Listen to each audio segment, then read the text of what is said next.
What's up, digital world? Welcome into episode 21 of the Prince Division. We are back. Woo! Hey. Here. 6 weeks. Wait, it was 6 weeks, right? Yeah, 6 weeks. It was 6 6 weeks. weeks. 6 whole It was all. weeks. It Yeah. was the first. Sorry, it was the first week of November, all of October, and the last week of September. Yeah. So Oh, no, we're gonna do it live. it was the last week of September. Yeah. Yeah, last week of September, all of October, and the first week of November. Yeah. Yeah. And then Halloween. We Yeah, skipped that a would week 'cause include of October. We Halloween. skipped. Yeah, Oh. we skipped Halloween. I said all of Yes, you'd October, be Monty. right. I guess you would be right in that instance, yeah.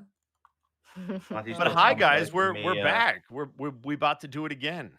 We're back Hello. again. back at it again at the Hey. Krispy We have Kreme. Sarah and Arcolf back. I'm sure you missed them. You're probably sick of Connor and I. Am I technically back? I'm just not in the other campaign. But you're back on Yeah. the channel, is what I mean. That's You're- true. They can't Yeah. interact with you if you're not in the game. Mm. It's true. It's the chat says it's been 84 years, right? Feels like it 84 sometimes. years. In the world that we're living in, it sometimes feels like 84 years. Trust me, I feel you. Time has And no so- meaning anymore. My favorite thing is always the as from Pokemon where he's like, it's been 1,000 years. It's my favorite. Crying. That was my favorite. The moment that came out, that was the meme that everybody was using, and I loved it so much. But Monty, why Oh. don't you take this Pikachu? Oh my god, that's scary. Don't do that. How about I we don't go like around that. the horn and introduce everybody? And Monty, I know you're working in the background, so why don't you go first so you Yeah. can focus? Thank you. You can find me at twitch.tv/MontyGlue. Tomorrow should be Final Fantasy IX. I've missed a lot of sessions of Final Fantasy IX due to being sick. I'm really sorry about that. I had a sniffle coffee cold, and I should be back at it again tomorrow.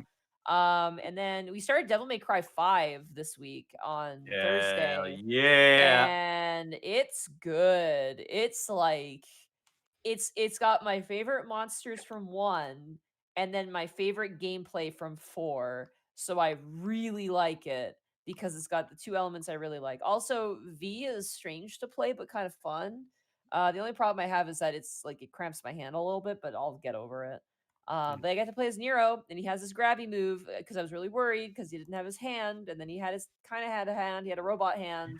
I was sweating all throughout Devil May Cry 4. You're just like, man, I love this hand, and I'm just like, Yeah, I realized now in post. I was like, it's like this move is so cool. It's so cool looking. I love it. And you're just like, uh-oh. I'm like And then sweating. we started the game and he didn't have a hand, and I'm just like, oh no.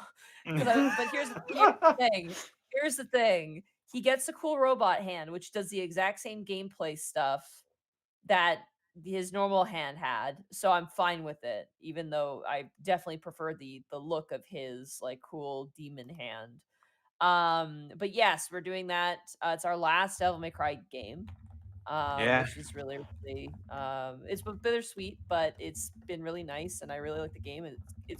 We only really got into the beginning of it. I imagine this. Oh one's yeah, already- we're at the very tippy top of the gameplay so far. we're barely in it yet, so I'm excited to see what happens there. And yes, you can find me at Monty Glow on Twitter as well, where I probably be posting some painting stuff. My cat as well. I have another sweater on the way for Goblin, so that'll be fun when it arrives. Nice. So she has a hoodie now, and she loves it. She loves that hoodie so much. I took it off of her to wash it, and she was so upset. She was just screaming the whole time, and I'm like, "Kid, it's gross. You got weird orange sweat. It needs to be cleaned." So yeah. Very nice. Hey, Connor, Yeah. pass it on to you. Where can they find you? They can find me on Twitter and Twitch at Distortion Devil. I stream Tuesdays, Fridays, Saturdays, and Sundays. I was just playing some Yakuza Kiwami. Not the new one. It's the young adult one that just came out. A few years ago. That is just came out a few years ago. Not the one that just came out. I'm still playing Kiwami, and yeah, it's been a lot of fun. Played some Kill Team yesterday with Monty Glue Yeah. here. It was I her lost. Salamanders versus my Night Lords, and yeah, I had both objectives, and though you were killing my guys, I took both objectives, and there was no way you could. Yeah, so the Night No way I Lords could won. win. I realized I made Capture one the fatal mistake, flag. which was putting my ranged artist intercessor right into melee combat range, and I realized I'm like, oh, that's not my melee combat guy. I was like, oops. So next time Ave, I know more of what my guys do. So I think next time I might have a chance. Ave Dominus Nox. Bomb Also, planted. bomb secured. Tied the leader. Kilimanjaro. Anyway, Double kill. Dead House Sonata is also a thing that I have to plug now. Dead House Sonata, it's a narratively driven action RPG where you play as the undead to fight the living. I've been playing it for a long time here. If you have any questions, go to the forums, check out the Discord, talk to the people involved. They're really great. I will be streaming with them tomorrow, probably playing some more Monster Hunter. And that is going to be a lot of fun. If you want to pre-purchase a Founders Pack for Dead House Sonata, you can go right there. It'll be out for free later next year, though. Also, just earlier this week, I released a subclass on the DM's Guild, the Wizard School of Finance. It lets you use your money to literally bribe the weave for more magic. It bolsters your bartering skills, and it improves your stats depending on how much money you have. It's a really interesting subclass that I thought up a couple of years back, and it's just now decided to put pen to paper and finally put it out there. And you can purchase that on DM's Guild at this link right here. $2.99. I would really appreciate it if you picked it up, checked it out, played it. Let me know what you think about it. Leave a comment if you do purchase it, giving your thoughts and opinions. And I just really have been enjoying making subclasses so far. But yeah, that's all I got right now. Arcolf. You can find me on twitch.tv/Arcolf. Tomorrow will likely be Raft with the Murder Cave. Monday and Tuesday will be something a bit different. You'll have to stay tuned to find out. Thursday will be a bit of a retro throwback, going back to finish Mega Man Legends 1. And then we roundabout back to Saturday with Prince Division. Nice. Sarah, Woo! Mm-hmm. what have you been up to? Oh, October was a hell of a month. You can find me at Sarah with an H and with an E Willia on Twitter. I don't have any streams to pimp, so. Didn't you just announce you were in something? Or were you retweeting somebody? Oh Lord, to be fair, yeah, a lot of stuff dropped on October. Yeah, so why don't you tell them about it? They haven't been here for all of October. What, all of it? Yeah. Okay. Let's see. ReZero has a game coming out called Prophecy of the Throne. I'm back playing Felix in that. They just dropped the last dubbed episode of the first season of Rent a Girlfriend. I play Ruko Sawashina in that. They released Persona 5, the animation on Blu-ray. I'm back playing Chihaya, and also I played Yumiko Mogami and the Persona Alice. That was fun. They announced that Lord El Meloui, the second case files is getting a dub out in December. I'm playing Yvette in that. New fighting, well, not new, but fighting game called Phantom Breaker Omnia is coming out. I'm playing M in that. I came back to play Cagliostro in Grand Blue Fantasy Versus. Hello Kitty has a new YouTube show, and I am Hello Kitty. Yeah, you are. Really? Wow. Let's see. Holy Monster shit. Camp is out, and I'm back playing Polly and Vicky in that. I think that's everything. And that's just October, right? Yeah. Yo, motherfucker, say I'm in everything. Jesus. Well Wow. done, Sarah. The Hello Kitty one, I wasn't sure if you could talk about yet, but when your Oh, there's roommate like 4 told me, episodes. There's like 4 episodes out now. yeah, that's super cool. That's really, really cool. That's really cool. Very nice. Yeah. We got bits and subs out the wazoo. I guess people missed us. I guess, maybe. Well, first, before that, I think if people didn't hear about it already, then I think we should reiterate. This episode is sponsored by Die Hard Dice. No, stop. Connor, stop it. Enough with the joke is getting old. Like, it's old. Like, just let it go. No, real, like Bosco. for real. mean We it's are real? we are officially sponsored by Die Hard Dice. What? Yeah, They finally loved us back. They crazy. did. Ah, That's not The possible. memes do come true. They And do. if that wasn't good enough news already, they are just starting to roll out special stuff for their holiday 2020 sale. They're bringing back old types of dice. They're putting out a new type of dice. They're Type? yeah, new not like type, but like style of dice, Yeah, yeah. like the Dracona, with that has the really cool like dragon scales on the dice, but it's a different type this Ooh. time. I'm not sure how much I can talk about it, but it looks really cool. Just news will drop eventually. Don't worry about it. But be sure to be on the lookout for the holiday sale on Die Hard Dice. And that's not all. If you use the coupon code Unexpectables at checkout, you can get 5% off your entire purchase. Hot damn. It'll keep the show and you rolling. That is 100% true. Keep rolling, rolling, rolling, Roll. rolling. Solid reference. Thank you. All right. Now you so know I'll I'm be gonna- loving this dice right here. DICE is right here. People everywhere, roll your dice in the air, because if you don't care, then we don't care. And we don't All right, we're care. done. All right, not the way Twitch shuts people down. We're done. So Uh-oh. Lunatic Crow has resubscribed with a tier 1 sub. That's 8 months in a row. We got G-Force with a tier 1 sub. King of Morons, John at Dawn, thank you for the tier 1 subs. Alexander the Great, thank you for the tier 1 sub. Y'all are amazing. Andrew the Sand Shrew, Sand Shrew with a Twitch Prime sub. Just some random Steve with a tier 1 sub. Congrats on the Die Hard Dice sponsorship. Well, thank you. We appreciate that. It's Very 'cause of kind. you, Yeah, if you haven't Dad. been watching the Unexpectables, we're finally sponsored. Let's see. We've got Topher Spark with the tier 1 sub. Oh, hey, it's half a year plus 1. Welcome back to our favorite detectives. Woo! We've got Katsumi Kazuko with 100 bits. Evening, all nice to see you again. We got the Tobes with 20 tier 1 subs gifted to the community. We've got, let's see, Pseudonym with 1,000 bits saying, officers, I would like to report a crime. Bosco has, and then it looks like the rest of this has been redacted because I'm not going to read spoilers. It's a shame that got redacted. Dougler with 145 bits. Bosco, it's Saturday, so it's time to be Team Gibby. Don't worry, I'll be Team Bosco again in 4 days. Remy's a side character, though. You have to be Team main character.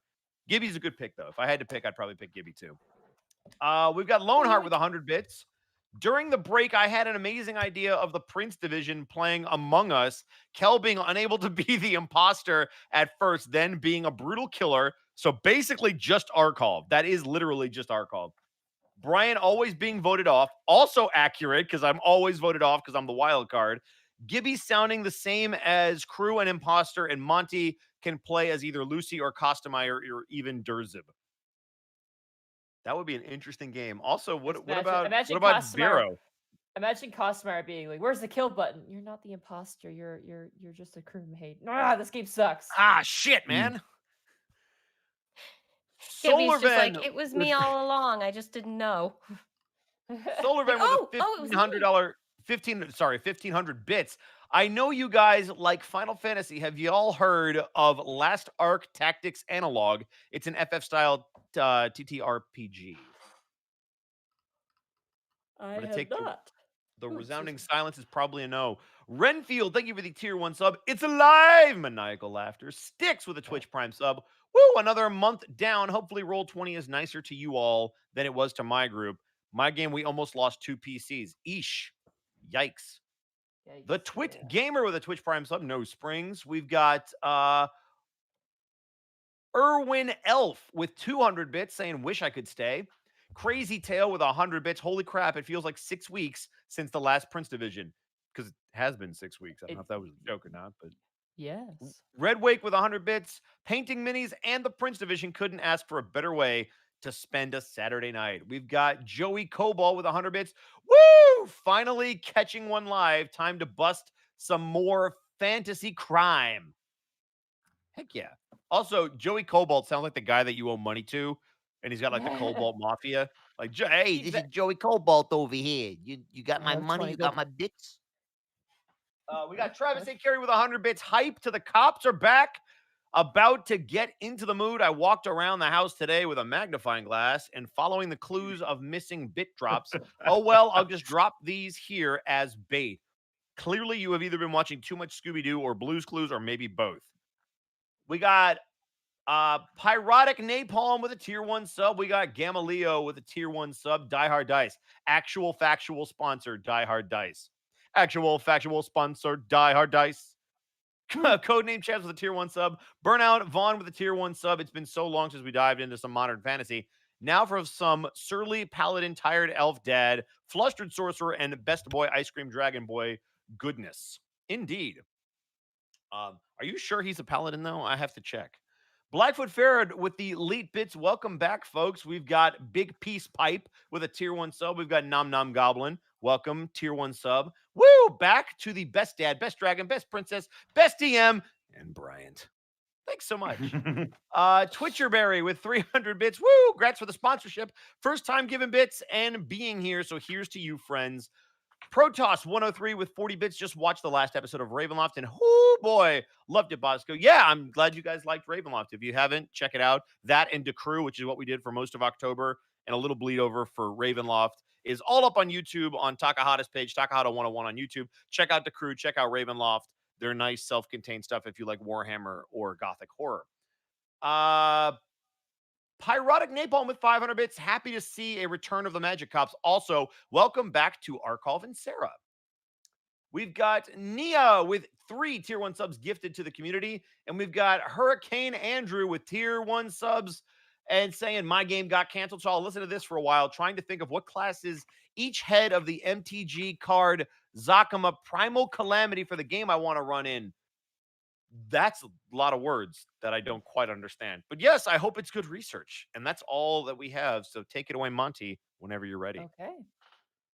So, when last we left our officers, it's been some time. You guys are investigating the mysterious disappearance of potentially a prince. You're not sure. You were given a tip by the son of a troll boss, essentially, who informed you that his mother, I believe, or his family had procured a prince in some way or manner, and is collecting blood in some way. Knowing that very vague lead, you guys had started your investigation, leading you through all sorts of different parts of the city, eventually leading you to the Orc Mafia. Through accidental victory and other crazy events, you guys had teamed up with the Orc Mafia to essentially take on this current present case to try and investigate and find where this prince might be. During your investigations, you managed to collect a blood sample from a fellow officer in the form of the Necromancy Division, and were able to find out that the blood belonged to, I believe, one Zoe Mori. You guys continued your investigation, heading it towards different establishments that might give you more leads. Still not finding quite the answer you're looking for. You guys managed to find your way to essentially a monster bar where only monsters hang out. After avoiding some werewolves and dealing with the Lamia, you guys had made your way out and found yourself in the presence of Malik, the Manticore, and a bunch of Kenku toadies in the alleyway. And as we return to our officers in this very difficult case, we return now to the Prince Division.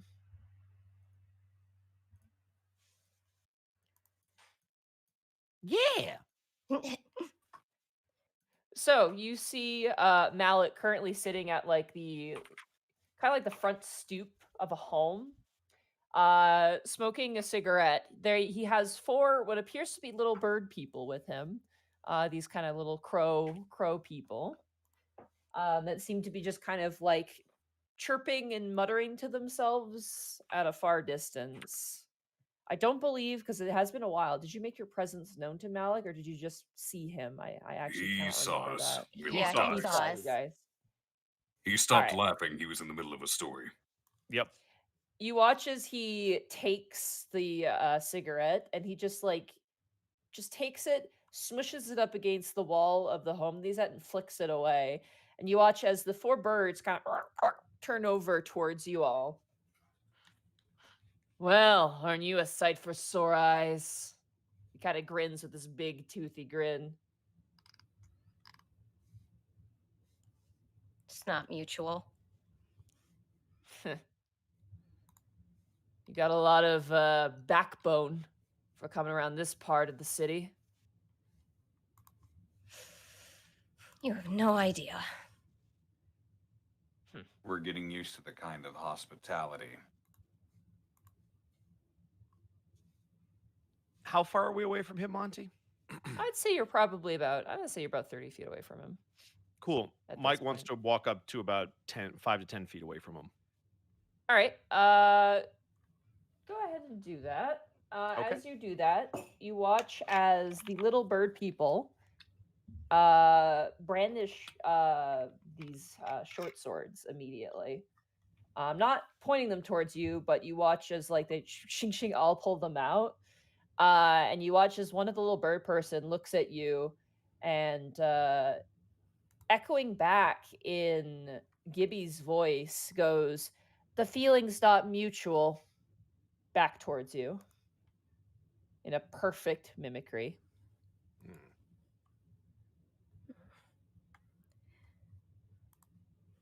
That's interesting. There's no need for this to devolve into violence. As you say that, You wa- Mike's going to put his hand on his sword.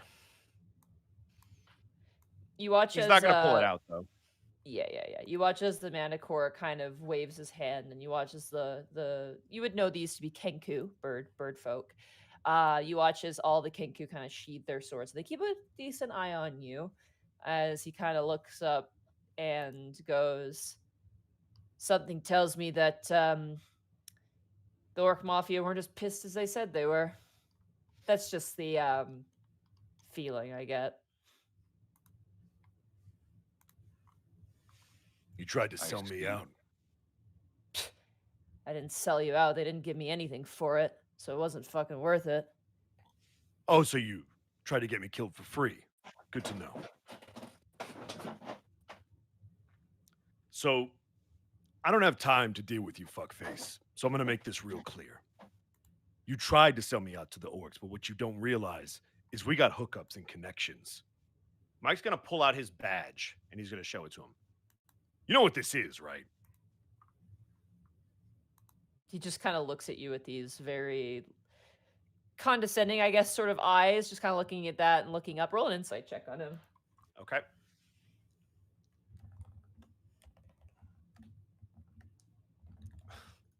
Not First Wednesday, roll but in I 6 could months. 6. 6. Welcome back, Prince Division. Welcome back, Prince Division. I rolled a 1. Oh, I'll take it. This is the same dice from Unexpectables. It's Die pretty lame, hard though. dice. thank you so Bringing much, you Die nat Hard one Dice. since Send as me long as better Monty's dice, been- Die Hard dice. Yeah, can you send her those like cork dice? It's like a cork bat, except you just roll it. All right. Always lands on a 20 weighted dice. I'm gonna honor it. right. You get the sense that he acknowledges the badge, but it's weird. You're getting two different emotions here. You're getting a sense of like sweaty nervousness, but also a sense of content, comfort. And because I rolled a natural 1, you get a sense that he acknowledges the badge and knows that it could get him into trouble, but you get the sense that because of where you are right now, that's not possible in Right. his mind. So, So, he Bryant, recognizes the threat, but right now he's pretending it's fine because in his mind's eye it probably is fine. so Brian's going to take the badge and he's going to throw it to Khel, who's still behind him, I assume. Mm-hmm. He's going to toss the badge so he's no longer holding it. And if Khel Khel wants will to catch catch it, he it. can. So now here's the really interesting part, because I see you understand where I'm coming from. So that badge doesn't do me a lot of good down here. The problem Certain- is, the people I know could be very bad news for you, because they do like to hang out around here. So here's kind of the dilemma you're in. I can fuck you over with that badge if you ever get in our way again. But you might be smart. You might stay here and try to work in the shadows, which is what our mutual friends would be for. Now, the Roll an Orc Mafia, they're. intimidation. Oh, go ahead. Oh, intimidation? Yeah, roll an intimidation check because he knows who you're talking about. 15. Also, sorry if you're hearing lightning in the background. Oh. You watch as he has a nervousness to him. He looks around at the four of you and notices that you're a little banged up, but everybody else is completely unscathed, and that is something that seems to be making him very nervous. Mhm. And you watch as he Bryant kind was of also leans fully back. healed last time. Yeah, he was, but he still has. I probably still have marks. They're- dings and stuff, yeah. You still got dings. Yeah, you don't come out healing. Healing doesn't. You got a completely scorch mark remove- because Gibby's the only one that damaged us. Dings. Yeah, you're a little singed. You watch as he kind of leans back and he goes, "Sounds like I didn't sell you out. Sounds like I gave you a connection. Maybe you should thank me." You watch he just smiles, kind of cheekily. You're Don't right. push it. No, he's right, Gibby. I do thank you for giving me a connection, but that connection is bad news for you because while I'm supposed to be a law-abiding citizen and I can't cut your head off where you stand as much as I would like to right now I have friends that could absolutely make you disappear. And nobody would give a fuck, would they? Roll another intimidation check with advantage. All right. That's going to be a soft 20. Woo! He's sweating under the collar a little bit.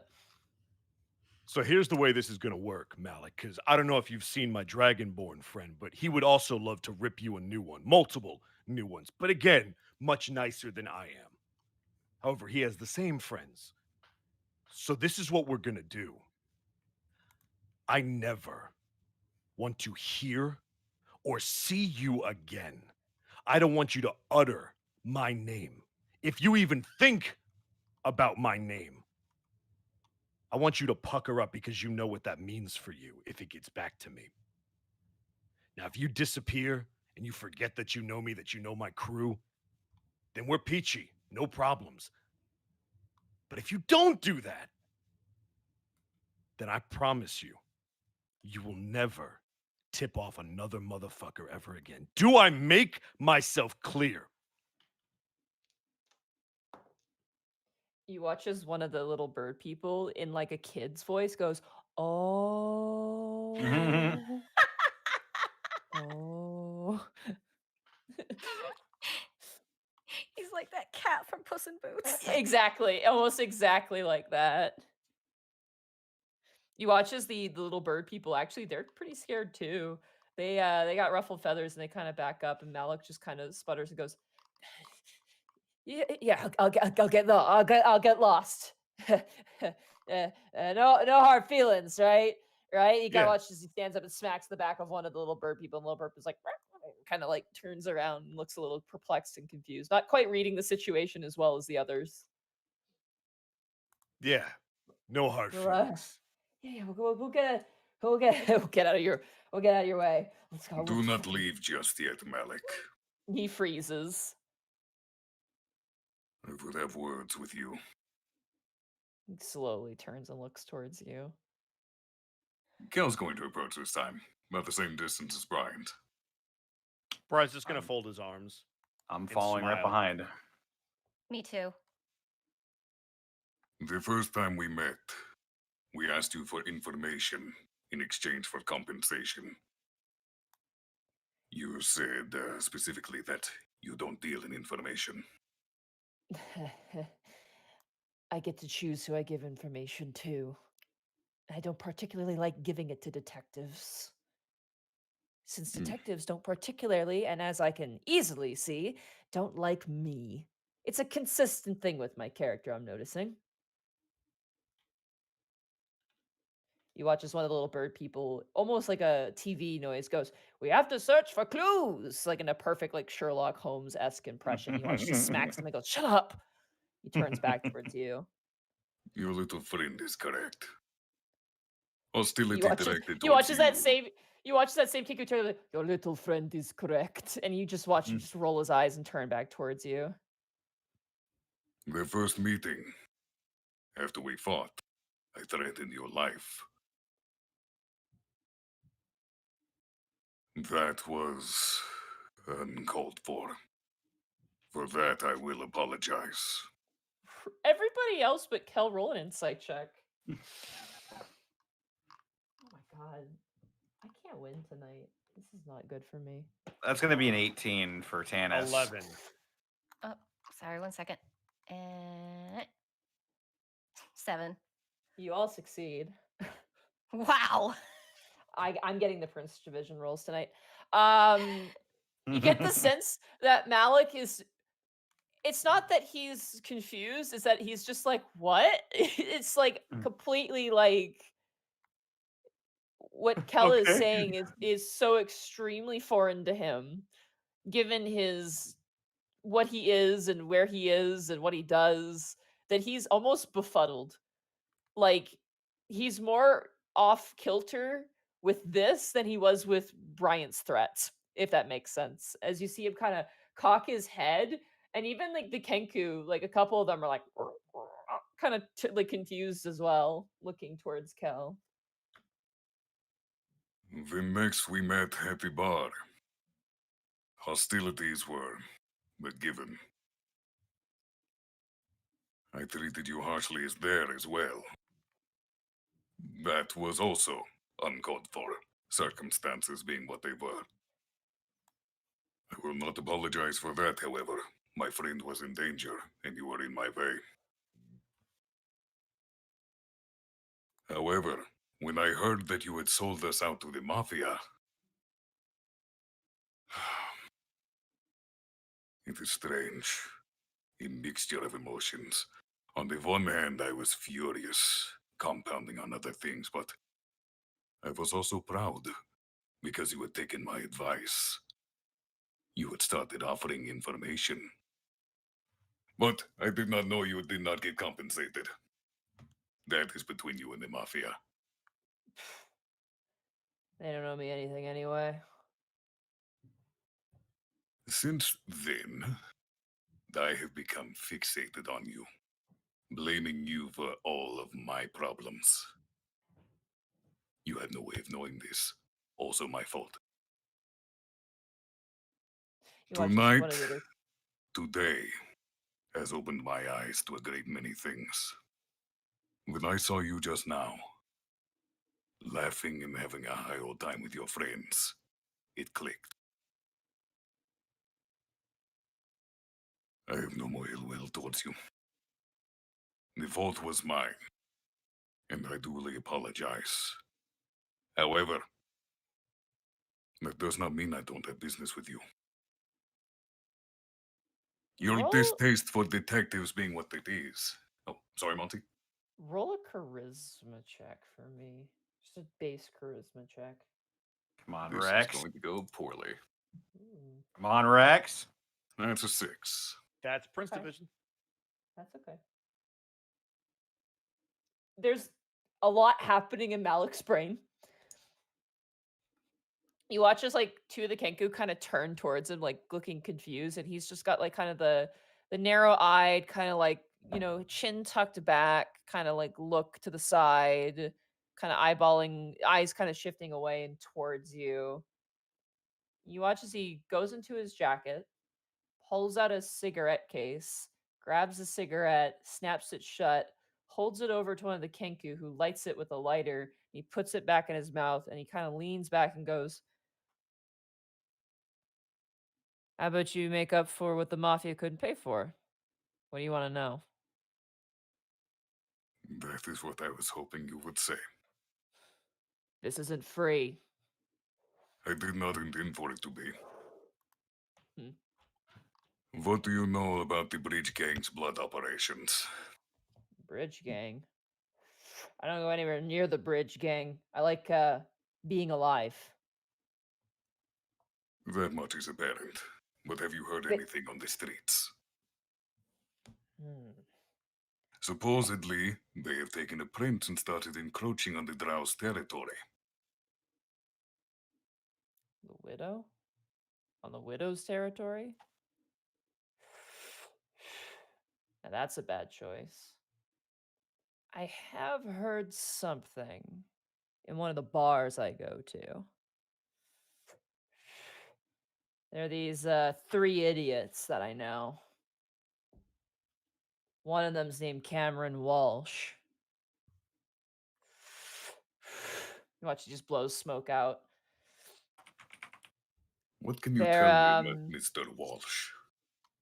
He's a very legitimate businessman who sells very legitimate goods. He gives you a very exaggerated wink. As you do in this city. They work off of the docks in the Dragon District to the southmost part. Secretively, of course. Anyway, he's got a girlfriend.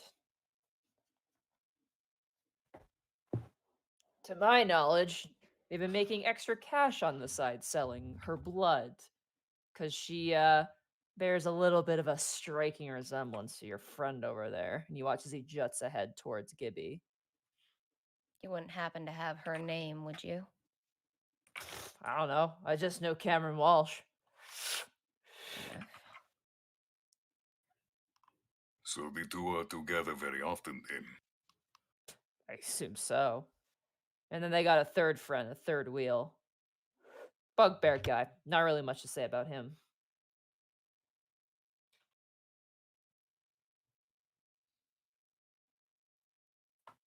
Have you heard anything else beyond this Cameron Walsh and his girlfriend and bugbear friend? In terms of the blood trade, I mean, I know some dealers, but beyond that, nothing. In terms of sources, those are the only ones I know who are, part of the widow's circle, to my knowledge, anyway. It's a real nasty business, the blood trade. I'm sure my human friends would know far more than I. You mentioned that he works off the docks of the Dragon District. Is there anywhere else he happens to carry out business that might be useful to know?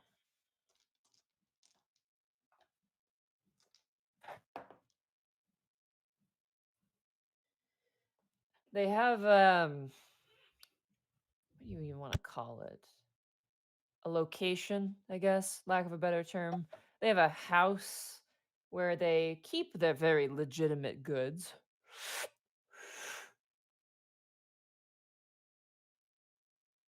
Do you happen to know where this house is? They happen to, yeah.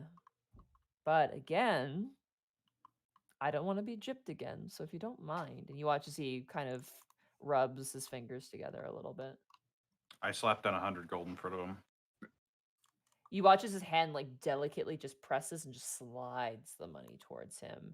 And you watch as the Kenku's eyes just widen, and one of them goes, "Jackpot!" And it's like the sound of like a lottery machine of some kind that you've heard before. Like it's really kind of graggled, doesn't really come out clarity, but you just hear the jackpot.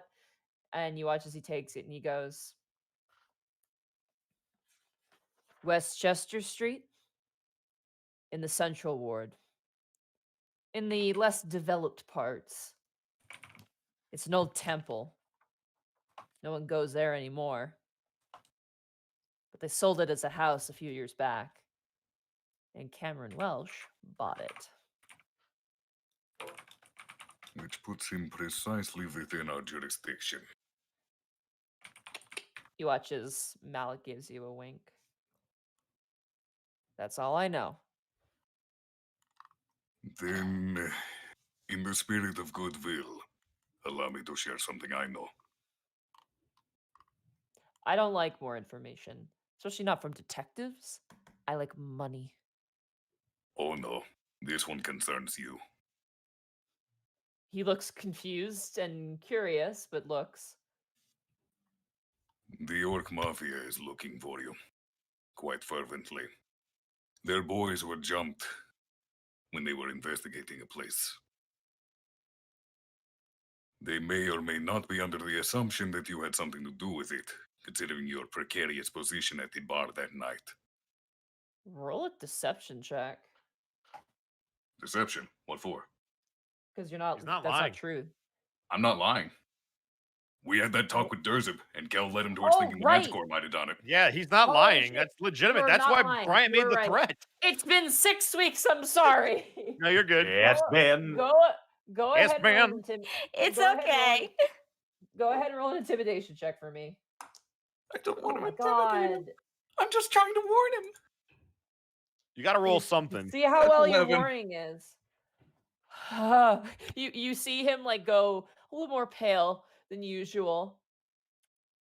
Good to know. Let's go, boys. So you watch as he kind of kicks one of the Kenku and it's like, and you watch as they follow after him, and probably the smallest one looks back to you guys and waves, and a woman's goes, "Take care of yourselves," and just follows behind Malik as he I'm just gonna starts shuffling into the darkness of the alleys. I'm gonna stop him before he leaves. One more thing. I'm not mad. I just want to know. Did you tell them where to find my daughter? You have a daughter? Can I insight that? Yeah, absolutely. Go ahead.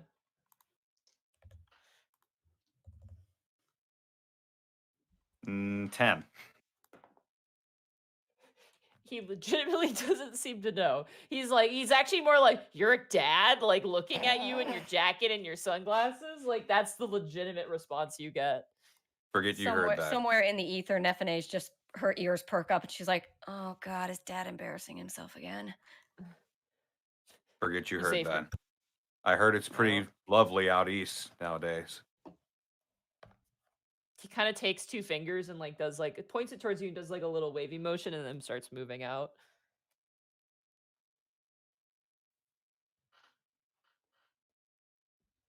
Well, we got what we came for. Khel is going to breathe a huge sigh of relief.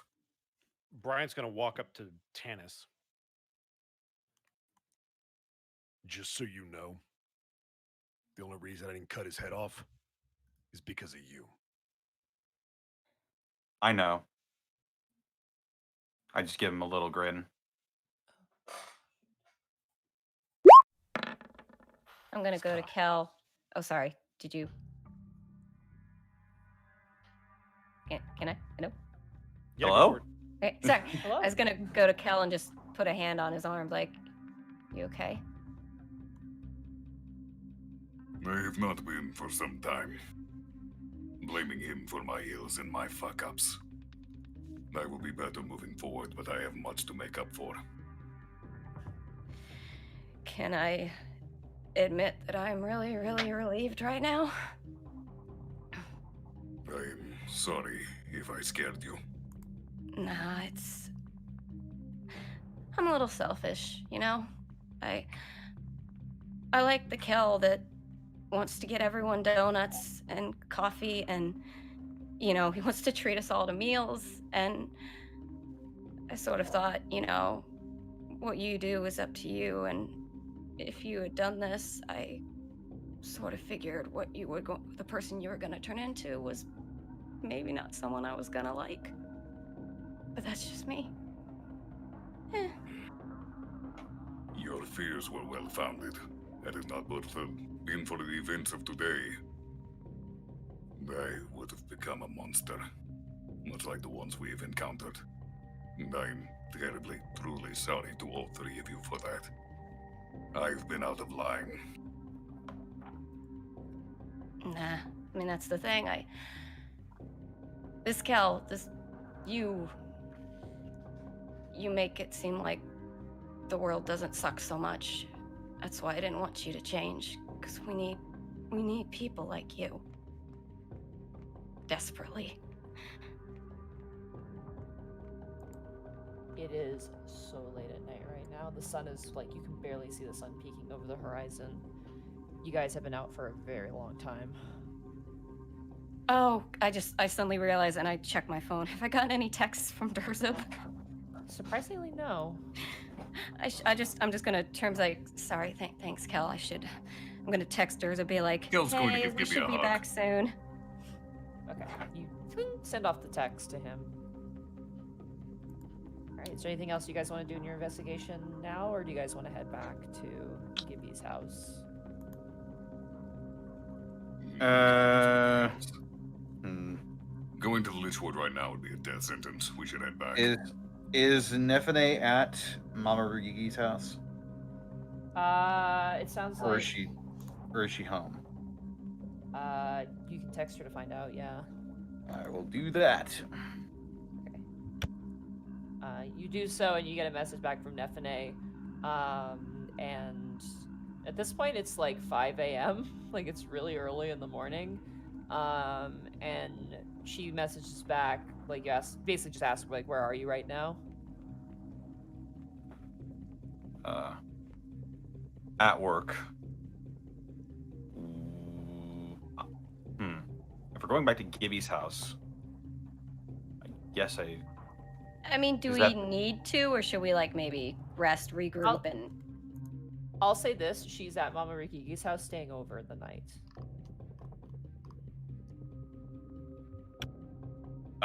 Okay, I'll just say working. I'll pick you up when I'm done. Does that sound good to you? She responds back, Dad, I was sleeping. Frowny face. Sleep. Why was she sleeping? It's 5 a.m. We're elves. Oh, well, meditating, whatever, same diff. I forget. Trancing. He was Elves trancing. can probably choose Shit. to sleep. Yeah, but why? I mean, you did on the first episode. That wasn't my choice. Go back to bed, sweetie. I love you. She sends a heart back and no response back after that. Okay. All right. You guys make your way through the city streets, back to your vehicle. Assuming back at Gibby's, or are you guys splitting up? I think we should head back to Gibby's just to inform Durzib with one complete straight story. All right. Not a bad You idea. guys collect up in the car and you make your way to Gibby's apartment. As you guys make your way up towards Gibby's apartment, I want everybody to make perception checks for me. That is going to be a 19. 16. Perception is going to be Nice. 9. It was so close to an 17. 18. Okay. Gibby, Khel, and Bryant. As you guys are walking up the steps towards Gibby's apartment, you hear voices coming from Gibby's apartment. Multiple voices. Sort out. I'm gonna Are look at you the guys, expecting but company? I don't think so.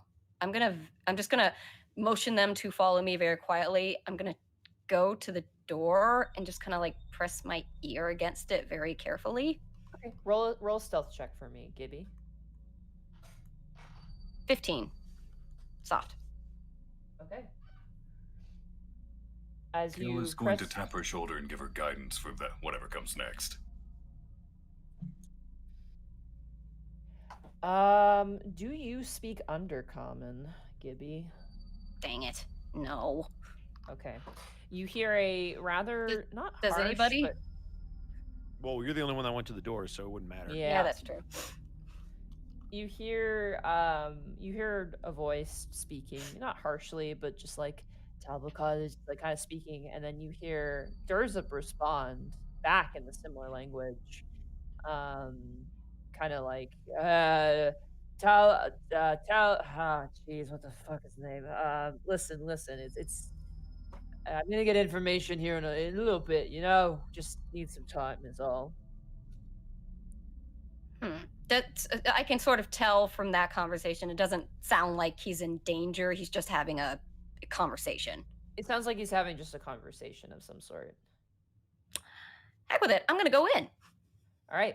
You put in the key, you unlock the door, and as you go in immediately, you have a sword to your neck as you see 4 drow currently standing in your apartment along with Durzib, and in an instant Durzib's like, no, and like reaches over and grabs the two Drow and like pulls back their swords. This is Gibby. She's a friend. Relax. And you watch as they all look very suspiciously towards you. Can we rush the door when she gets swords at her neck? Yeah, I have a absolutely. feeling it happened really quickly. It happened so quickly. That's what I mean. Like, as soon as the swords come out, Brian would be running to the door. We're all pretty big. I doubt we'd fit through, and she's in the frame. Okay. Ah, Durzib, maybe give me a heads up when you have company. right. You watch as he looks over. You see 4 Drow. 2 of which are men, 2 of which are women. Clearly the leader is a woman. She has short, pure, like snow white hair, and it's kind of like looks very anime-esque. She definitely uses like hair gel to like tussle it up. They are armed to the teeth. They have swords at their side and hand crossbows as well. You notice also that the other 3 definitely are wearing a different attire. They're more of like kind of foot soldiery in a way. And notably on each of them is an emblem on the back or of some place of a red spider, like a red widow spider on them. And they kind of look narrowed-eyed towards the lot of you as you pile on in. Can I mean, maybe this is something in my notes that I have missed because my notes are very haphazard. Can I roll like a Arcana or history check on that symbol? Sure, history check. Sure. You have guidance. Don't need it. Damn. Ooh, is that a nat 20? 20! You definitely remember there being a drow, I believe, called the Red Widow, or the Widow in one way, who is sort of a business partner of the Orc Mafia, who are the primary dealers of the blood trade. And these definitely look like they work for that particular individual for sure. The Red Widow is their leader, you said? Their super leader, their boss, yeah. Ooh. Even the person here who seems to be in charge of these 4, like these other 3 drow, they look like they answered probably to someone else. They definitely look like task people. Red Widow, that's badass. Whew. Okay. So I guess I'll just sort of be like, so new information? You watch this at Durzib, like, you get the sense that these drow are tolerating Durzib right now as Durzib kind of like stands up and goes, Recon, this is Gibby. And you watch as she sheaths both of her swords at her side and goes, charmed, completely deadpan.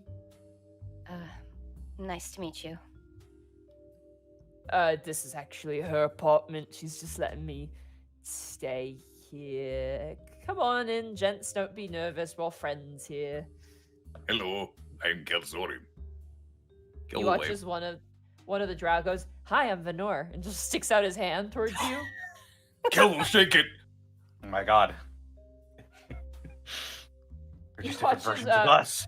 You watch as the leader, Recon, goes, Venor, and he kind of hisses at him, and he's like, oh, she's friendly, though. It's just like, oh my god, okay.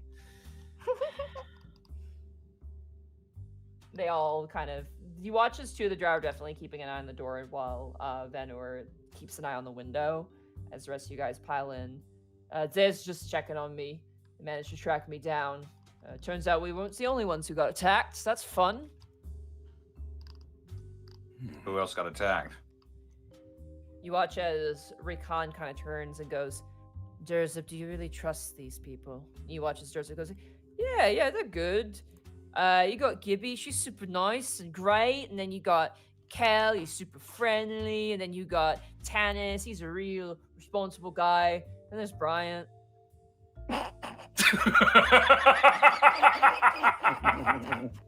I was expecting something, and it was so much better than I thought it was going to be. Do you trust these people? Yeah, I trust them. Trust them with my life. We fought together. They're good. Yes, we were attacked. One of our facilities was attacked. I'd rather not give away the location given your current occupation, but yes. We had some gnolls raid one of our facilities. Took some of our equipment. What kind of equipment? She gives you this really not sly, but this sort of like, I'm not telling you all the information, and you're better off not knowing kind of smile. And she goes, essential equipment for some rather unsavory collection. I would I'm going imagine to it assume is. blood trade related stuff. I can neither confirm nor deny, Right. I've heard that one. and you're going to continue to hear that. That is fair. Okay. So we have someone that is attacking both the Mafia and you as well. Mm-hmm. We have an idea who it might be, related to our own investigation. Oh, You- we you also got- have a bit more information, Durzib. Oh, that's good. What you got? Well, turns out our Manticore friend was not behind it. He did not share any information regarding it, but we did get some information from him. Well, that's good. He watches. You watch as Durzib turns towards the Drow, like, look, they're cool, and the Drow is just not impressed. She's just like standing up against the wall, arms crossed, and just looking at you guys, kind of very untrusting.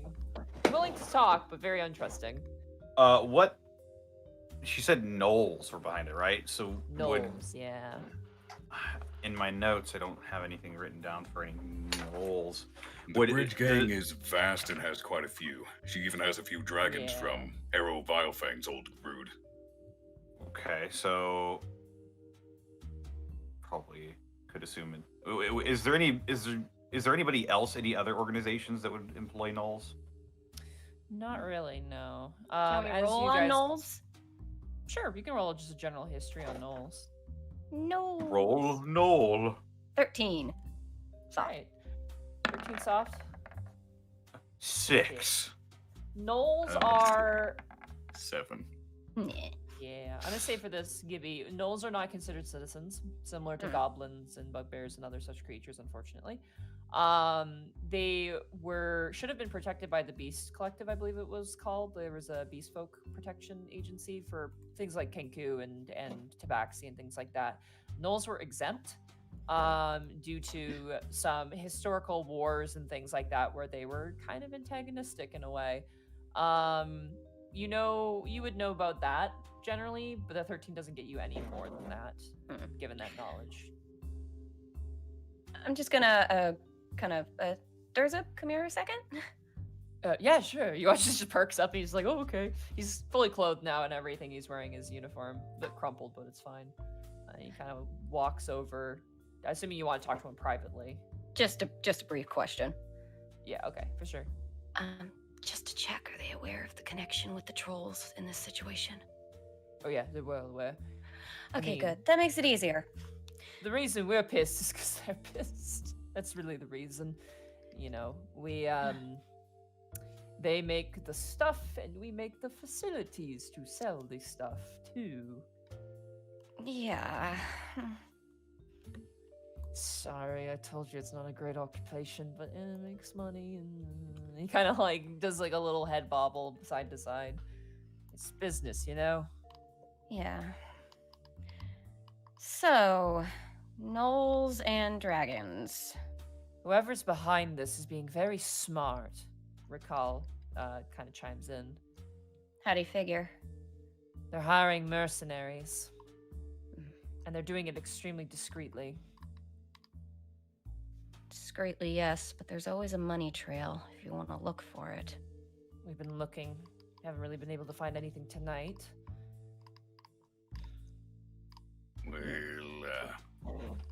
Well, how to explain this?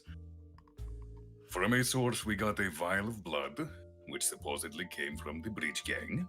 You're already aware of them, I assume. We had the blood analyzed, and it belonged to a certain human that we are now investigating. Do you have that on you? The blood? She nods. Do I have that on me? We had it analyzed, so I'm not certain. It was a vial, so you would have probably gotten the remains back if you guys had gotten the report. So you would have gotten it back. All right, then Khel will hand it over. You watch as she pops it open and just drinks a little bit of it.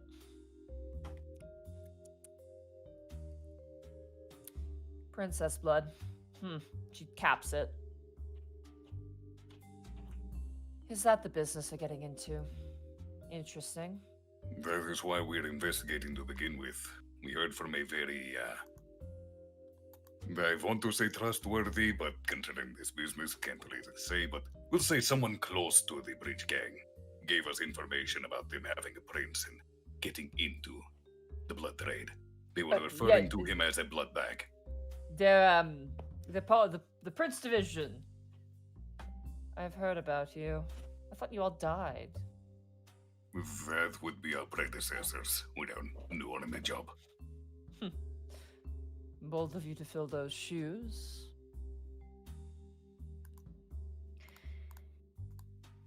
So your goal in all of this is to find this missing person? That is correct. To extricate them from the circumstances. If that just so happens to serve your aims by eliminating a competitor, all the better, I suppose. I suppose so. Durzib, you watch as Durzib perks up. He's like drinking tea and he's like, Just like, we'll look into the Knolls.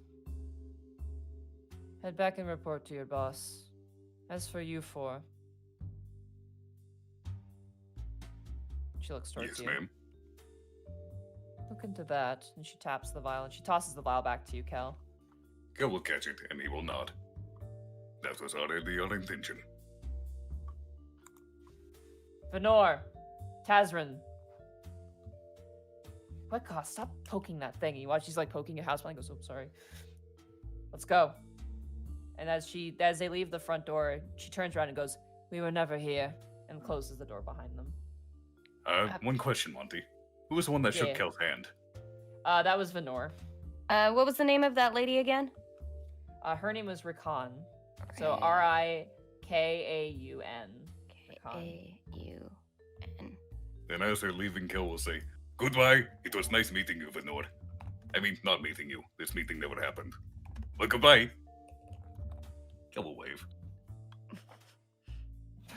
Durzib just stares at you and just...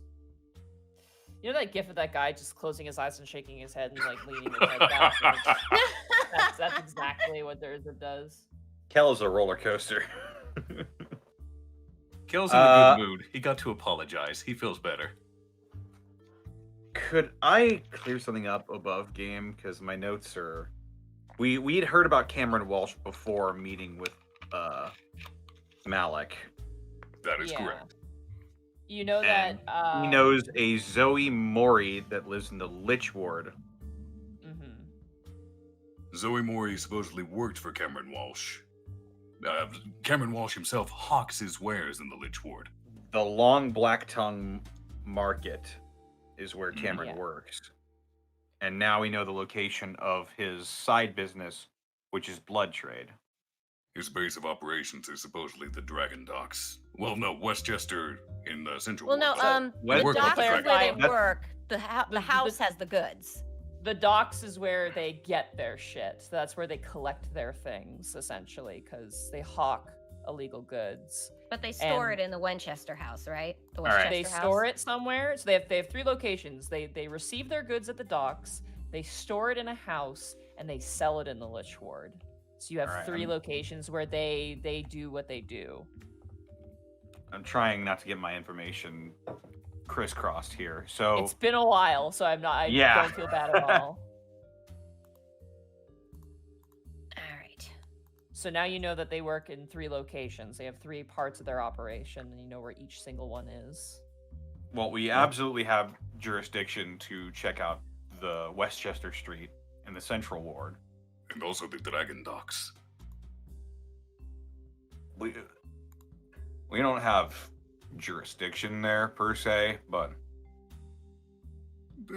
We can freely go there, and they're subject to laws after a fashion. fair. We can check it out, but we'll need a warrant for the house. We'll have to produce that.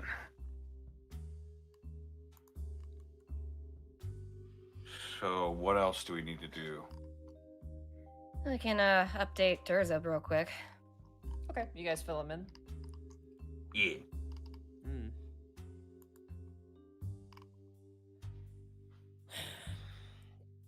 He kind of thinks about it for a while and goes, "This sort of thing is like a parasite, you know? Slowly taking over things. These aggravated attacks. Someone really wants their head in this game. It's like... it's like having a weird carbon copy of yourself that's kind of shittier." He kind of smiles at that. Still, it's a nuisance. And a problem if it gets out of hand.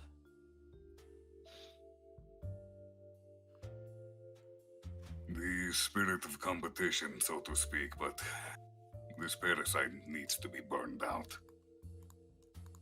We I know need what to the get trolls those are- people back. I know what the trolls are trying to do.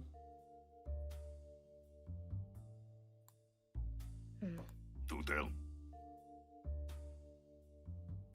It's not exactly the most complimentary explanation towards myself, so apologies. But back Oh, before no. orcs were... Our high opinion of you. Okay, yeah, all right, okay, it's fine. I get it. Anyway, orcs weren't always citizens, you know. And back before we didn't really have many ways of getting into business, so we got into business that wasn't really business, was it? It's more crime business. And that, in a way, led us to being able to become citizens. You were able So- to make the connections and grease the palms that were necessary. More or less, yeah. You basically bought your way to being citizens. Not just bought, there were other ways of doing it, but it helped. I mean, the boss needed people who'd help him out, and he needed people like me, you know. You gotta feed people like that, you know, give them medical care, things like that. What do you think Mama Rugigi's orphanage is? What do you think she gets the money for that? I suppose I can understand. I'm not saying it's right, you know. I'd be a real dick if I thought so, but I'd be an idiot if I didn't at least acknowledge what it is. So are you saying the Bridge Gang is trying to do the same thing? Seems like, if I had to use this noggin of mine, it makes sense. We don't particularly like that, because it means, you know... Think about it like this. We sell turkey birds, like, to eat, right? Mm-hmm. Okay. And we're the prime turkey bird sellers. You know, like a butcher shop, right? And we sell turkeys so good that everybody, like, we become so loved and appreciated that someone else starts thinking, what if I sell turkey birds too? I can sell turkey birds. Problem is, only enough turkey birds to go around until there's none left. He kind of looks towards you, Gibby. It's concerning to say the least. Point taken. Especially when said turkey birds are either protected by the law, sentient beings, or, any number of complicated things which could stop you from becoming citizens. I just don't want to see, you know, as much as we're kind of not doing the right thing, I don't want to see more people getting hurt if I can help it. Here's the bottom line, though, alright? Whatever we do here, leave the Bridge Gang to the Orc Mafia. No offense, none of you can fight a troll. They'll kill you. That's Like, suicide. We're not that It dumb. really bad. Yeah, they'll one troll, all four of you dead, gone. But the main thing I want you guys to get out of it is finding this prince of yours. That's why you're doing this. And once we know where he is, we'll send you there. How's that sound? The entire point of this partnership was to get you the information to confirm they had reneged on your business deal. The real So- question is, though, who is it, though? If the trolls are doing it, but they don't... That's what I was thinking. There's someone else here. I'm Yeah, concerned about that. something feels more complicated than it looks. Like, Especially considering they're getting red dragons to attack you. something makes me wonder if the trolls are being played too in some way. I don't I was know. gonna say, trolls don't like dragons. They really don't like dragons, especially fire-breathing ones, or acid-breathing ones.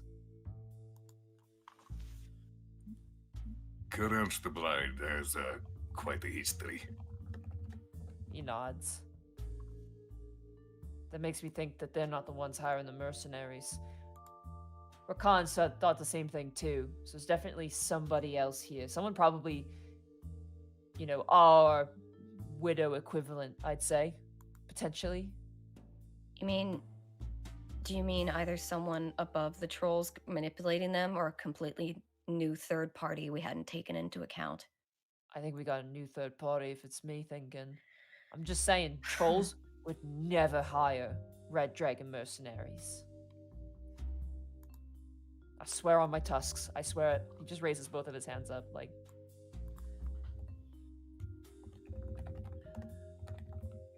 Makes sense.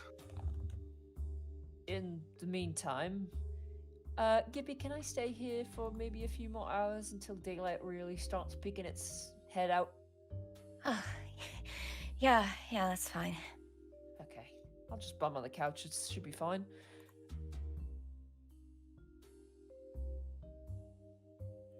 So, guys, should we call it a night, or? I offer you guys to stay too, but it's a little. Some people would have to sleep on the floor. I mean, you can, but. We are all very big people. We would not fit.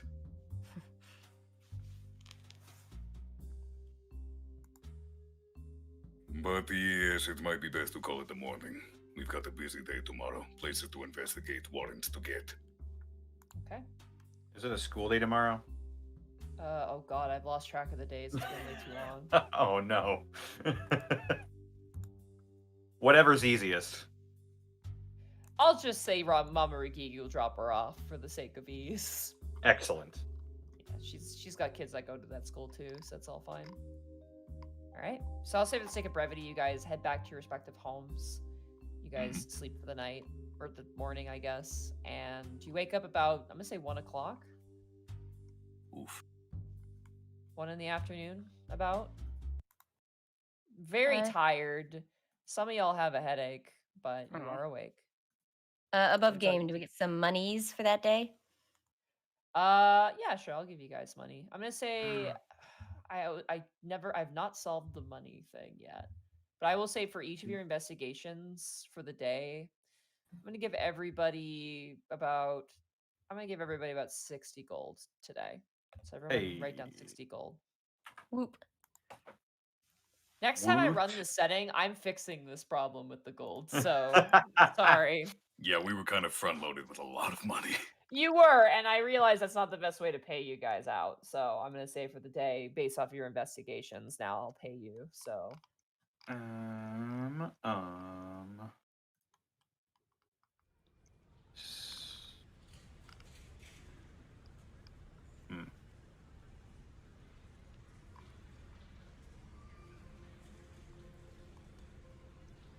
Don't mind me. I'm just umming to myself. I'm looking over my notes. So we wake up. Are we meeting at the station? I'm assuming you guys meet up at the station. Yeah. Do we count as having gotten rest or Full rest. Yeah, you guys rested a full rest. So full rest? All our spells are back, yay. spells are back, health is back, everything's back. My key points. Look at your key points. I have 4. Hooray! Look at your key. Your key is amazing. Excuse me. Oh my goodness. So we'll jump cut to you guys being in the police station with Lucy. Like we come in for the day, sort of. She's currently writing up your warrant right now. Oh, okay, yeah, because we needed a warrant. Yeah. Okay, here you go. This should do. And she hands it off to you guys. And this is a warrant for the house in Westchester? Yeah. A house in Alright. Westchester in the Central Ward. And interestingly enough, this isn't the first time that place was investigated. Oh yeah. What Yeah. came from that investigation? Nothing that I can see in the report. What did they ever Nothing. investigate it for in the first place? Apparently for contraband, specifically in regards to selling replicated DVDs, things like that.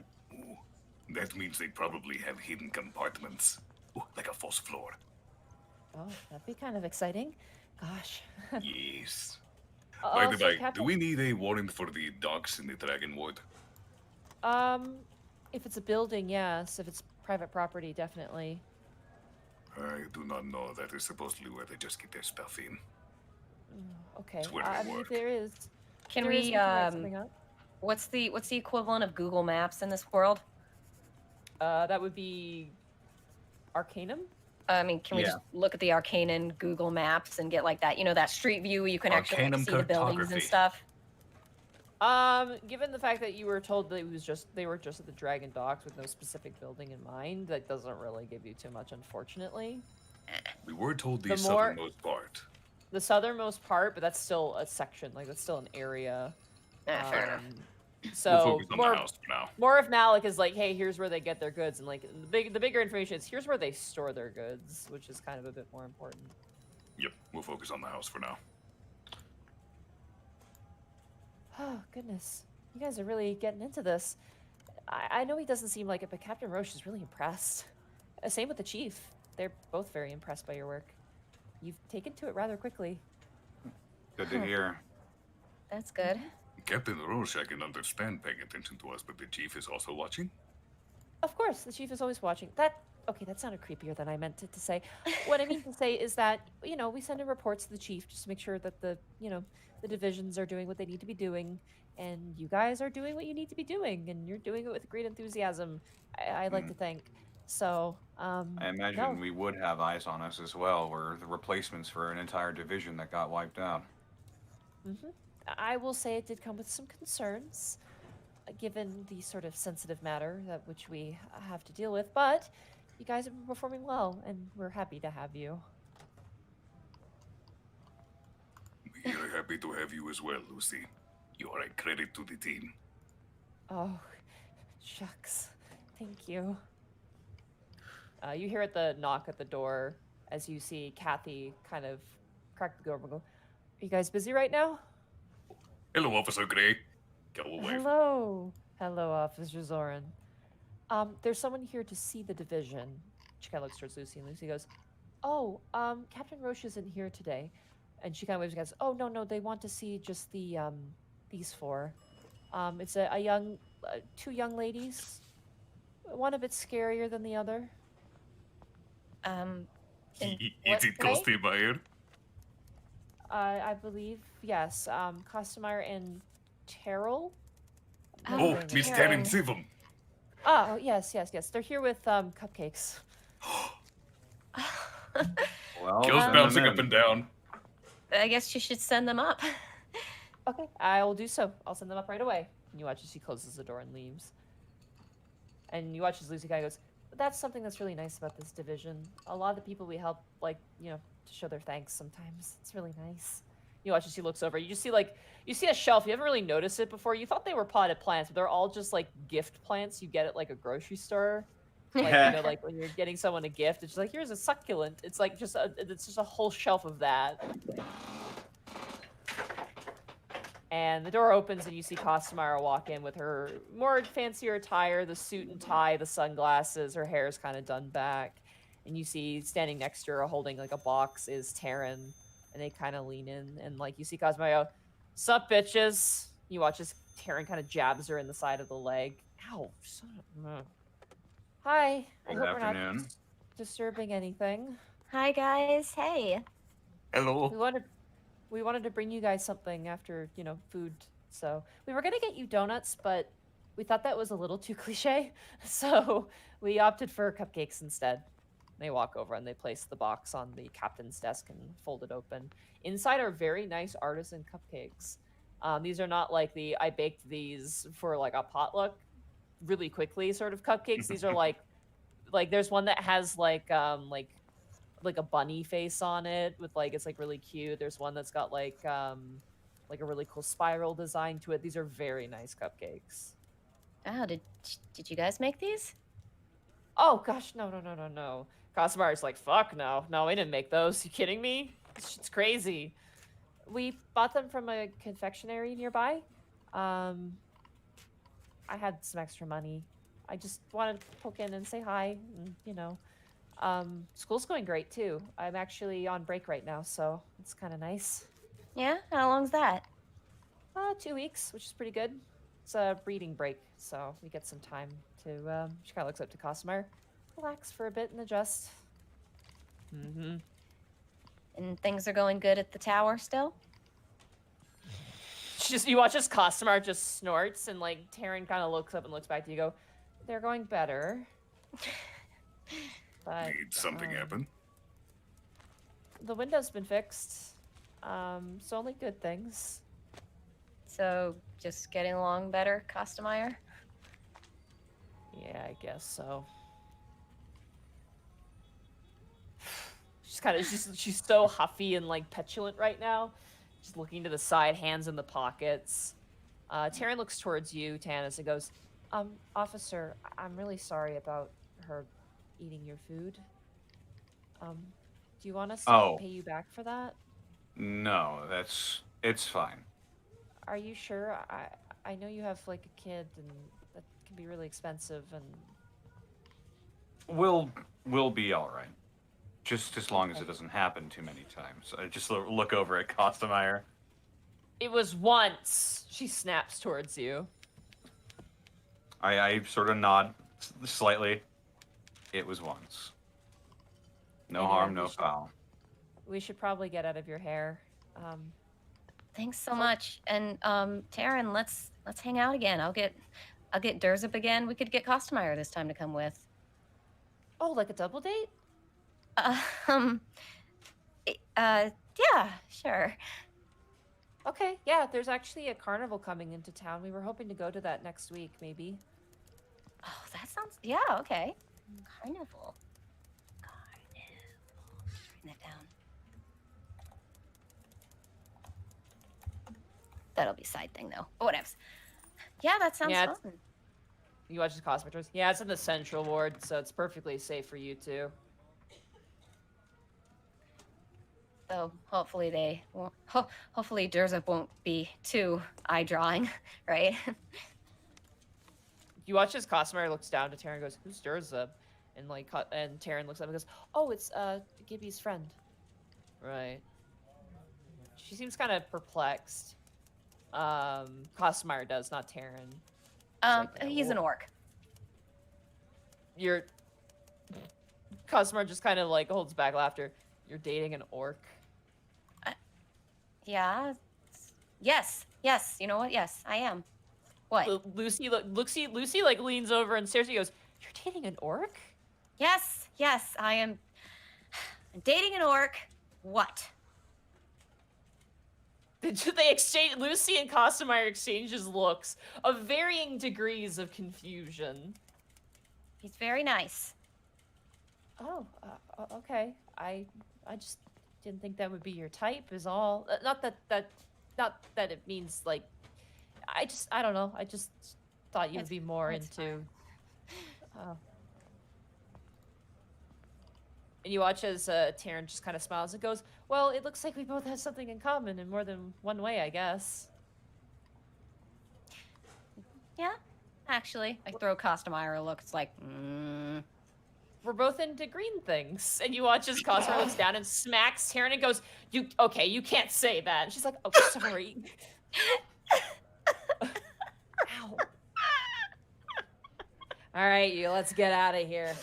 Nice to see you, officers. Enjoy the cupcakes. You're ridiculous. And you watch as Taryn's like, "But it's true. Like, it's like, you can't go around saying that shit. That's really insensitive." "Is it? I'm sorry." They both leave. And you watch as Cosmer stick her heads out and goes, "Stay out of trouble, fuckers." And they both leave. Well, that was nice. oh, we got cupcakes. That's nice. Yeah, there's about 12 cupcakes. It's a lot of cupcakes. For anyone who looks at the cupcakes, you will see Khel sitting in the floor, head looming just above the lip of the table, eyes big and round as saucers looking at the cupcakes. I took a cupcake and I cut it in half and I started eating it. Khel, why don't It's- you pick one? There are so many. I'll maybe start with one for now, and keep in mind they said they bought this nearby. I'm sure we can also get the name of the place and get more later.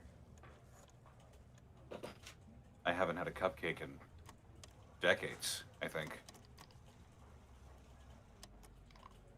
As you bite into it and cut it in half, they actually have like cream filled. Like they actually have like some cream filling inside of them on top of like the cupcake itself. Huh. They are, you know, when you eat a cupcake and it's like disgustingly sweet, like it's way too sweet, and it's just like ugh, and you really want. Yeah. You know what I mean? They are not Yeah. like this at all. They are light and fluffy and airy, and like they don't make you feel like you're eating like 20 pounds at a time. They actually are extremely light, extremely delicious.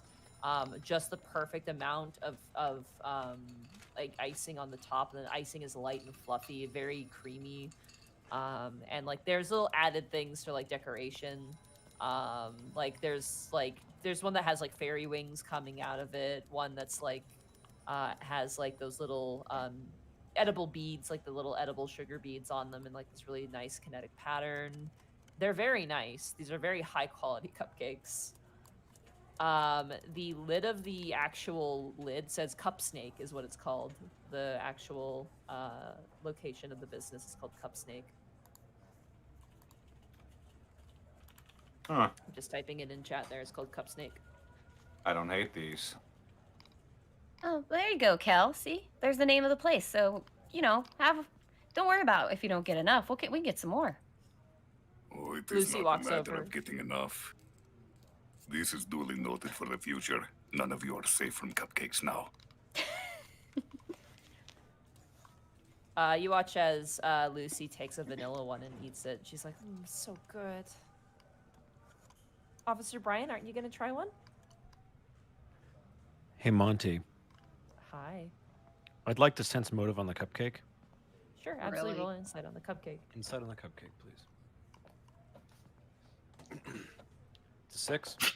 I swear Okay. to God, if the cupcake beats you, if the cupcake rolls better than you. You The look donut down did. and there's a cat cupcake with like a little face on it, like the whiskers and the nose and little beady little eyes and like ears made out of like probably some sort of chocolate. You're not sure. You look at it.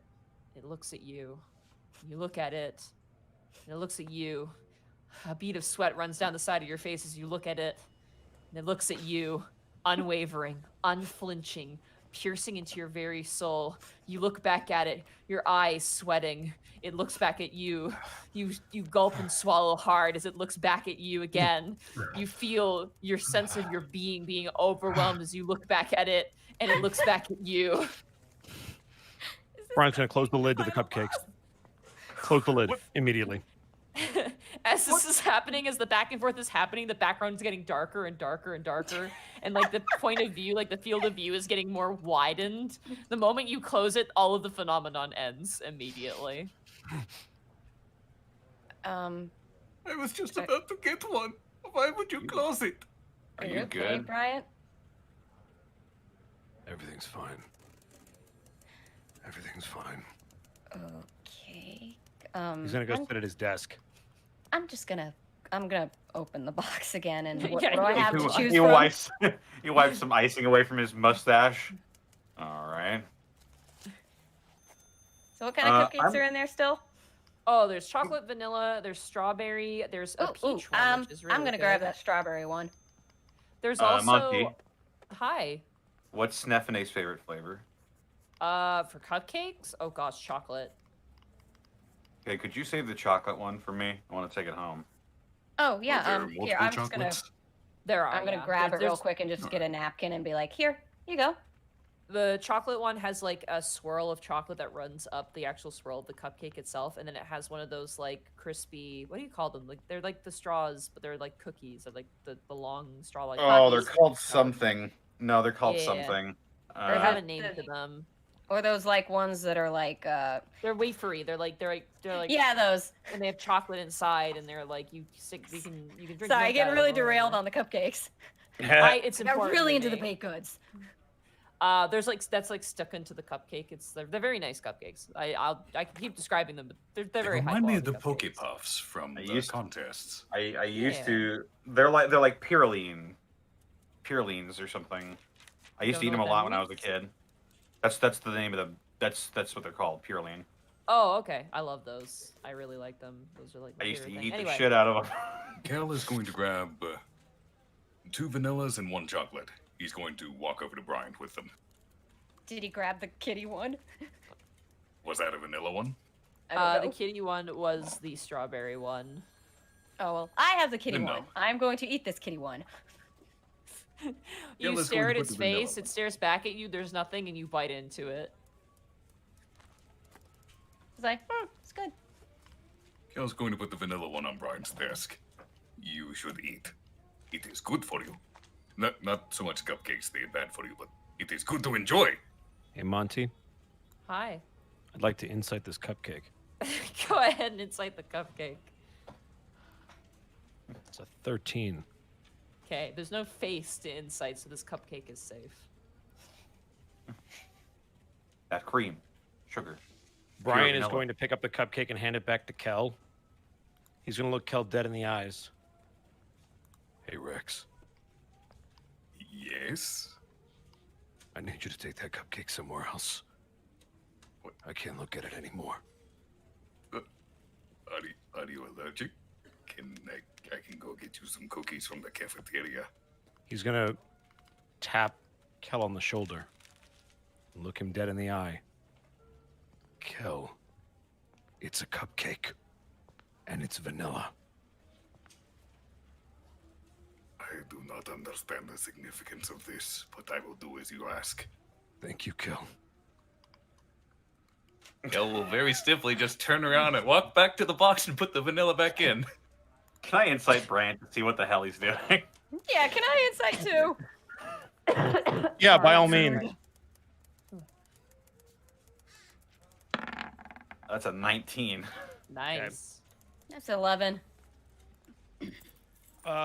Gibby, Brian is very clearly petrified of cupcakes. Something must have happened in his past. Viro, he's fucking with everyone. But why? Tanis will just shake his head.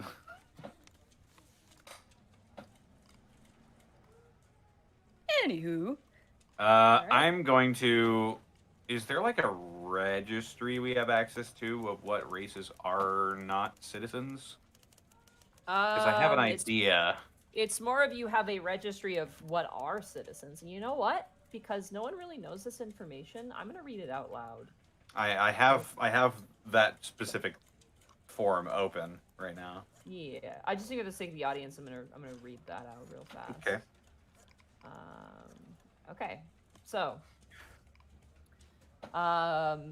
there's a lot. I'm just gonna be I'm gonna cover it.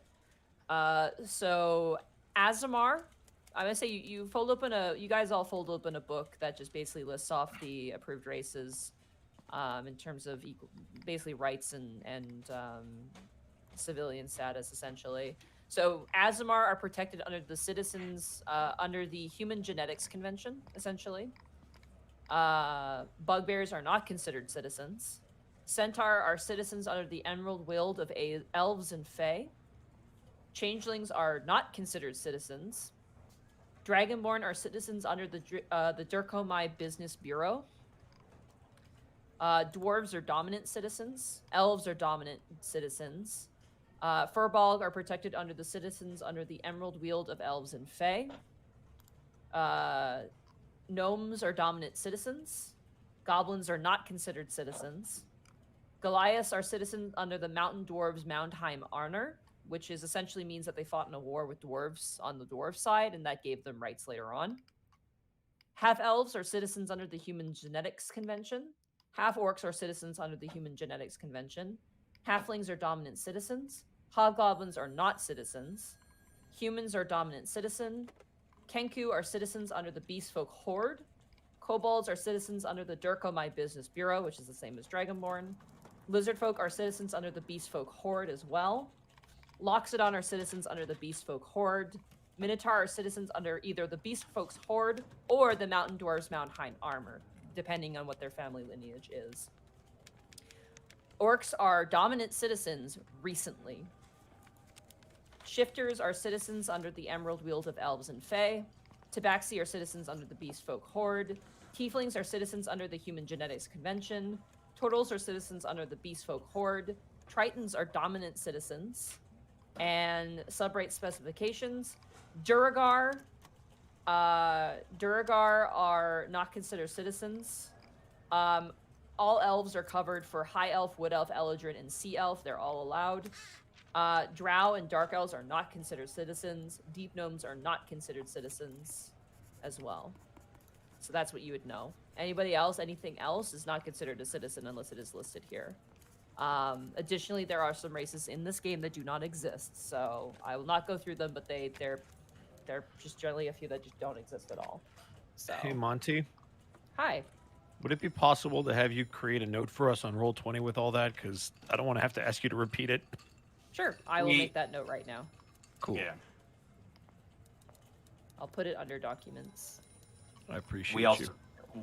I think we also all have the file. Yeah, we have that Could be- old document. Yeah, races_prince_division. I will copy and paste that to you guys immediately so you have it on reference all the time. Woohoo! Would we have any information on the capabilities of changelings? Changelings? Roll a Arcana check for me. Oh boy, here I go rolling Arcana. Here I am, rock you like a 3. Can I roll that too? Sure, yeah, I'd say you guys can as well. All of us. 11. Sure, I'll say yeah. You guys are working on this together as a team. 4. Anybody else? Do you want to get in that, Bryant? Sure, here comes my 2. 18. 18. You actually knew a changeling at one point, Bryant. I think I killed him. Nope, you did not. They were a camera person. And changelings are not considered citizens, but a lot of people pretended that they, like, it was more of like, we think they're a changeling, we can't prove it, and we don't want to, do anything that would break, like that would be invasive and you breach some sort of business protocol. You found out later on that yes, they were. Generally, they are, from your experiences and your knowledge of them, they can change into, whatever they want to. And they either do that for, good reasons, like say they want to do a job or just be part of civilization. And sometimes they do it for evil reasons, like, spying, replacing someone who they've murdered. It's one or the other, it tends to be. They kind of, from your knowledge, live on the edge of extremes. They're either super peaceful, super friendly, super nice, or they are out to do some pretty terrible things. So it's a 50-50 coin flip about whether or not I would kill one, right? Exactly, yeah. Okay, cool. Cameraman killable, not killable? Do we know? Cameraman was not killable. Cameraman was actually extremely nice. Okay. Yeah. And a changeling isn't the same as a barghast, right? Changeling, no. Well, technically a Barghest is a shapeshifter, which technically a changeling is too. But rather than, a changeling can change into whatever they want, for the most part. Like, they can change into another humanoid. A Barghest can only turn into a monster, similar to that of something like a werewolf. So like a general shapeshifter. Okay. Yeah. Monty, this is important. If you kill a changeling in a different form, they're still not considered citizens, so it's perfectly fine, right? Like if you kill them, Yeah, and for they the look most like a part, human? yeah. Okay, cool. When you kill them, they go back to their natural form, which is very strange. looking. Okay, so it is Yeah. legal. Perfect. Awesome. So it is legal Yeah.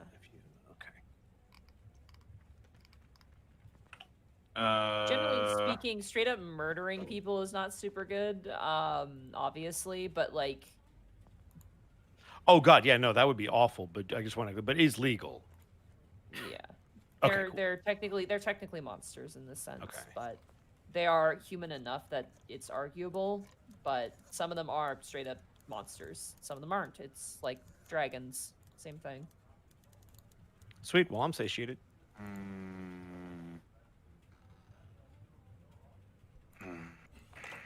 During this time, can we say that Khel has gone to fetch cookies for Bryant? Sure, you get like a little bag of graham crackers from the cafeteria. Khel will place them on Bryant's desk. Brian will So, once again we look got up our with terror warrant, in his eyes. What was that, Gibby? Our warrant's ready to go. It's all good. Yep, warrant's all good to go. You And guys it's like have a still warrant like for that 1 in the house. afternoon. Yeah. So should we go check this out? Yeah. We should, yes. Okay. You guys load up in your car, and I need someone to make a driving check for me. Best Sorry, dad. I'm a good dad. You have guidance.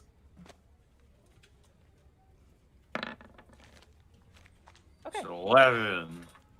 You Plus. guys drive to the. Oh yeah, roll your plus there.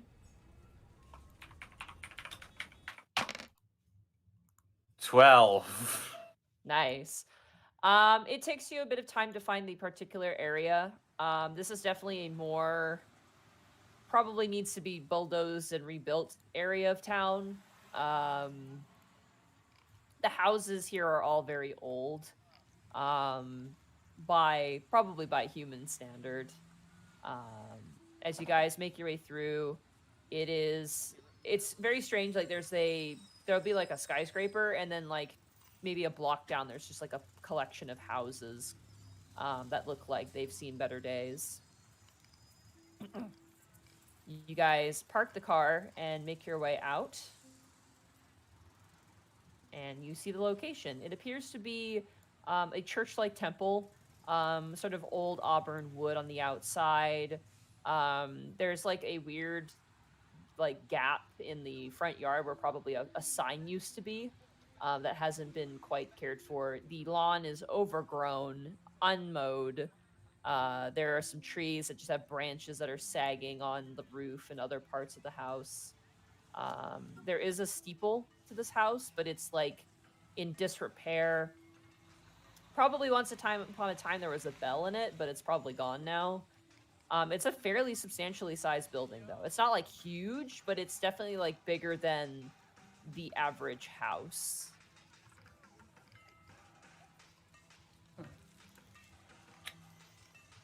Should we try the front door? Because I'm not keen on climbing up to that steeple. Before we do anything, I want to see if there's any sort of surveillance going on. Like, does this building have cameras, or Okay. are people watching us? Can Go I ahead. also take? How long does that take? 10 minutes and hook up detect magic. All right. Yeah, absolutely. You cast Detect Magic. Tanis, go ahead and roll a perception check for me. Perception is going to be soft 20. Nice. Soft 20. You notice some floodlights, some probably motion activated floodlights on this location, and you do notice there are some security cameras, notably on the front door and near some of the windows. Do they look active? I'm gonna say with the 20 perception, they look new. They don't look like they fit with the rest of this building, so they definitely look like they've been installed in post of purchasing this location. I'll like nudge Bryant. Hey, they got cameras set up. Yeah, I see that. All right, which one do you want to shoot first? Well, I think this warrant has a. Oh, right, we have a sorry, I was watching TV last night before I passed out, and they took out all the cameras. It was badass. Well, I don't think we're really in the secret agent business, but Yeah, I know. All right, go ahead and Mm. knock. If you're feeling weird about it, I've got mage hand. I could try and turn the camera around or something. Oh, I was gonna say, how do It's- you shoot something with a mage hand? are they like, do they have those protective domes around them, or are they actual like physical cameras that are out in the front? They have like the protective domes around them. Yeah, Like, they're beams. screwed into looks like they're screwed into like the like what's it, awning, like the overhang of the roof. They're not exactly well installed, but they are there. They're not like bulletproof though, and they're definitely not like the high end, like, you know, really expensive security cameras. These look like a cheap version of such a thing. No worry. We still shouldn't destroy private property if we can handle it. I know we've got a warrant, but I We worry do know about they're tipping this guy criminals, off. though. Yeah, but even criminals Yeah. can use the system against us. Yeah, I'm not keen on tipping off this Cameron Walsh guy if we can help it, especially if Yeah, he's got that's- cameras. That's what my primary concern is them getting alerted as soon as we go in there. And Can we check the back? Maybe there's no cameras there? would I have seen any cameras around the backside, or would I There have would been able? be, yeah, there'd be a camera on the backside as well. The backside looks like it used to be some sort of daycare, but again, completely overgrown, awful care. The back door looks like it has been actually barred over with wood, but there is a camera back there, but it doesn't seem to be. There's only the one. One camera. Now, what does our warrant specifically say we're there for? You are allowed to apprehend and arrest those that are within if you deem them as being complacent in the Prince Division case. Essentially, like you can basically do what you did with Kostemeyer, if you can bring them in for questioning. So you have a so warrant we to have a- arrest them. do we- and bring them in for do we an have- arrest warrant? Do we have permission to search the premises as well? Oh yeah, that goes with it. Okay. Still have to be covert about it. There's only one camera in the back. I've got minor illusion, and it lasts for a minute. Could I use minor illusion to just make the camera see something else, and then someone who's stealthy can get inside the building? It is a wide range camera, so it'll catch like the backyard, the entire back area. So, But the Mm. camera is It's not only if I cover the camera itself. I don't think that's a really good question. If minor illusion would affect a camera, I'll say you could like make it so like there's like a bird or a squirrel like in front of the camera blocking the whole view. Yeah, I'll allow that. Or prestidigitation. Could I make like just smoke that covers up the camera's view? You That's could, supposed yeah. to last for an hour.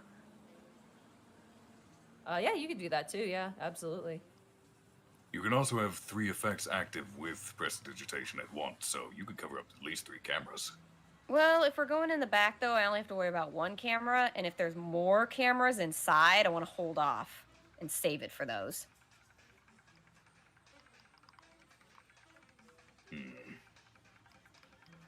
So maybe it'll look less suspicious if all the cameras go out. Or would it be more suspicious if only one camera goes out and the other 2 are fine? Probably suspicious regardless. I liked the bird idea. Like a bird in front of it? Yeah, Yeah, 'cause just smoke while is suspicious. just while we're going in. Yeah, with that would probably have to be minor illusion then as opposed to prestidigitation. That was minor Because illusion. keep in mind again, minor illusion, we got a minute, but prestidigitation lasts for an hour. Just so we're covering our bases, are we trying to go in stealthily? Or are we going to,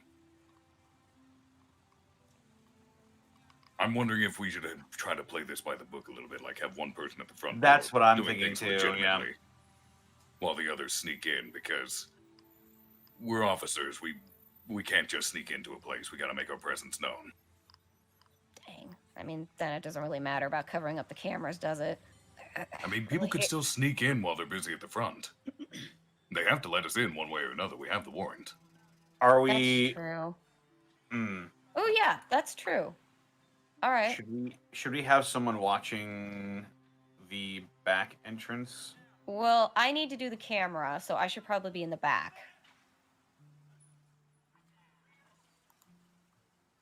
Okay. All right, so we're having Gibby in the back. Okay. I would say at least have one more person back there with Gibby. Well, Split yeah, probably. I can't be the one to go in. I gotta do the spell, and I think if I'm thinking in terms of stealthiness, Tanis is going to be our best bet Probably. because he's going to have a minute to do it. If I have to do a bird, that's minor illusion. It only lasts a minute. So you're leaving the socializing to the two stooges. Kel's good at that, and Bryant kind of listens to Khel. Wait a second. I thought Tanis was sneaking in. Yeah, Tanis is going to sneak in. You two are going to go to the front and, announce yourself proper cop. Oh, this is going to be a terrible idea. I love it. Yep. We gotta do things by the book. All right. Just like So- on all You're those going to shows send you the watch, two most uncharismatic people. This is going to be great. Hey, what do you mean uncharismatic, Mr. Paladin? Are you sure about that? Have Alright, you so- seen the social interactions? I normally don't get to roll. That's how bad he is. Tanis and Gibby, give me stealth checks.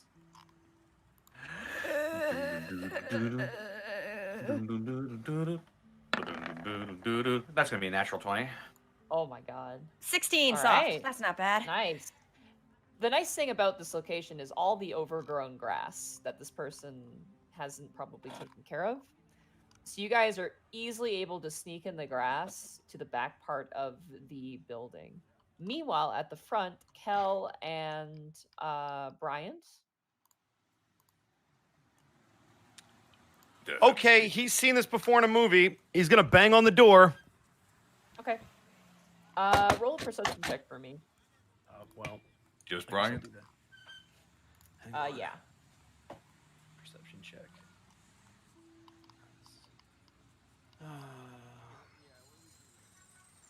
This might be a 0. Nat 1. Oh. Oh. Oh. Okay. Nat 1. Oh. Good to be No, back. this is, look, I warned you guys. Khel, roll a perception check for me as well. Oh, alright. I thought it was just Brian. That's a 5. All right. Welcome you back to bang the on Prince Division, everyone. Welcome back to the Prince Division. Hey. So I'm gonna bang on the door and I'm gonna basically be, police, open up. We have a warrant. You do Okay. not have to be so loud. You get no response. Gibby and Tanis, are you wanting to enact Operation Bird Distraction? Yep. All right. Yeah. I'm gonna turn to Tanis and be like, all right, when this kicks off, you have a minute. Got it? Got it.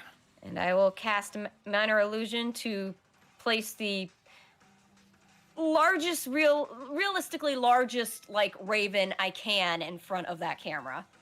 Okay. Do you want to make it like a woodpecker so it clings to the side of the camera and is right up in its face? Yeah. Okay. You do so. I You wish I summon could up get one a of those birds that talks like, hello, peekaboo. No, but It yeah, reminds me- woodpecker sounds fine. It reminds me of there was a sports update and a crow sat in front of the camera and started screaming into the camera.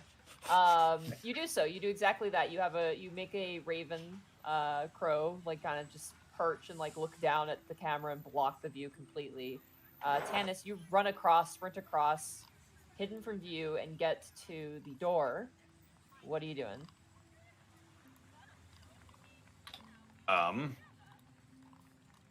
Yeah. Is there a window around? All the windows are boarded up, and the ones that aren't have a camera set in front of them. And there's no windows in Fart. the back of this area. There's only the one camera, and there's only the one door. I'm gonna try the door. All right, you grab the door. It is barred over and doesn't seem to want to open. Fuck. Is it one of those? Is it one of those deadbolt things, or could I slide a credit card in there and unlock it that way?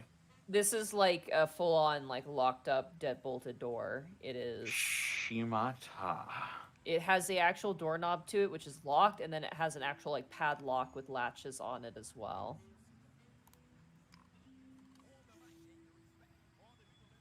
I'm gonna stick my ear up to the door, see if I can hear anybody moving around in there.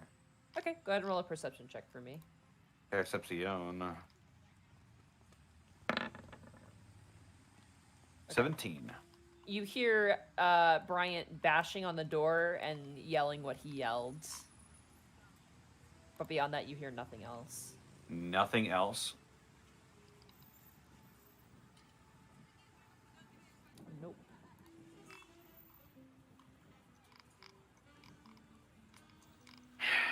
Well, You can hear a scroll wheel. Oh, sorry. Yeah, you're good. Damn. I guess we're gonna have to force this door then, huh? Up to you. You have. I'll text Bryant, not hearing anything on my end. No, wait, I'm back there too, and the crow is blocking me too, right? Yeah, you guys are both hidden. I'll go up to the door too then and help. All right, the door is actually inset into like a it's actually like, how do I describe this? It's like there's like a little, it's like, oh god, it's not like it's like directly in the wall. It's like the wall sinks in. It's got like a little bit of like a coverage area where the door has been set into, if that makes sense. You know what I mean? Yeah. It's got a very special frame. Yeah, it's got like a frame that sinks into the home as part of the architecture. Gibby, you run over and you join Tanis as your illusion stops. And the camera was facing out towards the yard, not towards the door. So you're basically out of view at this point. Oh, good. I didn't know that. I thought it was still at the door. It's like, oh god, it's gonna run out. No, you're totally good. You just knowing the spell's gonna end soon, you just skip over there and you just kind of like slide up next to Tanis. You're crammed together, but you are right next to that barred door. Knowing And the door is just a wooden door. Is it metal? It is a aluminum door that appears to have both the door, like the doorknob itself, locked, as well as there's a padlock with some bolts that are set into the door. It's got 2 locks on it. knowing that we were probably going to have to try and break into this place if we Hello? didn't. Hello. Hello? Sorry, you Sarah? went out for me for a Okay. second. Was I gone? No, No. you're good. Knowing that we would probably have to break into this place if they didn't let us in, would we have brought tools to let us, like, pick the locks on the door? I'll say you have thieves' tools. I'll allow that. Okay. I'll put that down. Thieves' tools. For lack of a better term, we'll say they're thieves' tools. Lock-picking tools. Yeah, lock-picking tools. I assume we also have those standard issue battering rams that police sometimes carry. You guys, you're not police. You're detectives, technically. I think that's a very specific implement and not Khel, really you ours. can Yeah. cast spells and we have swords. There is no door that isn't super reinforced that's keeping us out. I was about You to say I don't- you want to don't do something have really that. stupid with this door. As this is happening in the front, sorry, not Tanis. Oh my god, Bryant and Khel, no response. No. Cool, breaking the movement. door down. All right, go ahead and roll an athletics check for me. Gil's going to give him guidance as well. And while he's doing this, can I say something stupid, Monty? Oh, Well, let's see if Sure. this works out first. So that's an 8. I would have preferred advantage rather than a guidance. so Bryant, you're like, all right, time to take the door down, and you ram your shoulder into the door. This loud thudding noise can be heard, and your shoulder hurts really badly right now. Nice. That's what I have 2 shoulders for. I'm gonna hit it again. All right, go ahead. 17. Hey. All right, thump, thump, and you have another guidance, I believe. Khel with guidance, you, I imagine. Yep. That's a soft 20. Hey. 20 is what you needed. You bash through the door, breaking the lock on the other side. And immediately, the first thing that hits you is the smell. There's a horrible, horrible smell in this area. Okay. As he's bashing the door open, Gil will say, "We are respecting your right to privacy as a citizen by knocking, but asserting the authority of this warrant by coming in anyway." I get that reference. I do too, and I hate you for it. It's so good though. I also. All right. So as you bash in through the front door, immediately there's a staircase in front of you that leads up. to a second floor, and then there's a staircase that leads down. I'm gonna point for Khel to go down, and I'm gonna go up. Where's the smell coming from? Smell is just general. Got it. This house smells bad. I'm gonna tell Khel to go down. I'm gonna go up the stairs. As Khel is going down, he's going to text message to Tanis and say, "Front door's open. Let's go." I text back, I heard. I'm just Yeah, looking you at. I look at definitely- his text and be like, definitely heard it. "What was the point? What's the point of us doing this back here then?" Make him think there's only two. As Bryant's going up the stairs, police, we have a search warrant. Anybody in this house, put your hands up. Okay. You don't hear anything. Cool. I'm gonna continue to search with the sword out now. Okay, you pull out the sword and you head up the stairs. As you head up the stairs, you find a living room and kitchen area. It smells foul here. There are dishes stacked up. There are takeout boxes everywhere. Notably, the walls have flies on them. Like, there's actually a ton of flies in this area. The living area has a couch with, like, a TV, and there's just stacks of DVDs. Like, there's no shelves, there's just stacks of DVDs on either side of the TV. There is a kitchen table that is very much was free, with an assortment of different types of chairs arranged. Some are plastic lawn chairs, some are just like, you know, metal chairs with like the really gross scratchy cushions on them. You see at like lawyer's office or like bank offices, you know, the ones I'm talking about. And it is just foul in this room. Notably, there's a hallway to your left, and then the living room and all that features are to the right of you. All right, I guess I'll go down the hall if there's nothing in the common area. Okay. As you head down the hall, immediately to the left of that is a bathroom, which you open up and you look inside. Surprisingly, not as dirty as the kitchen area, but still pretty gross. It's got a lot of yellowing, a lot of staining, water damage, and the shower curtain is like it's supposed to be white probably, but it's like an off orange color. Gross. I'm gonna continue down the hall. Okay. You continue down the hall and you see a bedroom. There's two bedrooms at the end of the hallway, one being the master bedroom and one being probably a smaller such bedroom. Clearly, these used to be offices of some manner that have been repurposed into bedrooms, as the windows that are in here have been barred up. The master bed is just a mattress with a blanket over top of it. There's just piles of clothes on the ground. The other bedroom, which is slightly smaller, has two single beds smacked together, and like probably a little neater, but there's still clothing everywhere and just general really gross state. For the most part, there's a lot of clutter here. There's a lot of junk. There's a lot of like discarded objects here. Okay. Got it. Khel, as you head downstairs, you find your way downstairs and you see what looks to be 3 hallways, one leading forward. There's a door, a bigger set of double doors that lead forward, and then there's a small hallway to the left and a small hallway to the right. I'm going to check the left hallway first. Left hallway? Okay. You turn down the left hallway, and immediately as you walk down, immediately to your left is there's 2 bathrooms actually. There's one bathroom that has like just a couple stalls. There's actually 2 toilets in here.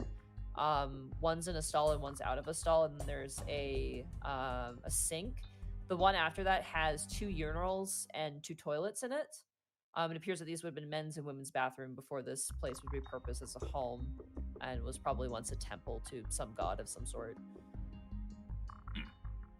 All right. What about that right hallway? I assume a similar setup?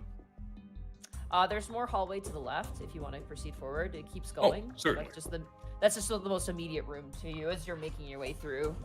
Then as you down that hallway. As you proceed down the hallway, there is a door to the left that appears to be locked as you go and try the doorknob. Locked door. Okay, we'll knock. All right. Hello, we have a warrant. Meanwhile, Gibby and Tanis, what are you guys doing? I'm gonna pick that lock. All right, go ahead and roll 8 thieves tools for me. You'll have to do it twice because there's 2 locks on the door. Okay.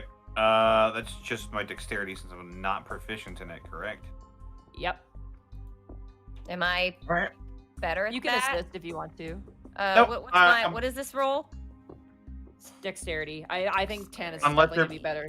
Unless you're survives, so- proficient in it. Unless you're proficient in it, I think I would be the Yeah, better. I'm only a 2. All right. So I Yep. would say you can help him though. You can help and assist with this.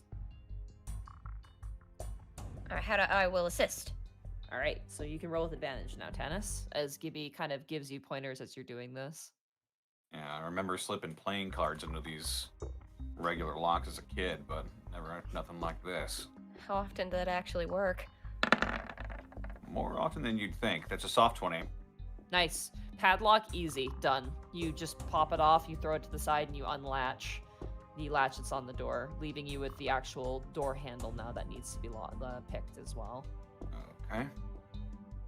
Go ahead and roll another dexterity check with advantage because of Gibby's assistance. Oh fuck! I'm doing it again. 17. Okay. 17. You open up to what looks to be some sort of mudway as you open up the door. There's like Mudway? 2 steps.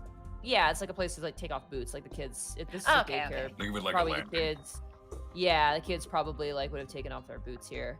You guys enter inside. Immediately, you're also hit with that smell. The smell, it smells like a recycling bin that hasn't been taken out for like 2 years. If there's a way to describe this smell, it's not like garbagey, but it's like something's been sitting for too long.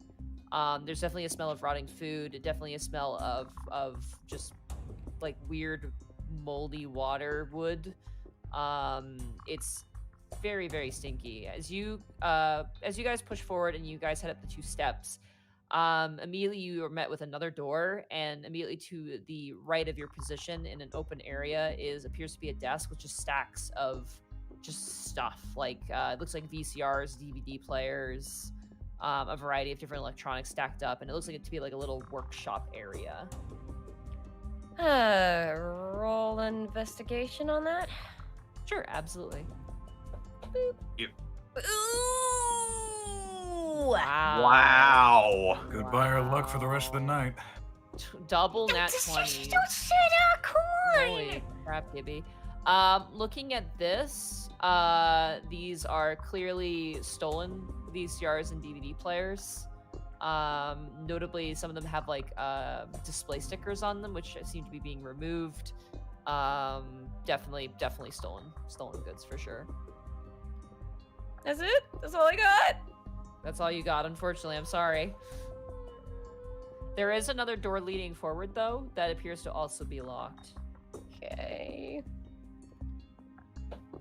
Just be really depressed and Tanis doesn't understand why. He's above game, he won't understand.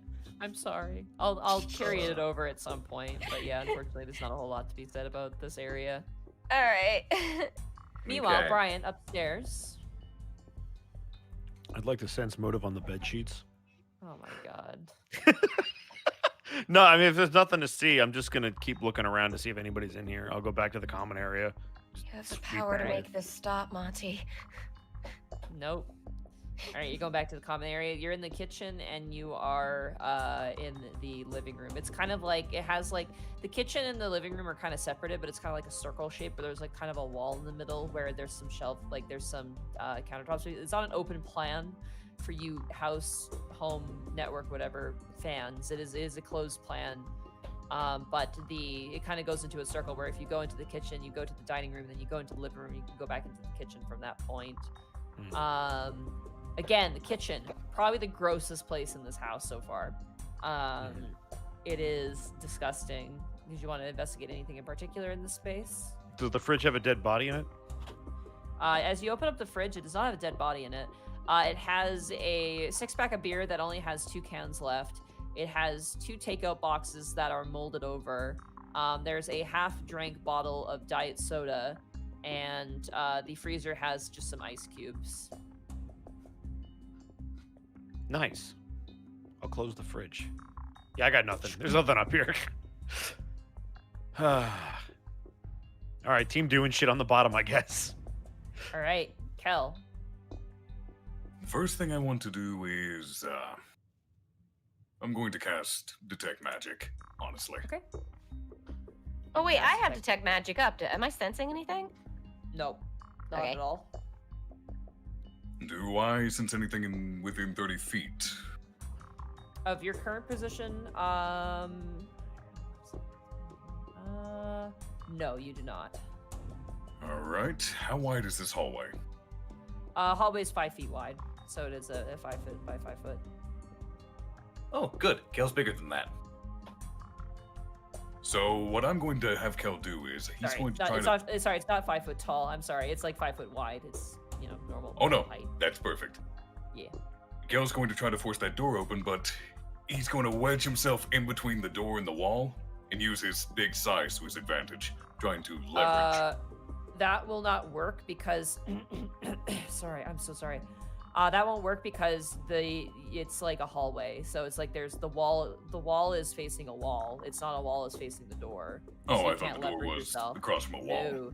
The door is not Then across Kale's the just wall. going to back up and charge the door. All right, go ahead and roll out that athletics check for me. That is a 14. Okay. Brian, as you are kind of heading back into the kitchen, like closing the fridge, you hear a bang from downstairs. Yikes. Somebody just got messed up. Khel, that doesn't seem to open the door. No effect. No effect. Tanis and Gibby. I guess You we guys should are- try this next door. Yeah. I will help him again. All right. Here we go.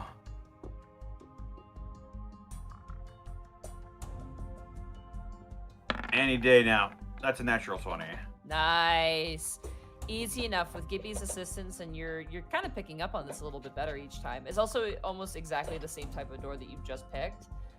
You manage to unlock the door, and the moment you open the door, there's a smell of printer ink, almost like a burning plastic smell that hits you as you walk into what looks to be almost like a warehouse, but it's not. This is probably where, like, as you look inside, Gibby and Tanis, from floor to ceiling are just stolen goods. There's DVDs, video game systems. There's a shelf that's just filled with jewelry. It's like a ton. A lot of it is DVDs and video games, specifically, and music CDs. As you look around, they're like the boxes are labeled, and they're all just in just. It's just the sheer mass of it as you entered this space is kind of like boggling to you. I'm assuming it all looks really old and dusty. No, it looks new. Shall Development. I do investigation again? Gibby, I'm gonna say your detect magic actually goes off, and you sense something immediately to the right of you nearby. Something's in here. What kind of magic am I sensing? You're sensing transmutation magic, mixture of conjuration and transmutation. Would that be like a shifter or a changeling or something? No, Like, is it's more someone of like, here, or am I just sensing residual?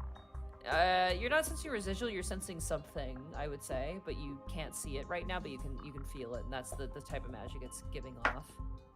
Tanis.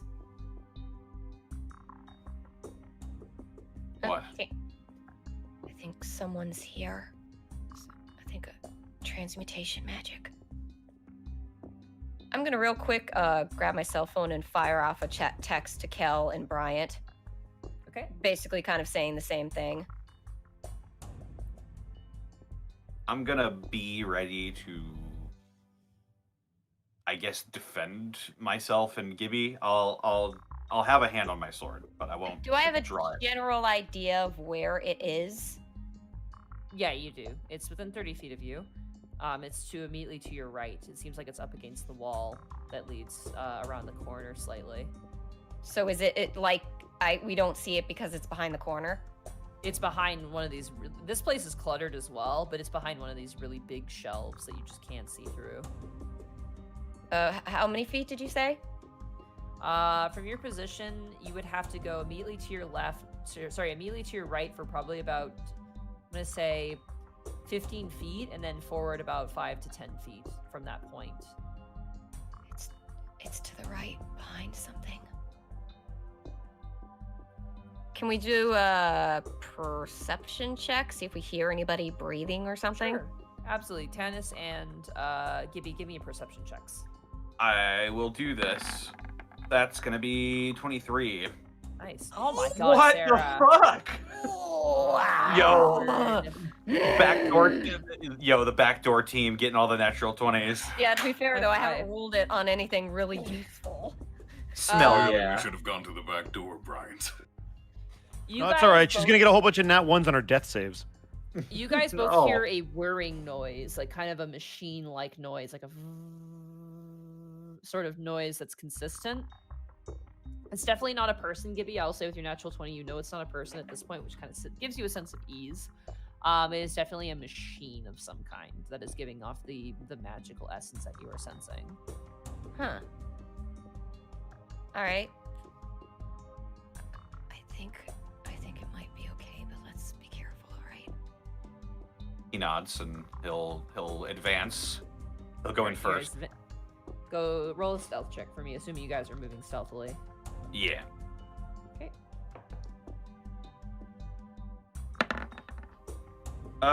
15. 15 as well. All right. You guys kind of low to the ground, make your way around the corner, and as you look, we're gonna jump back over to Bryant. You hear bashing as you are in the kitchen. What are you doing? Is there any fucking shit in this upper part of the apartment that looks like it could give an indication of when somebody was last here?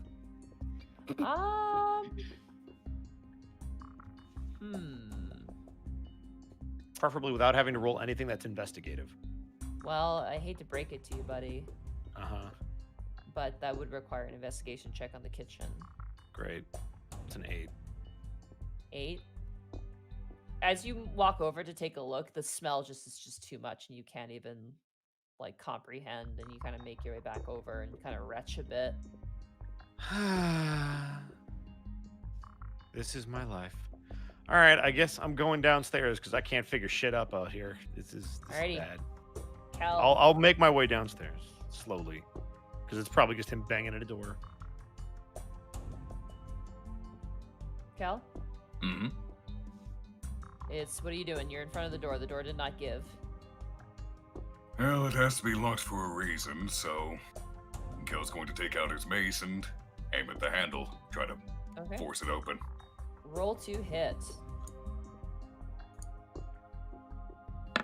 That is going to be a 14. Okay, that hits. Go ahead and roll damage. And that will be 8 bludgeoning damage. Okay, you swing down on the door handle and just shatter it out of the door, because this is a wooden door. You shatter the wooden handle, or the metal handle out of the door frame, like the other side, the other handle bursts out, and you take your foot and you push forward on the door.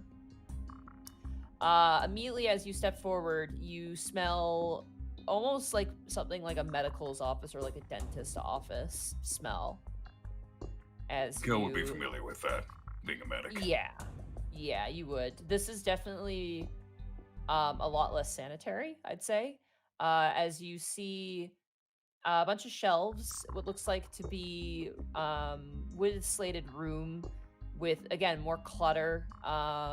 There's like you see a garbage pail that's just filled with like all these little cotton balls. As you see that in the door frame of the door. What you missed is there's actually a nameplate on the outside. It says Dr. Isaac Yankum. It's really weird. Ah. I understood that reference. So the door is openable now? Oh yeah, door's open. You broke Kel's it. going to walk in and I suppose I have to do an investigation check, don't I? Okay. As you walk in, I need you. 1 second here.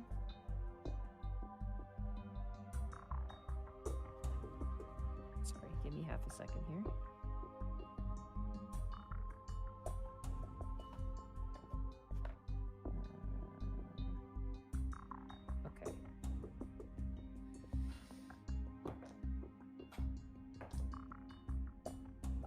Does an 18 hit you? That matches, so yes. Okay. It's gonna be. Oof, this is gonna fucking hurt.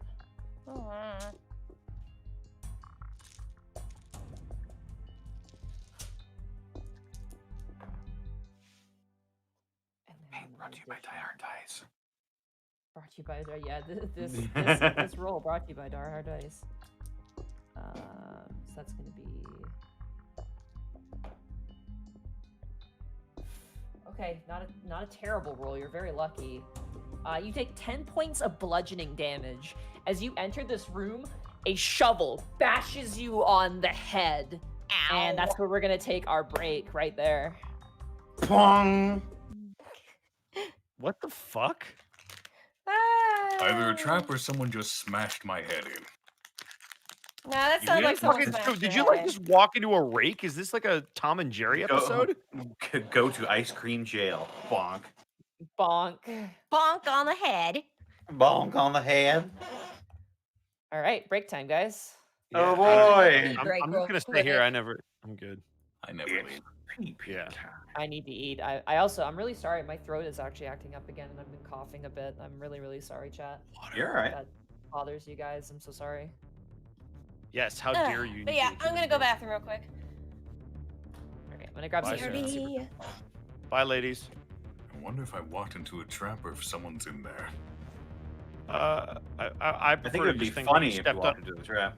I just want to pretend that you stepped on a shovel and it hit you in the face. Like, I was considering bringing fine traps with me for this little encounter, but Let's Yeah, put it well. this way: if we get into combat, we are all separated. yep. And I'm fully capable of healing myself, so unless they down me in one turn, they're not getting anywhere. Yep. I can't. Sarah is going to die because she has burned all of her nat 20s and she's taking somebody with her. Tanis. Uh-oh. What's with the backdoor group getting all the 20s? Yeah, Leave fuck some that. for me and Bosco. It was like, hey, I'm good at bashing stuff. 8. You and I have consistently rolled low since we got in that front door. Huh? You and I have consistently rolled low since we walked in that front door. Oh, I rolled low the whole night. It doesn't matter. The one thing I got was the thing about the changelings, which doesn't matter. At least I found their extraction. I couldn't even inside a cupcake. All right, that's my night. To be fair, I failed against the donut as well. That's fair. I should probably read off some bits and subs because I'm sure people got some smart ass things to say, don't you, chat? Let's see. Zako Duo is the first bit drop, so of course I'm not even gonna bother. Thank you for the bits, you nerd. Plata64 with a Twitch Prime sub. Woo, nice to be back. Trying to do art for my Barbarian, and listening to this was a nice way to spend my Sunday afternoon. King Kame drops with 2,000 bits. Just wrapped session. A sad precedent has been set that my multi-class must cast Bind on the party wizard to progress the plot. That's a weird thing you have to do. Gamble, thank you for the 50 bits. Episode title, Old Demons and New Beginnings. Let's see. We've got Dragon Lionheart, thank you for the tier 1 sub. Nanor, thank you for the tier 1 sub. We've got Ty of Nerdlandia with 10 tier 1 subs gifted to the community. Basil the Lovable, tier 1 sub. Welcome back, guys. Ty of Nerdlandia with 10,000 bits saying, hope you guys are all doing well. Can't stay. We'll have to catch the VOD, but hey, all your content is keeping me sane as my work ramps up for the holidays. Thank you, Ty. Stellar Coyote with 100 bits.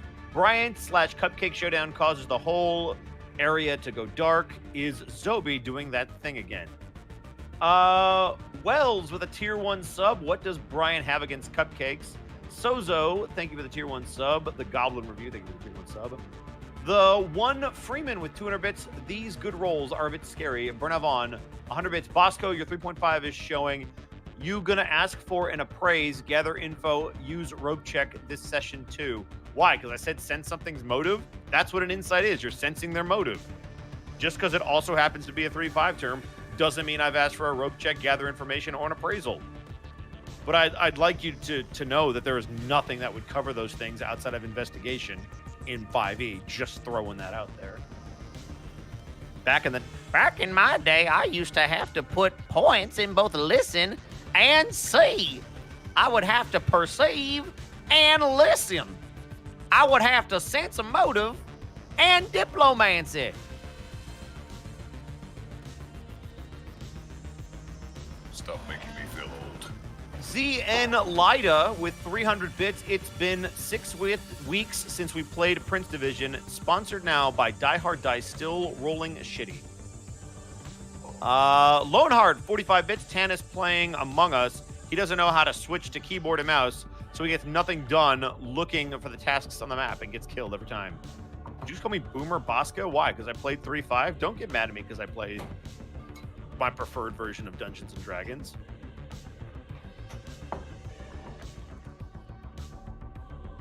I'm just saying. People like to hate on 3.5, and I don't understand. Whoa, Viridian Winter, thank you for the 3 Tier 1 subs gifted to the community. Much appreciated.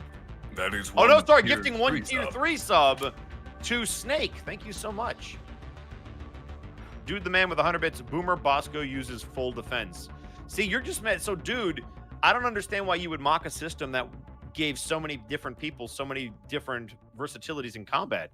You didn't just have to be a battle master to have stances that you could do. If you were trying to fight somebody and you didn't want a full defense but still wanted to take a defensive stance, you could actually just take a -2 to your to hit and you would put it towards your AC for the round. That way you would still be able to attempt damage while also being able to protect yourself because you knew where you're going to get hit. I use Remy as an example. People hate when I full defense because I can either full defense or I can attack. But if I know I'm about to get crushed, you're going to full defense. If you can fight defensively, though, that would be like that middle ground. 5e doesn't have that. I'm just saying there's some good stuff in there. Taka Nub with the Tier 1 Twitch Prime sub, VHS tapes, and the smell of old decay. Welcome to the Plinkett House.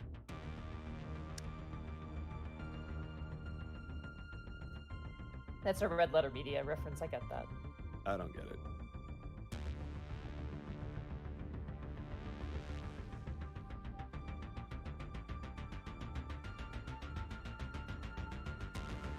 Burnout saying it's just all dice is not having any kind of appreciation for the intricacies of that stuff. Pathfinder is just 3.5. So, Probate, if you're playing one, I get why you would like the other.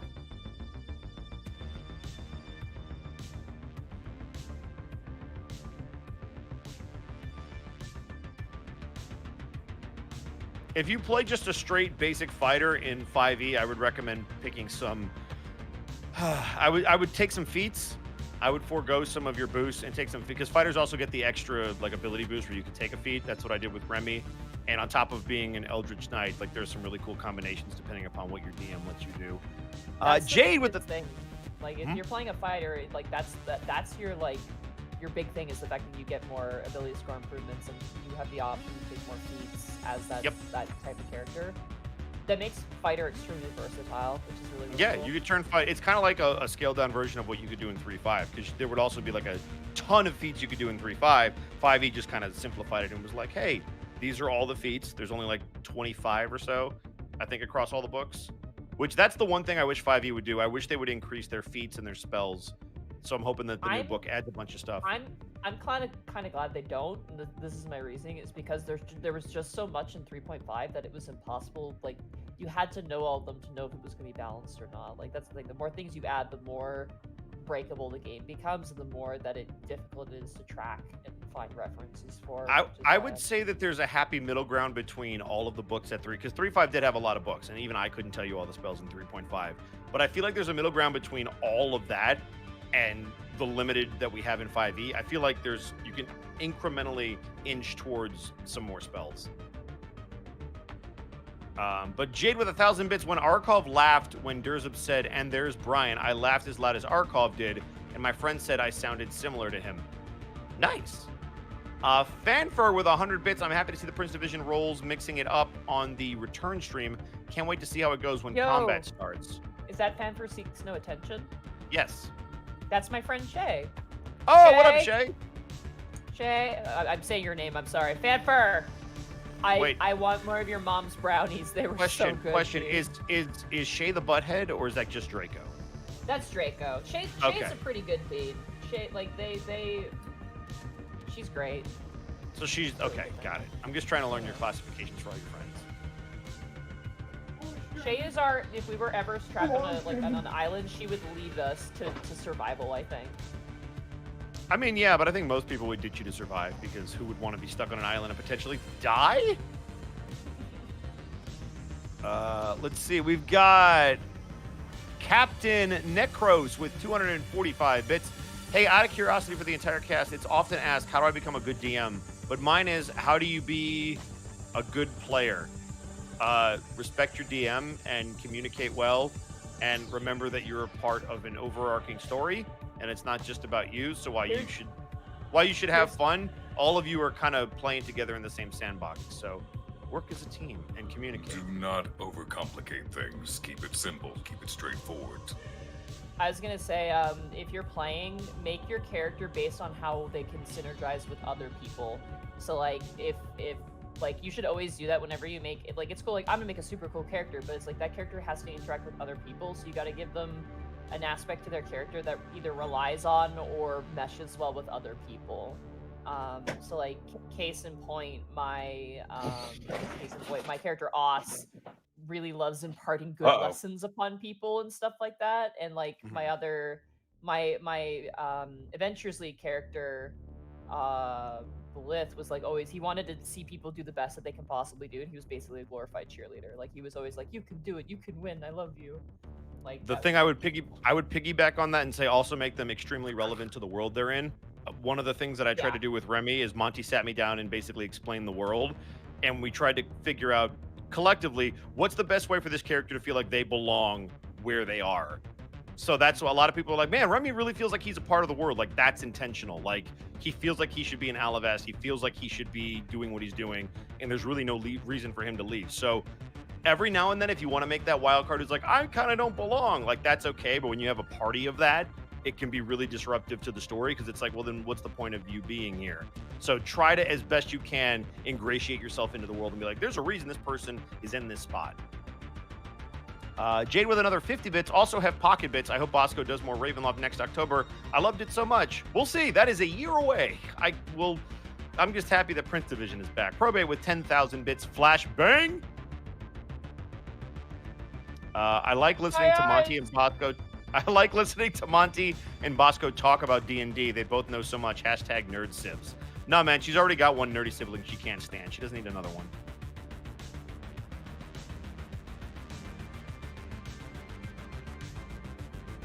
I think I got through everything. Yep. All right. Oh, there's one more. Yeah. Oh, man, they just dropped it. Dude the Man with 100 bits. When making a character, always ask yourself, why can't this loser get a real job? Hey, man, that's too real. That's way too real. And Viridian Winter with 5,000 bits. Glad to see that the Gibby and Durzib ship has finally pulled into port.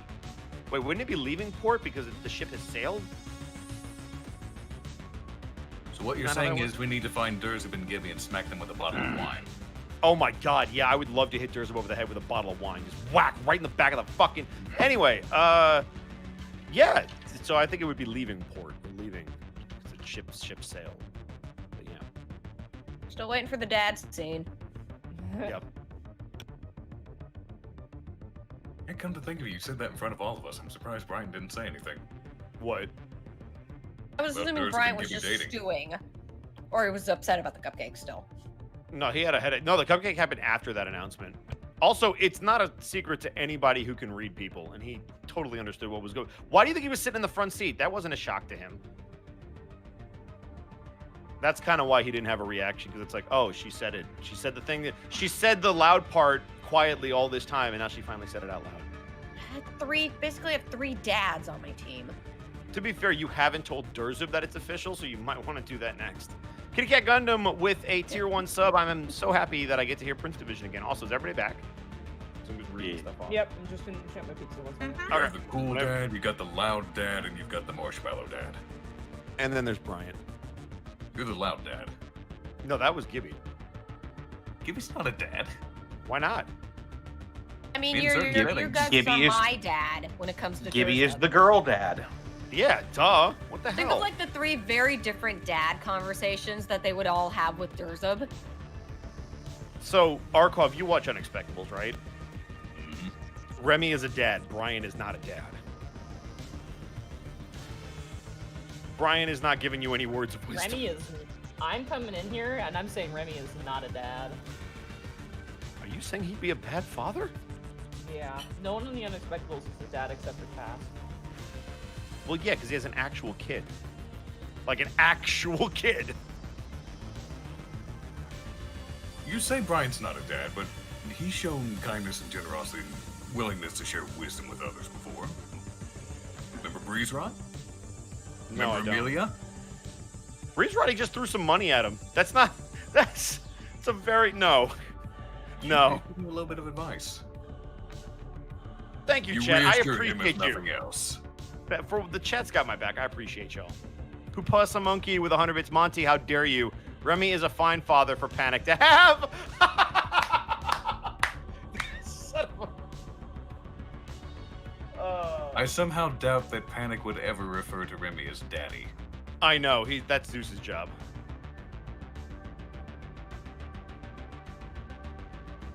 I hate this conversation.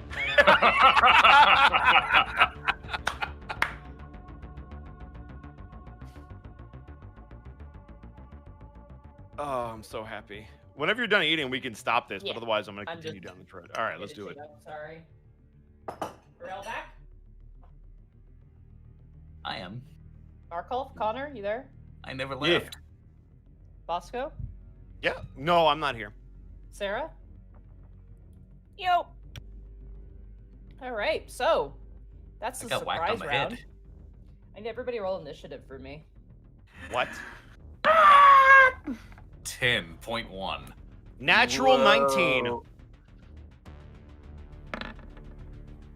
Whoa. 17. 10. All right. Sec, I just gotta write these down. Man, it's nice writing down an initiative order that doesn't have like 6 people in it. a nice, tight, compact group.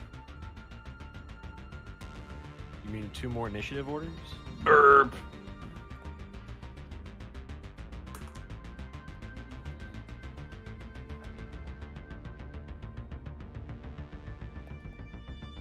Alrighty, so, Khel, Uh-huh. unfortunately... One sec, I just gotta grab stat feature card for you real quick. Unfortunately for you, the enemy's got a natural 20 on their initiative.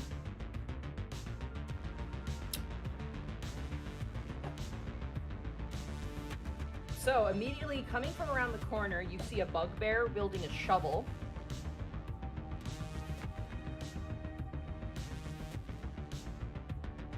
I'm gonna try to find the step.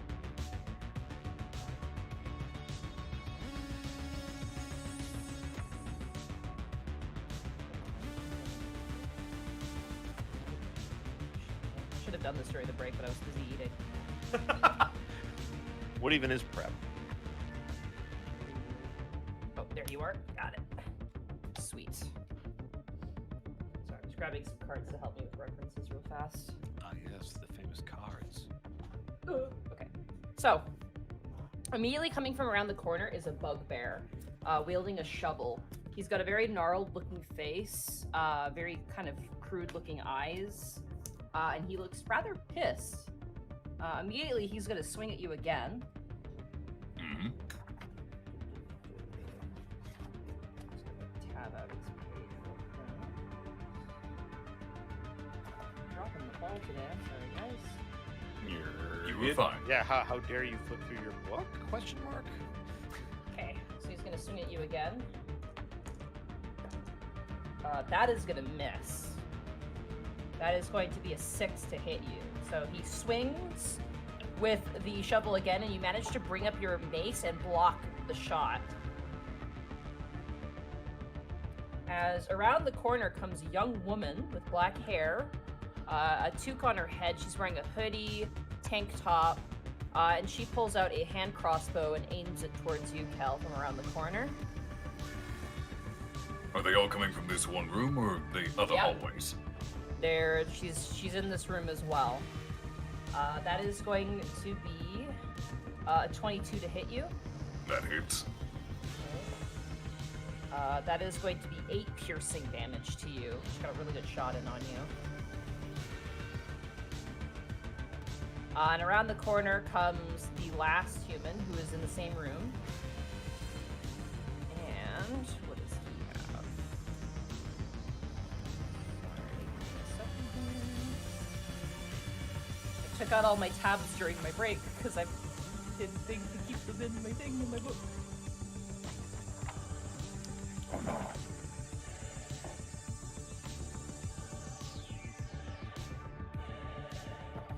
Okay.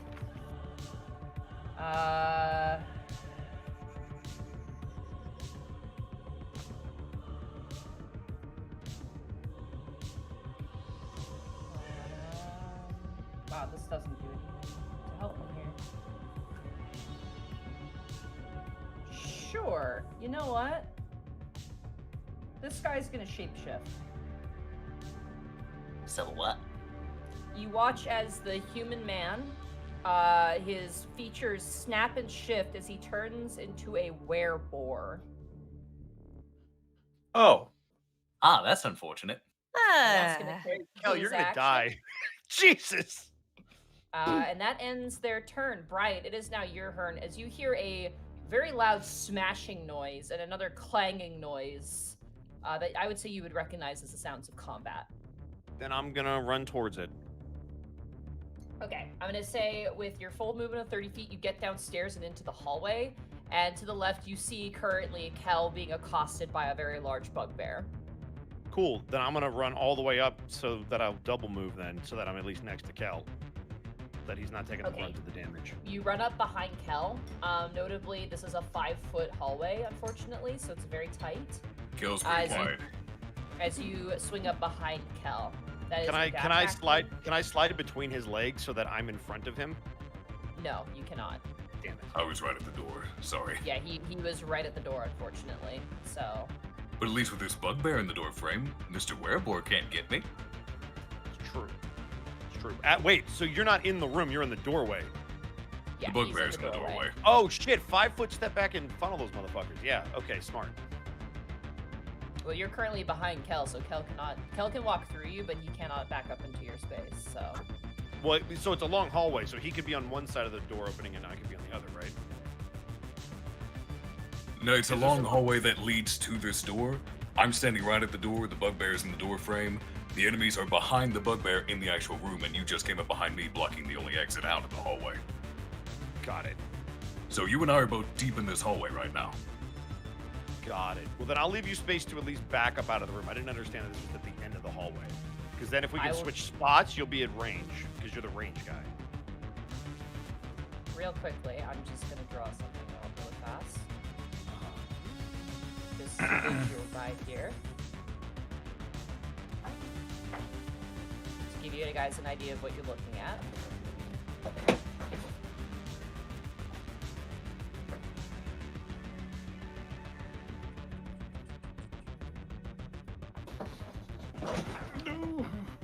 So right now looking at this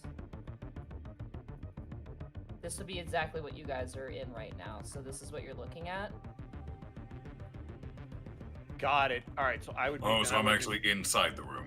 You're actually inside the room because you bursted in, and then the bugbear, if he loads in, is like right here in front of you. Got it. Then I would have left him space to get out of that hallway because otherwise he's gonna get messed up. And yeah, I'll wait for him to get behind me so that he can hit it range. All right. I'll switch away from our visual representation. I just want to clarify that for my Yeah, players. no, that makes sense. Right. I will leave that. I'll leave that 5-foot space so that Khel could get the hell out of that room. Okay, That'll be turned into Tanis. double move. It is now your turn. As you sneak around the corner, you see a machine. Appears to be a DVD, like a DVD copy machine that's running right now. And as you look down the hallway, you see about probably 7 individual tables with similar machines currently running, which is probably what Gibby has detected. Those would have transmutation magic? Yep. You're transmuting one CD over to another one. You're Ugh. copying. Remember, I'm not cartoon of that guy just going, I guess. It's technology and magic. They overlap, and this is definitely overlapping that. Well, I guess we found our magical machines then. Are they really just As you down guys... here? Oh, sorry, go ahead. Are they really just down here burning DVDs? As you say that, you hear a crashing noise coming from immediately at your position as you're looking. I'm gonna say you guys entered in heading northward. You guys headed eastward, and from the north you hear a crashing noise, and a sound of clanging out of nowhere. It makes you jump. It's There's really nothing. loud. There's no one or nothing in this area, right? Where we came into. That you can see now. Then I'm gonna look at Tanis and be like, "We should probably go check what that is."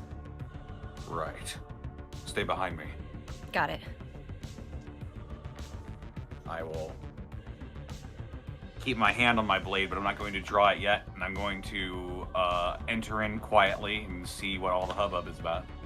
Okay, with your full movement, you make it around to another door, a set of double doors that appear to be locked as well.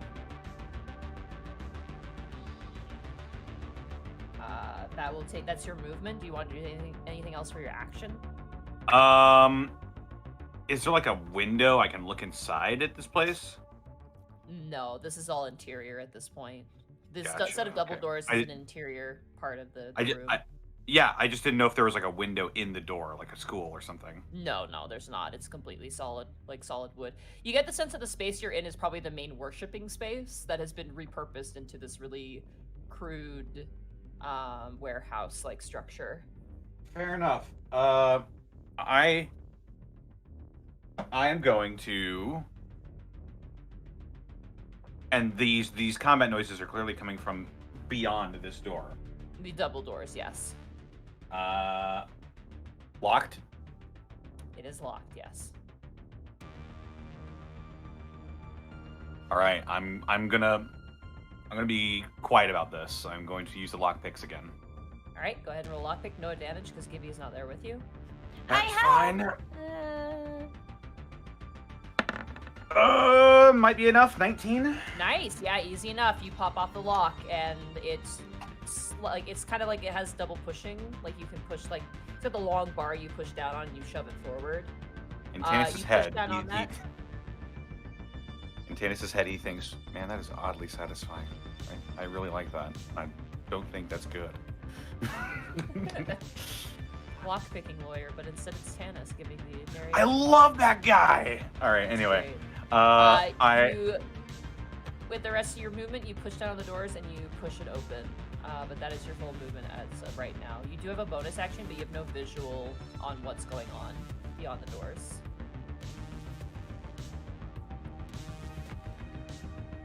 I've used my entire movement to get there. All right, I'm just going to stay put and just brace myself yeah. I'm just gonna stay there. I really don't want to just breach and alert them to my presence just yet. Okay. Khel, it is now your turn. Alrighty. Well, first things first, I'm going to take a few steps back. Notice Okay. Bryant's there. Are you But just gonna disengage, or are you staying where you are? Get behind me. I was considering disengaging, but there's something specific I want to do. Oh, never mind this bonus action.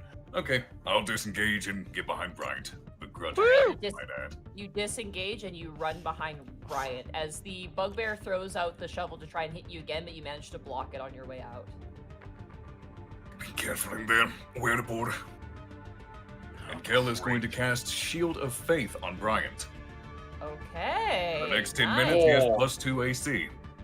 Nice. Very, you I can do love that this too. spell. I'm a cleric. I can do all kinds of things. Yeah, I know. But that Okay. is it for my turn. I can't do anything else. That is concentration as well, so just keep that in mind. Yep, but I got a meat shield in front of me now. All right, Gibby, it is now your turn.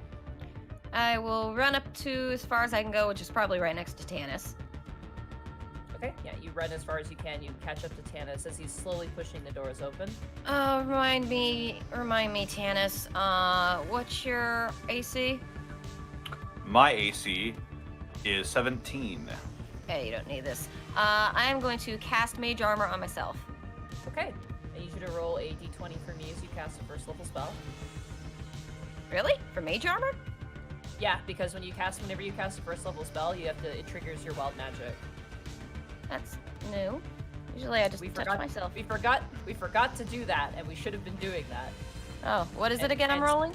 So you roll a d20, just a straight d20, and if it lands on a 1, a magical effect goes off, and if it rolls on anything else, nothing happens. What is it, 1d20? Yeah, 1d20. I forgot how to do roll. Slash roll, and then 1d20. Is there a space between that?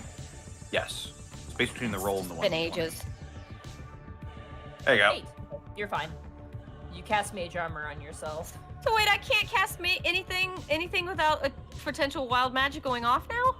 Only cantrips. But yes, anytime you use a spell slot of first level or higher, whenever you use it, you have to roll a d20, and if it lands on a 1, something random will happen, yes. To be fair, it's a 1 in 20 shot, so it's not the end of It's the a 1 in 20 chance. It's very rare, but it can Are you happen. using the regular table or the Unexpectables table? I'm using the regular table this time around, but I'm Okay. changing one of the things. I'm changing the obvious one that's bad and is dumb. Yeah, you So don't need nothing- a fireball centered on Nothing. yourself. Yeah, thanks. Nothing Yeah. too awful will happen to Got you it. in that case. So don't worry. You might even summon a unicorn. Or you could just not cast, either way. Yeah, but is it a nice unicorn or is it like the unicorn from Cabin in the Woods? We'll find out. Time will That was a tell. bad unicorn. Anyway, At least his name wasn't Charlie. yeah, that pretty much ends my turn. Alright, it is the enemy's turn. The bugbear is going to grab a mop stick from the side of the room, and he's going to throw it at you, Brian. Okay. A mop stick? Oh, this Like is the adorable. shaft of a mop. Like you would do with a mop Okay. at the end of it. He's just throwing it like a javelin at Brian, and I don't think this is going to... 12. You lift Yeah, that'll up, hit. You lift up your shield and you block the hit. What's your And- AC at now, Bryant? Enough. So he is going to charge. Yeah. George. The werebore runs towards you at full sprint, catching up to you, Bryant. And he is going to make a tusk attack against you. Okie dokie. Now, do these tusks count as teeth for a werebore? We'll find out. That's probably going to hit, actually, I think. That's, 24. Jesus, yeah. Rolled a natural 19. Fucking Even with the +2. Damn. right? Yeah, sorry. That was a good idea. I was like, shit, that sucks. Those are plans. Alright. We got plans. I mean, Brian still has a pocket healer, so... Pocket healer. Pocket Mercy Khel, let's go. Fucking Khel cast Exterminatus on Bryant. Uh-oh. And Bruce That's gonna Peace. be- That is going to be 20 points of piercing damage to you. Oh, is that all? As you watch Khel as Bryant gets gored and then thrown up into the ceiling and smashed down on the ground. Bryant, I need you to make a Constitution saving throw for me as well. 4.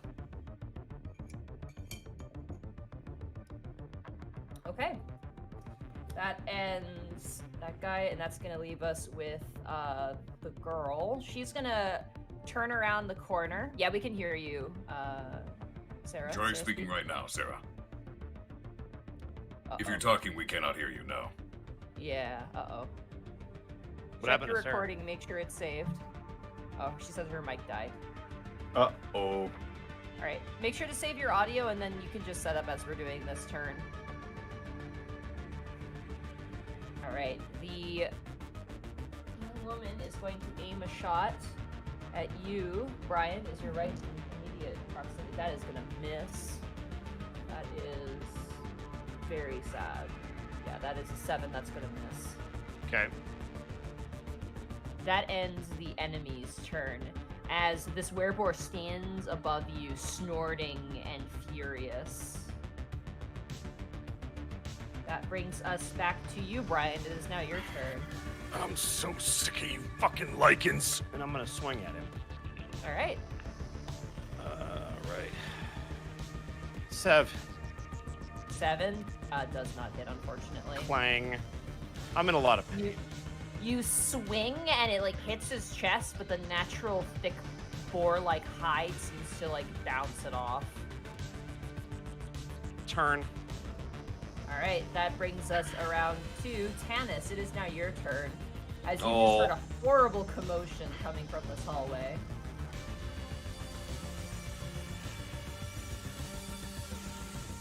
Oh boy. All right. So I can open the doors and see what's going on now, right? Yeah, no, costs nothing extra. You go through the doors and you currently see Bryant like bleeding quite heavily, Khel standing back, in a massive wereboar occupying the hallway.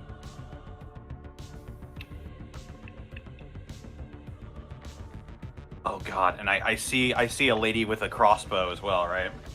She's far back. You can't really see her from your position, Shit. but she is there.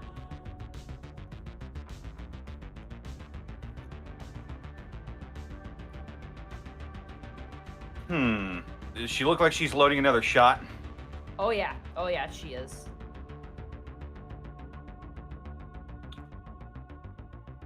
I unholster my pistol.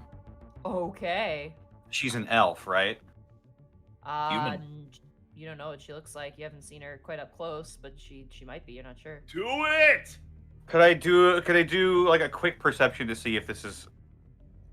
Oh, I Sarah think, says you uh, can get into work again.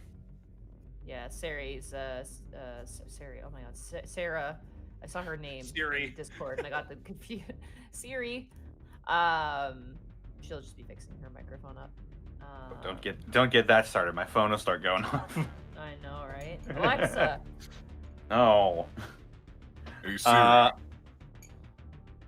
right. I pull out my La Pistole. All right.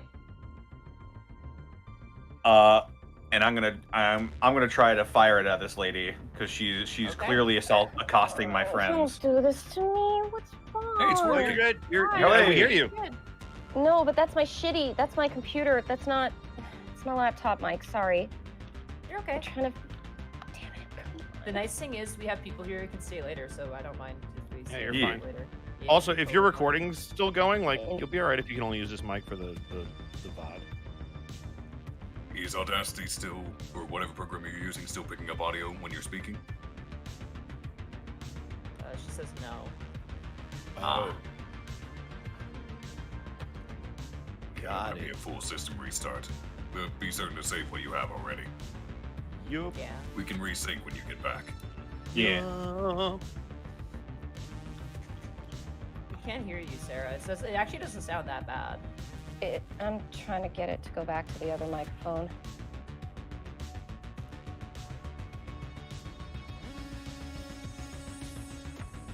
Tanis, while yeah. we're waiting on this. Yeah. You leveled a pistol. I'm gonna say you drop down prone. That's the only way you're gonna be able to aim this shot. You're gonna have to aim it between the legs. Oh, This really? won't work. Yeah. Because Oh, remember, okay, you're in a 5-foot hallway right now. This is not a very open space right now. Oh, gotcha. All right. I was a bit confused. I thought this was I thought we were coming from behind a much larger room. No, I will show you again the visual representation here to show you kind of where you are. I'm gonna say for the sake of this that you came out of here, and I'm gonna just freehand draw this real fast. So basically, I don't have a werebore. I'll put the werebore on the map. But basically, you came out of double doors right here. Oh, okay. I thought And we were behind here and coming from an Nope, you opposite are angle. not Okay. behind them. You are coming out in the same hallway. The double doors are the double doors that Khel immediately met at the bottom of the stairs. So that's the visual you have, and we'll go back to the screen. All right, so Okay. you drop down prone and you level the Yeah. shot. Yeah, Aiming I'll do it. towards The human, go ahead and roll to fire your gun. Fire my gun. Bang. Great. It's gonna be a 22 to hit. That absolutely hits. I'm going to. Do non-lethal damage. This doesn't use a key point. Okay, I'm going to use a bonus action to make this bullet deal an additional 1d4 damage because it is a Kensei weapon for me. Okay. I charge. The gun begins to like give off a little bit of this invisible heat, and I just look over my sunglasses and La Pistola is going to deal 10. Nice. And then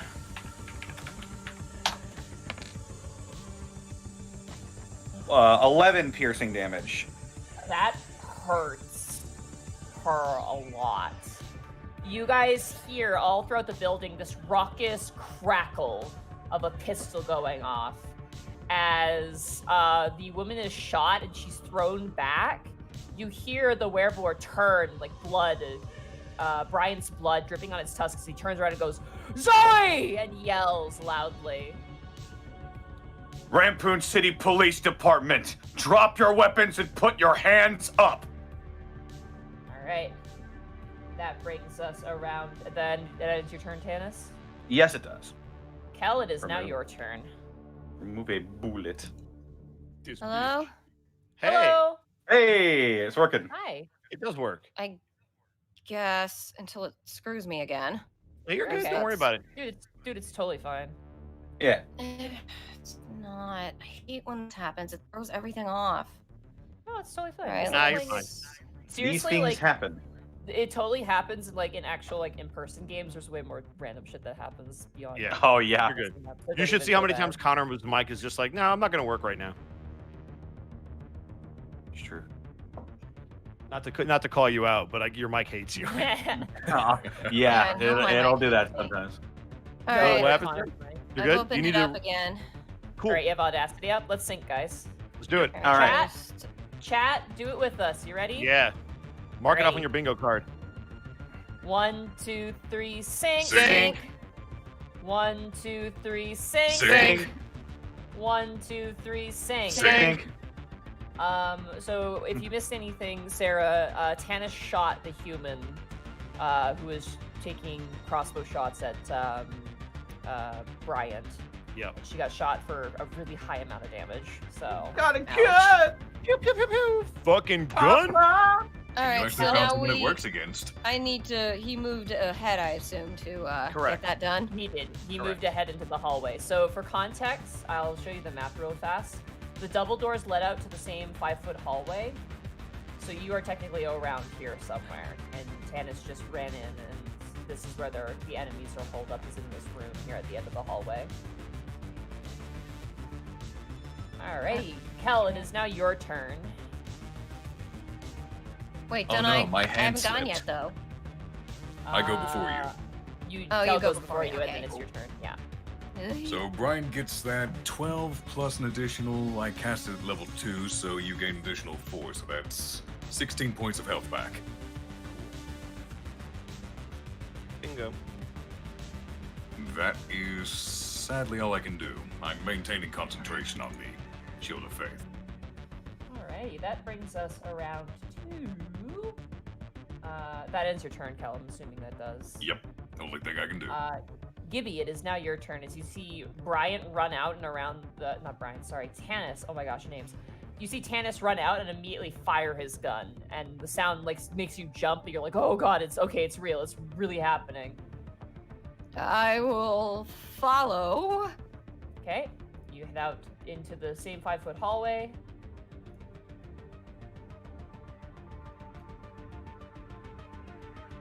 And you see currently Tanis is prone on the ground.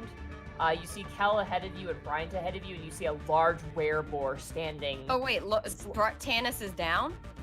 Tanis I'm- is just I'm- on prone, so he can Yeah. fire a shot without firing through 3 other things. 'cause it So would what be- can I see in terms of you can currently see the werebore. That's all you can see at the moment because he's blocking the door to the actual space that the other enemies are currently in. And has he taken any damage?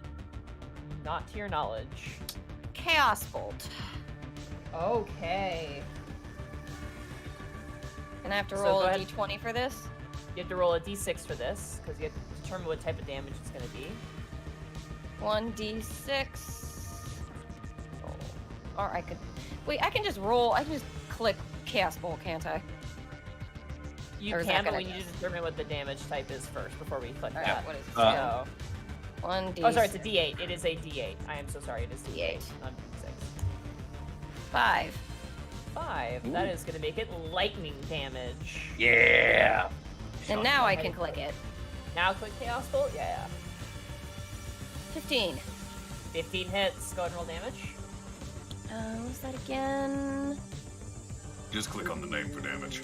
Oh, Yeah, if you just click on the name in the chat box, it brings up the damage. cast at what level? Oh, right. It's a level 1. 12. Oh. Damn! That hurts. Holy crap. A similar crackle emanates from Gibby as the Chaos Bolt launches. I need to roll a d20 for me as well. It might be best to set up on her sheet later, just something that says wild magic roll. Yeah, I'll do that. 16. Do that. You're fine. That hurts him. You get him right in the face, and as he's distracted by supposedly his partner being shot, you watch as he turns back and there's just pure fury in his eyes. I'm gonna stay where I am, away. Okay. It is now the enemy's turn. The werebore turns back to the bugbear and to now the bleeding human and goes, Zadith, get her out of here! And you watch as the bugbear runs over, collects the human, and they disappear out of sight. As the werebore turns back, and he is going to... he is going to make a maul attack against you, Bryant. Okay. That is going to be a 16 to hit. Nope. That misses. So he bites down towards you and you bring up your sword to block his jaws. He swings around and goes for another tusk attack. That is abysmal. That's a 9. That is also going to miss. That will also miss. And that's going to end his turn. And the 2 other individuals are going to take their actions to dash. And you don't know to where. You don't have a visual on them.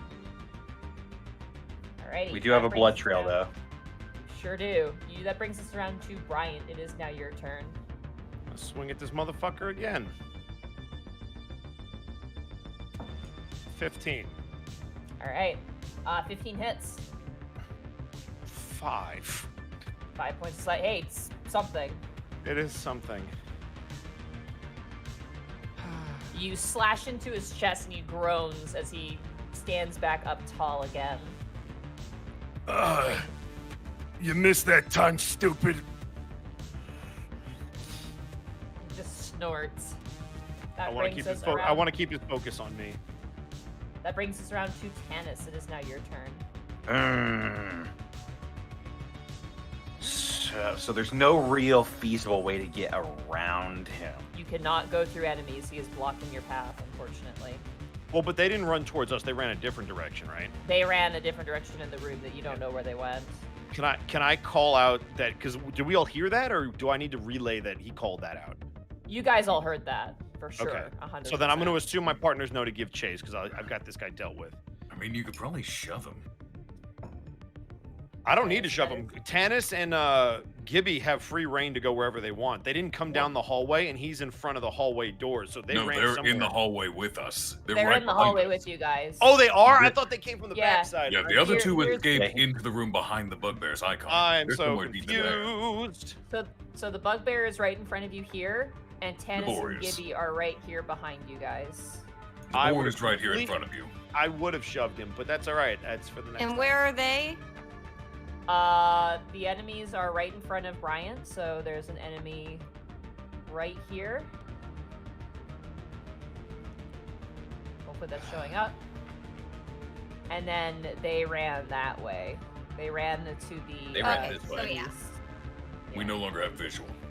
You no longer have visual on the human and the bugbear. You only have visual now on the werebore, who is blocking the hallway, not allowing you guys through. And you guys are piled up in this 5-foot hallway. And I can't get in close enough to melee him either. You cannot melee him because Brian is the only one currently in melee with him at the moment. And you cannot go through enemy units. Fart. I assume that werebores are one of the races that have resistance to my gun. I wrote them down. Hang on. Goblinoids, orcs, giants, and undead are immune. And this werebore was a bugbear. You said, right? Human. The werebore? No, he was human. The werebore was a human, but now he's a werebore, Yeah. which makes it. Well, that would make him part beast, which You could also shoot him and find out. Yeah. I could.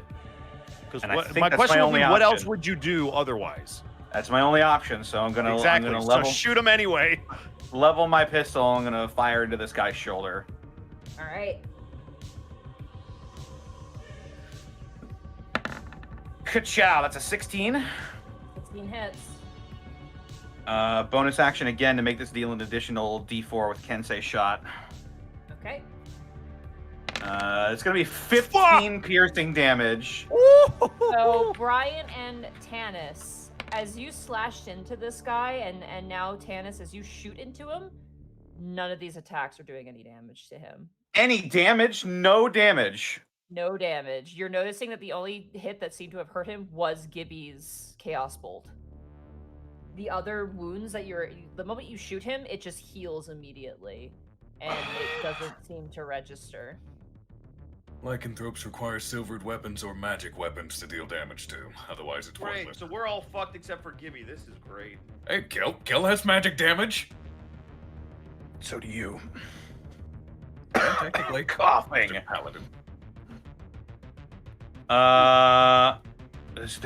There's really no way I can. I have a thought, but I can't do it till my turn.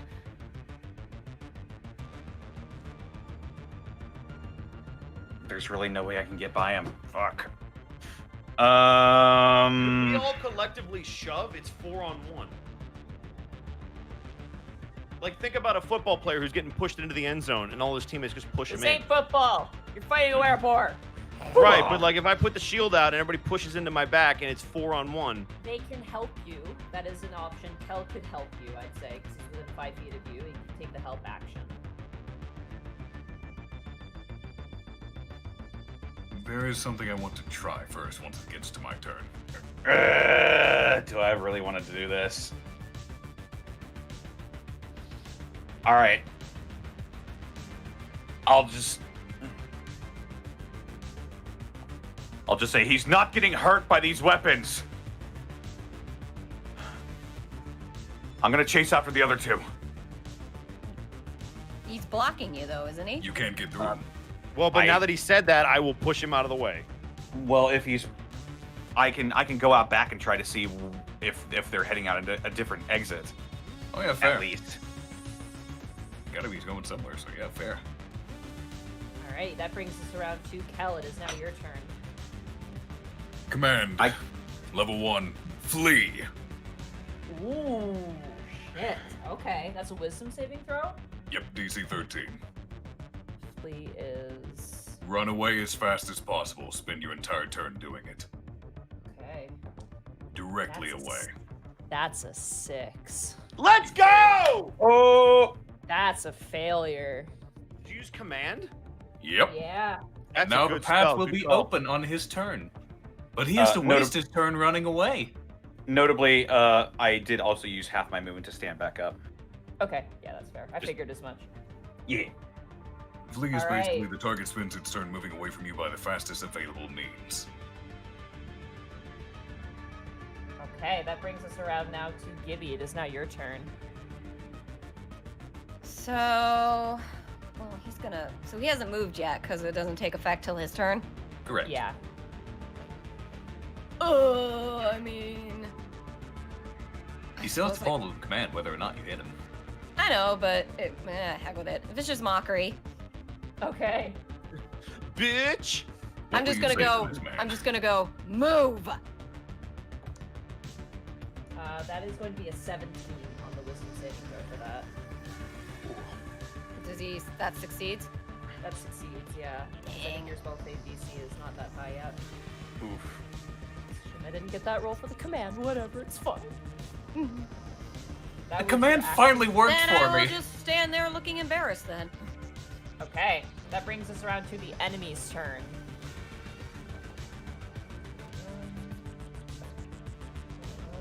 Okay. Fastest You available means. hear some shuffling and some noises. The werebore is going to acknowledge the command and is going to move out of the way. He runs into the room as far away from you as possible.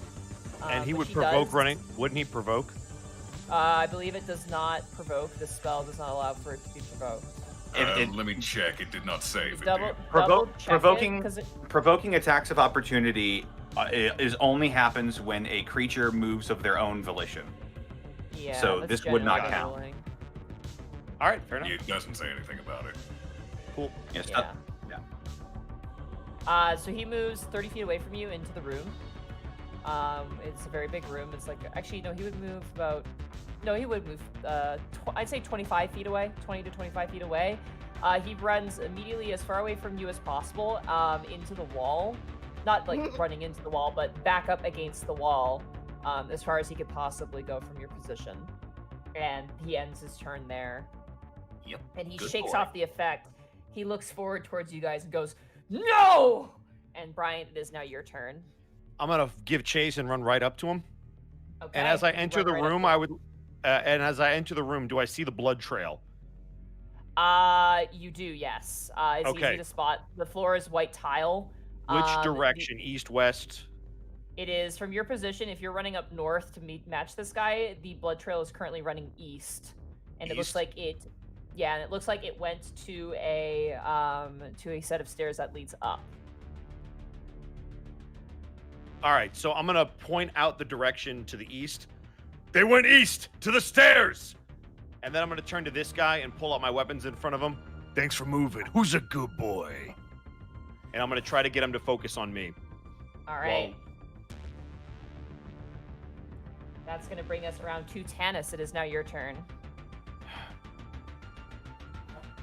Tanis like squeezes his pistol in his hand, just desperately trying to pump something that will hurt this guy into there, but he can't find it right now. And he holsters the gun. Oh, I forgot I'm my gonna get- idea. Damn it. Where? Go, you're the fastest Where? one, Tanis. Move. I'm gonna give chase. And right. I'm going to dash after them. Okay. You run up the stairs, which leads to a very, very strange, probably cobbled together room, which actually opens up into a cellar, like a bottom cellar. You don't have to make a check because they already opened it. But as you step out, it appears to have been hidden in a lot of the the tall grass and foliage, completely out of sight.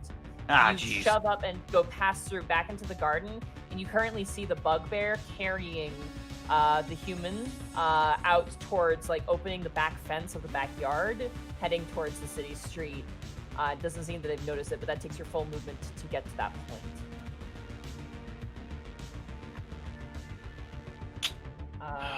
Yeah, there's. But you have them in sight. You do see them. I do see them then. Goblin. Okay. She's very upset. All right. I won't alert them to my presence yet, but I'll just keep my eye on them. That'll be my turn. All right, Khel, it is now your turn. Well, since I now know that normal stuff isn't working on this dear boy, and he was a good boy. He followed instructions. I don't know, maybe guiding bolt. I was gonna say, give him an ice cream cone. He was a good boy. 21. Oh, oh, That damn. hits. That's going to be a level 2 cast. Oh shit. Yeah. He's feeling the Carl Weezer now. Oh, thank God. I love clerics. That hurts him, and he has the next attack on him has advantage. You strike him in the chest, and you watch his entire body glows with this divine energy.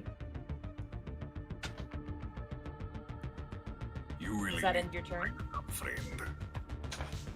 And that's going to be my turn. I'm going to move into the room next to, well, still behind Bryant.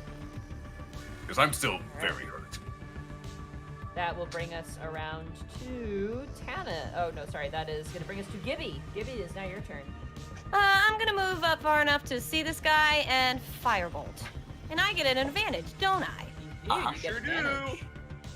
Boop. 23 absolutely hits. Go ahead and roll to hit. Boop. 4. 4 fire Oh, damage. yeah. You guys lay into this guy with ranged bolt attacks, and he gets blasted into the back of the wall. There's now a sizable, like, crack in the wooden, slated wood in the side of this area. As he smashes around, he knocks over a medical tray with just a bunch of syringes on it that just kind of scatter across the floor. And does that end your turn, Gibby? Yeah. All right, it is now the enemy's turn.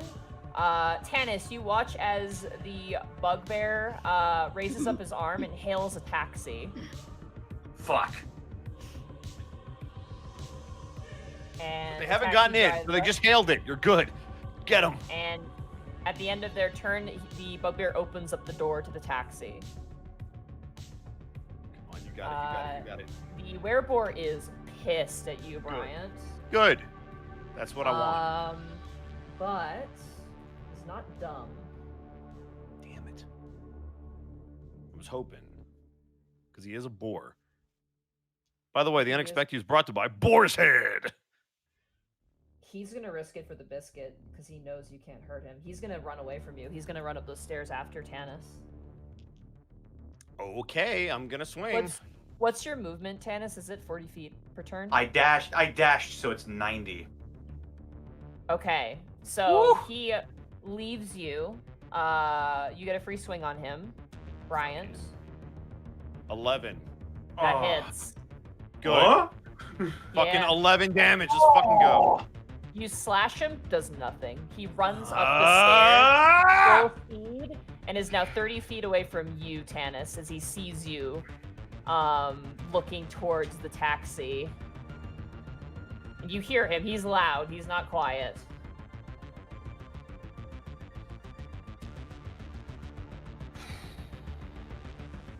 That is going to be the end of the enemy's turn. That brings us around now to Bryant. I'm gonna fucking chase him. All right, so that's gonna take your dash. It's fine.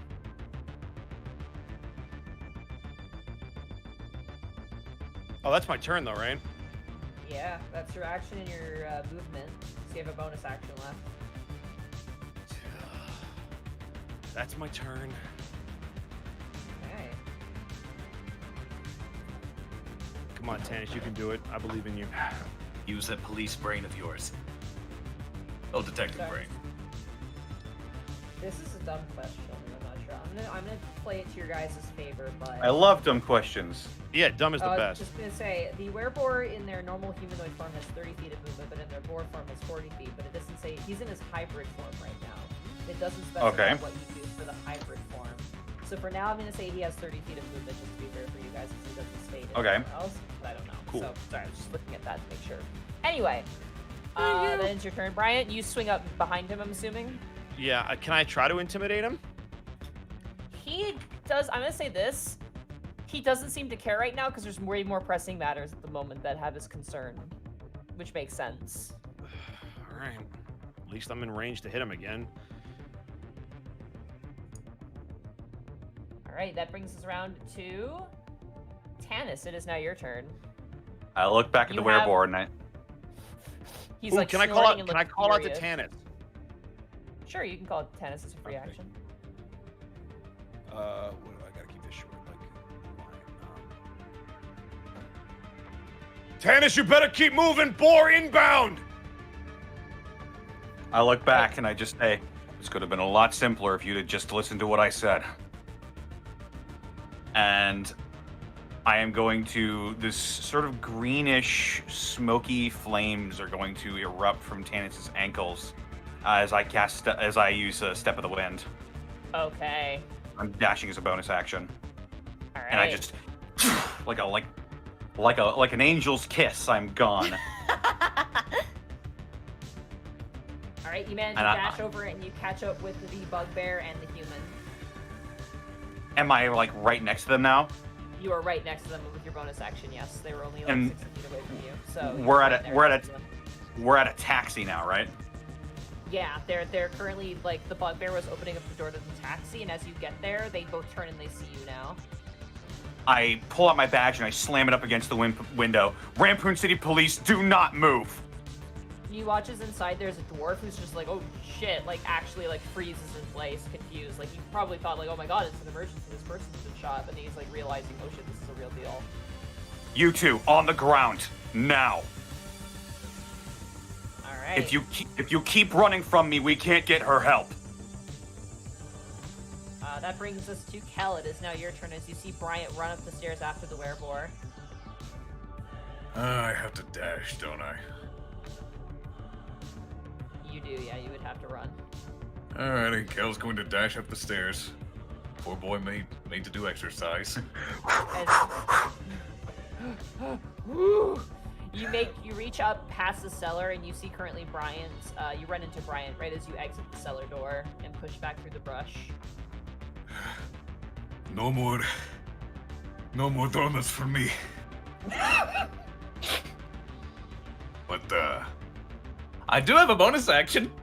You do. And you know, donuts might be bad for me, but you know what's good for everyone? Ice cream. I scream, you scream, we all scream for ice cream! Oh my Using that god. on. Yes. Werebore. Werebore, that hits. That is 4 force damage. But it's Okay. magical. It is You magical. smash him with the force damage and it does seem to hurt him. Good. That's my turn. All right. That brings us around to Gibby. It is now your turn. So wait, has everyone gone upstairs now? Do I need Yes, to? Brent, I run. can't, I can't see anyone. Ah! I follow. Okay. You use your action to dash, and you catch up with. Oh wait, do I have to use my action to catch up? Yeah, You because do, he ran yeah. too quick. Fine. So you run up with your dash, and you like run into Khel as he's summoning up his spiritual weapon that just bashes the werebore into some shrubs. I'm Alrighty. not the spiritual Well, weapons. I of can't bonus action. really. I mean, I could, but I don't know if I want to use a sorcery point for that.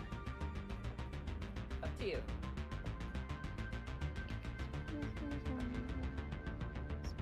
Ooh, that'd be 2 though. No, I don't think I will waste that just yet.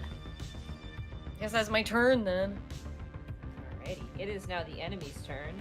The bugbear is going to rip off the taxi sign on the top of the taxi, and is going to attempt to bash you over the head. Tanis. Okay. Jesus.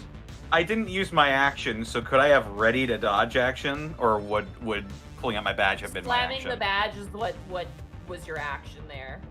Okay. All right. Stop their getaway vehicle there. That's gonna be an 18 to hit you. Just hits.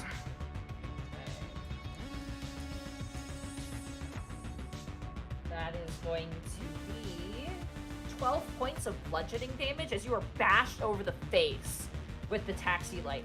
A bunch of the plastic brakes and the electronic bits spray across the sidewalk as you are bashed over the head with it.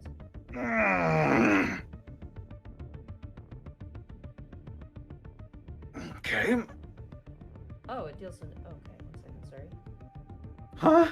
You have a fucking taxi like statted? It's an improvised weapon, so there's stats. You take an additional 4 points of damage due to Oh, the, cool. Bugbear's brute ability. I apologize. Yeah, bugbears have some bells and whistles. They are very scary. They're also very stealthy. The human is she's still in a fighting state. She's not doing great, but she's still able to fight. She is going to swing her short sword at you that she pulls out of her scabbard. That's cocked. That's a 19 to hit. That hits.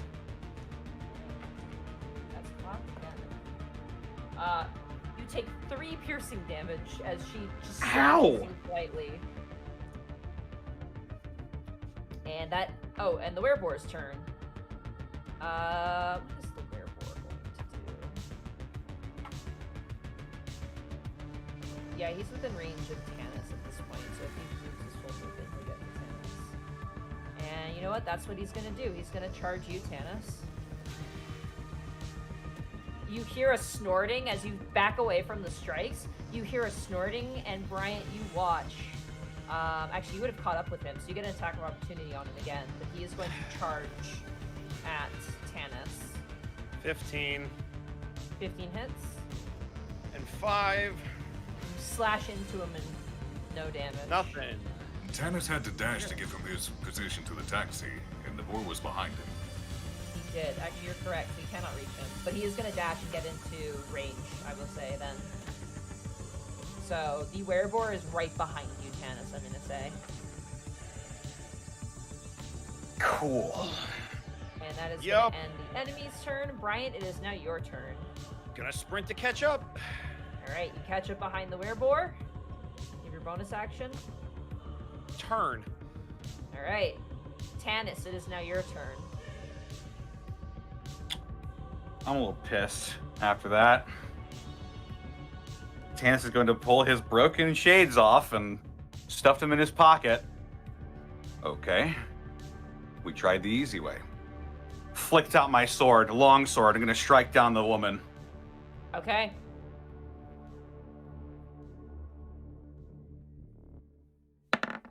Natural 20. Let's go! Oh my god. Here we go. I am going to do this non-lethally. Okay. But if she bleeds, she bleeds. That's going to be 6 plus 8. It's 14 points of damage. 14 points of slashing damage. Whew. Okay. Is she still up? She's still up. Barely. Bonus action, flurry of blows. Okay. Slam the sword back into its scabbard again, and then going to smack her in the head with the scabbard. Okay. Natural 20. Damn! Oh my god, dude. This is anti-Saturday rules. I love it. That hits. Go ahead and roll damage. That's going to be an additional 8 plus 3 is 11 bludgeoning damage. Nice, sweet. How do you want to knock her out? I slash her down the chest, and then with that same movement, I sheath my sword. I bring the whole thing up with the scabbard, and I crack her right in the temple, and she just goes down on the floor. She collapses on the sidewalk on her side, and you hear the werebore roar out, "No!" And is that end your turn? And I have one more because I flurried of blows. I'm going to this motherfucking bugbear who hit me. He's gonna get it now too. All right. Probably not gonna hit. 13. Nope. You swing around and you punch the bugbear in the chest, and he has this look about him like you have done something terrible. As he just stares down at you with these yellow owl-like eyes, his tusks gritting together.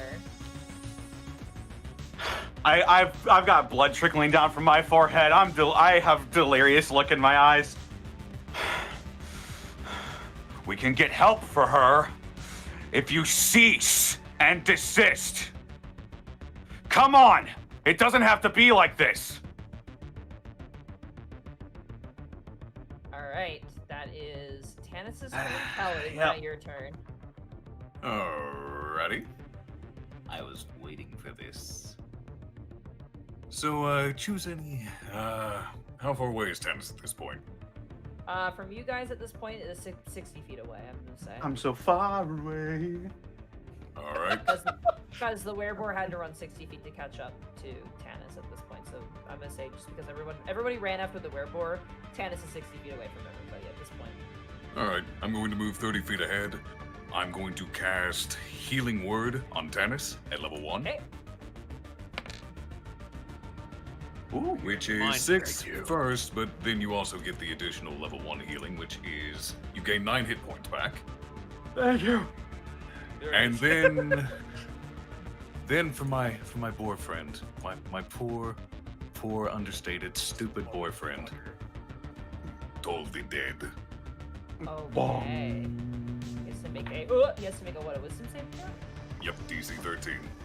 Natural 20. I'm so sorry. Oh. Does Die nothing, hard man. dice. Why? All right, Die Hard you, Dice. Die We're Hard doing Dice. well to The start. die hard dice giveth, the die hard dice take it away. But mostly giveth this winters.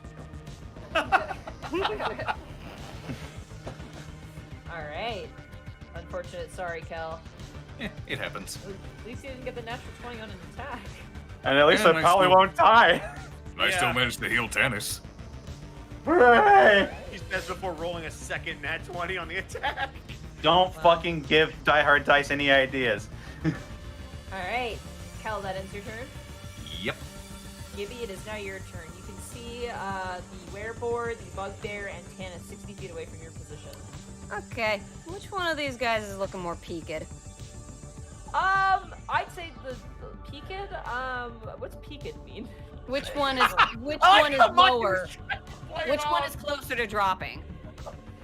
Well, the wereboar has definitely been hit. The bugbear has not been hit once, and he's in peak health right now. That's not Okay. true. Oh wait, no, yeah, it is true. Okay. Scorching ray. 1 for the boar, okay. 2 for the bugbear. All right. Let's start with the one on the boar first. So I just hit scorching ray 3 times. Just hit scorching ray. Yeah. So 1. that misses, unfortunately. The first one misses and actually hits the taxi and shit. shatters the back window on it. Just completely shatters. The dwarf just ducks down now. He's like hiding. Was that the bugbear one? Yeah. No, that was the boar. That was the one. boar. Yeah. The next All right. one. Fine, 2 for the bugbear. Let's go. You got this. And 2 for the wimp. 19. Yeah. That hits. And another. Oh No. You can Tides of Chaos that if you want to, by the way. Is that gonna kill someone if I don't? So You don't what your know. Tides of Chaos does is that you can choose to re-roll something, and either you lose your Tides of Chaos, it's like a little thing you have, and this is my call, I get to make this call. Either you lose the Tides of Chaos, or I get to decide whether I roll randomly on the D20 chart. You know what? I really don't want to kill someone. Let's go. Tides of chaos! Yay! So I Tides do of it- Chaos? Roll. Yeah, I don't want to. I don't want to accidentally kill someone. That's not a reroll, that's an advantage on it. So that's 14 then.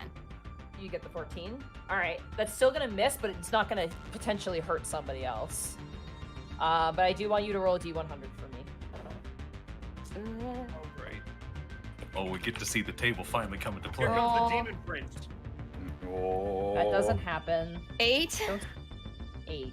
Okay. Really high numbers and really low numbers are scary. Yeah, they Yeah. are. Okay, I need you to reroll because that's the one we don't use. You actually got the Oh one. no! Oh my Wow. god! You got the Yeah. fireball on the first try. Oh, 75. 75. That's a nice Okay. even- That's a nice even number. You guys watch as Gibby,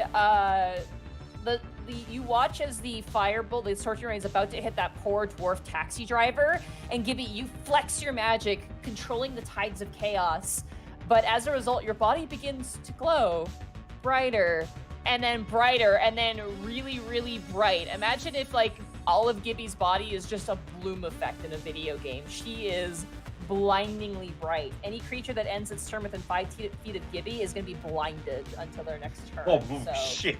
Oh, good. yeah. Oh boy! I will note I haven't moved yet. Maybe I get close. I don't want to get closer. They'll take me out with 1 hit. Roll the damage on the one Scorching Ray, though, because that one did hit the bug. Wait, that's the effect? I just glow like Times Square in the Big Apple? Yep. Yep. Okay. That's Oh, The this is, table would be Glow innocuous, it'd be stick. horrible. this All right, is who cracked 2d6. Gibby's back? 2d6. Like a 5. fucking float stick. 5 That's points what to the I'm bug saying, there. Yeah. Very nice. The firebolt blasts the bugbear, and his fur on his shoulder singes, and he kind of pats it out in a way. So do I still have Ties of Magic up, or is that my? You still have it, yeah. So you still have a Oh. reroll if you want it. Well, that was interesting. Hey, Connor, can you just Alright. imagine somebody doing a backbreaker and then they start to glow? Just It is blinding. It is Ugh. really bright. Yeah. I put my actually- sunglasses back on. Does this blinding effect affect both friend and foe? Yeah, friend and foe. It's I'm indiscriminate. gonna stay back where I am then. I don't want to But your blind all my sunglasses are broken, team. Tanis. oh Okay. shit! What? Yeah, I don't those want are to blind $500 all my sunglasses, buddies. asshole. right, that brings Telling this you, is gonna man. bring us around to the enemies, who are like wincing their eyes at the sudden glowing side of Gibby. The wereboar turns towards you, Tanis. They And called it's it gonna the make- Shining. The Shining, yeah, exactly. My favorite movie. The wereboar is gonna start with a maul attack on you. Okay. That is gonna miss. That is going to be a 6. No, that's gonna be a 7. That's gonna totally miss. Yeah. As he bites down on you, like tries to bite down on you, you move out of the way, and as he bashes the side of this poor taxi, and he's gonna ring his head around and try and tusk you. Don't worry, sir. I won't let. That's gonna be a 16 to hit. That misses. That misses. You manage to bring out your sword and deflect the tusks as they shred across the side of the taxi. We're not gonna let them hurt you. This It is poor now- taxi. Yeah, this guy is like. I just imagine him like the cabbages guy from Avatar. That's going to bring us around to the bugbear. The bugbear is going to swing at you again with the taxi sign. Okay. Not a good swing. That is a 11. That is totally going to miss. Yep. You manage to duck out of the way as he swings and bashes the driver's side, and the door goes, "Oi! Oi, big tits! Oh, me launching!" He's just hiding underneath the seat, like hiding. Screaming I the love whole this guy. time. That ends the enemy's turn. Brian, it is now your turn. Gibby is glowing and your eyes are bleeding. I'm sorry, what? I'm not that close. I stayed right. She's like 30 feet away. What the fuck? Metaphorically. Oh, Okay. okay. It's like, All Jesus right. Christ, I'm sorry. Ah! Like looking at the sun when you look at I'm a Gibby. nuclear explosion. More or All less. right, well, yeah. I can't do shit with this wereboar, so I'm going to run over and hit the bugbear. All right, you run over, slide up next to the bugbear. Go ahead and roll to hit. I'm going to slide up in your DMs. 14. Does not hit. As you carve into him, you notice that he's actually armored. Got he's it. currently wearing some thick hide armor on him, and he manages to shoulder the blow. I'm at least going to try to get their attention. I'm going to turn to them and be like,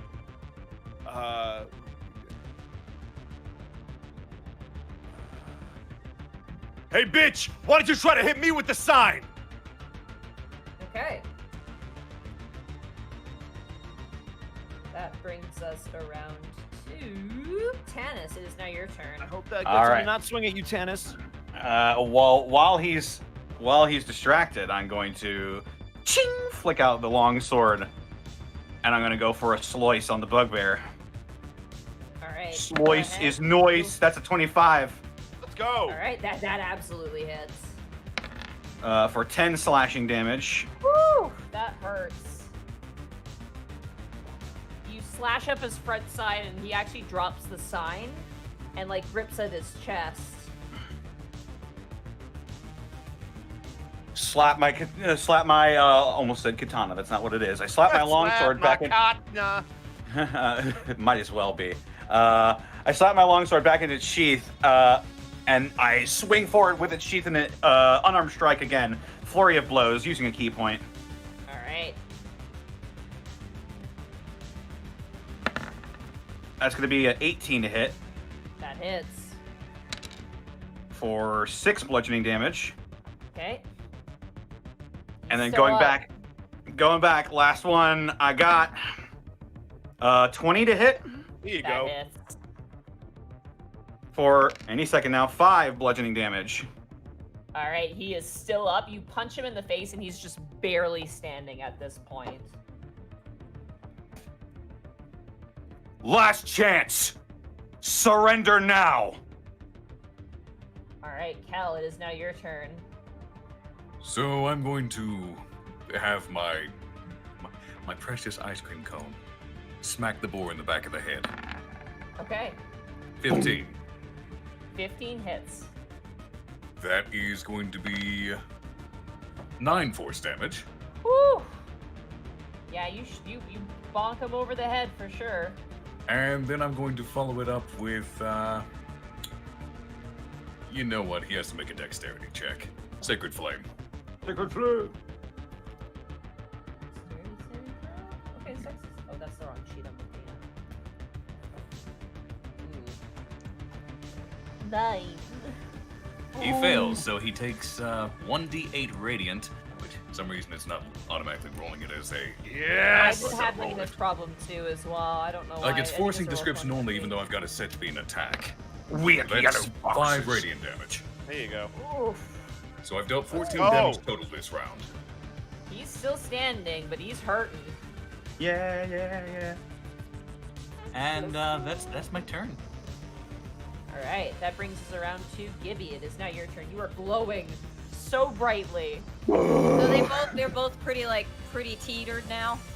The bugbear looks awful now at this point. The wereboar looks like he's still got a lot of fight in him. Focus on. Okay. Firebolt twin spell. Okay. Which will take off one of my sorcery points. Cool. Alright, let's roll. 21 That hits. and 7. Misses, but the firebolt, the first one does hit.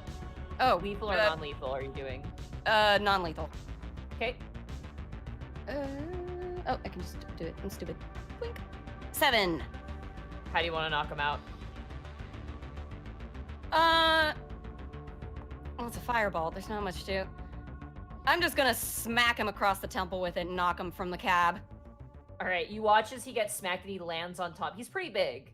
He like collapses on top of the taxi, and the taxi like leans down as the door's like, "Oh, I swear I'll never drink again. I'm sorry. Oh God!" He's like hiding. He's like still panicking. There's glass on him, but the bugbear is unconscious now, and so is the human on the ground.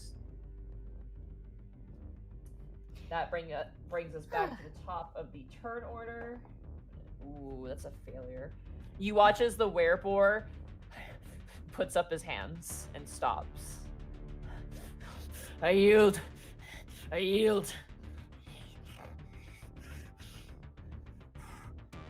Okay, first of all, do you mind turning back to normal, please?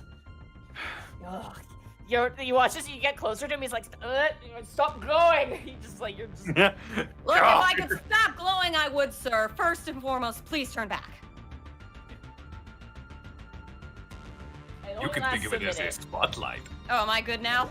You're good now. It only lasts a minute. Oh, the spotlight. Okay. All right, Hotshot. Put your hands behind your back. You have the right to remain silent. Anything you say can and will be used against you. In a court of law, do you understand your rights as I have read them to you? He just turns back and he goes, "Shut up." I'll take that as a yes. Cuff him. Watch as he looks.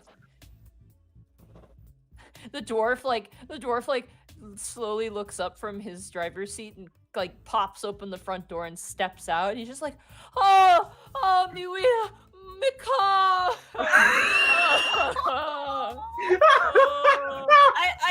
I just look at Kel and I'm like, does our department cover that sort of thing? I The whole glass is broken. Oh, my taxi sign. Oh, Typically, damage is covered. Yeah, we'll take care of that. Don't worry, sir. We will Yeah. fire a Oh little I port. got out of my divorce. It's all I have. Let's see Sir, if we I can take promise. it up with. Let's see if we can take it up with their lawyers. And I gesture to the P3 on the ground. I'm gonna make sure that the lady is breathing still. I did wound her. She is breathing. She actually looks at you. And she's just labored breathing. She is bleeding quite heavily. I stare at her and I shake my head like, you didn't give me a choice. Can we call an ambulance? Yeah, I was let going me to say, just, Khel could probably provide medical attention as we go back to the station. Yeah, that too. Like, we were never doing lethal damage. I'm gonna cuff her first. Yeah, I did hurt her though. I shot her and I cut her with the samurai You did shoot sword. her, and you cut her with a samurai sword. They need to go to the hospital at least temporarily. All right. Then Khel's going to reassure the taxi driver that we'll get the vehicle taken care of. My taxi got destroyed by a bugbear. Yes, we're so sorry about this, sir, but the department will make sure that that's taken care of for I you. was going to die. Yeah. Oh no, I would have picked you right back up. No worries. You can do that. Lord. Well, I can heal. As long as he's not Not dead, that- dead, I can pick him up. Oh.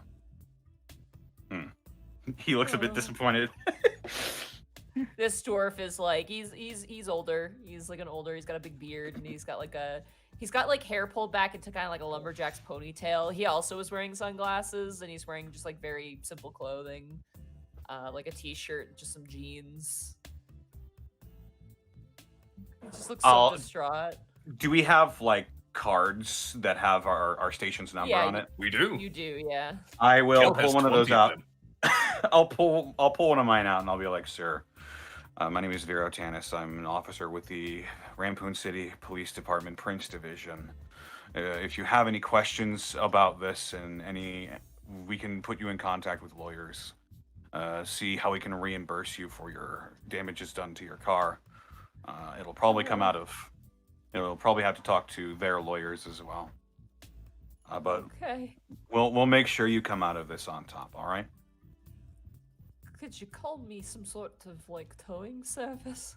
I can't drive it in this state, much less I get another ticket. Yeah. Absolutely, sir. And he sort of cups the side of his head where he's bleeding. Yeah, I'll get you taken care of. I'll just get Lucy to handle that. Khel is going to hold out 20 gold to the driver. Like, get yourself something to eat. You have had a stressful day. Eating is good for you. I think I could use a good hearty meal. Oh, my Please do throat's so. in me. My heart's in me mouth right now. You watch as he hobbles on over. You guys call up the towing service. You call up the hospital to collect your prisoners. Contact the precinct for a proper arrest. And you now have 3 witnesses to interrogate as you guys head back to the Prince Division. And that is where we're going to end the session for tonight. Woo! Wow! Bye, Austin. Bye, Austin. Goodbye, Austin. That was I'm a lot fine. of fun. I'm so glad we're back. Stupid I'm glad the microphone wombo ruining combo everything. finally worked. Stupid microphone ruined everything. Stupid microphone. Stupid microphone. No, you didn't ruin anything. You didn't ruin anything. You're totally fine. Please. So Yeah. mad. Oh, but this That was is so episode much 21. fun. Good job, Anyway. guys. The moment, like, for context, the moment you started bashing on the door, they knew you were there and they got ready. Oh, I had a feeling. That's why I was doing it. I was drawing attention to myself and the situation so the others would hear it. At the backdoor team, we were really farting on those rolls, man. Yeah, this is like, why did we do the back door when they were just gonna go in the front? I think we had a different idea of the layout of this place than we thought, but at the end of the day, we got the job done, and What episode is this? 21? 21. We got it done really well, too. I'm sorry, it's built into my programming to say it like you stupid. No, I'm not. What's 10 plus 10? 21? You stupid. What do you guys want to name this episode?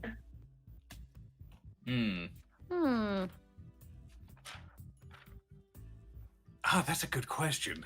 That is a good question.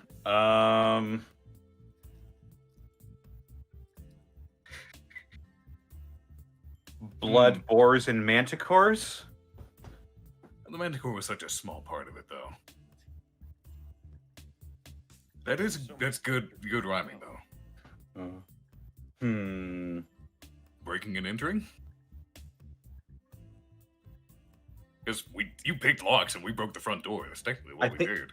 I think we have an Unexpectables episode that's called that, actually. Yeah, I think we do, yeah. Someone had a really good RPG open up. That was pretty fun. RPD open up? Oh, like the FBI open up? Yes. Yeah. Yeah. We did effectively do that.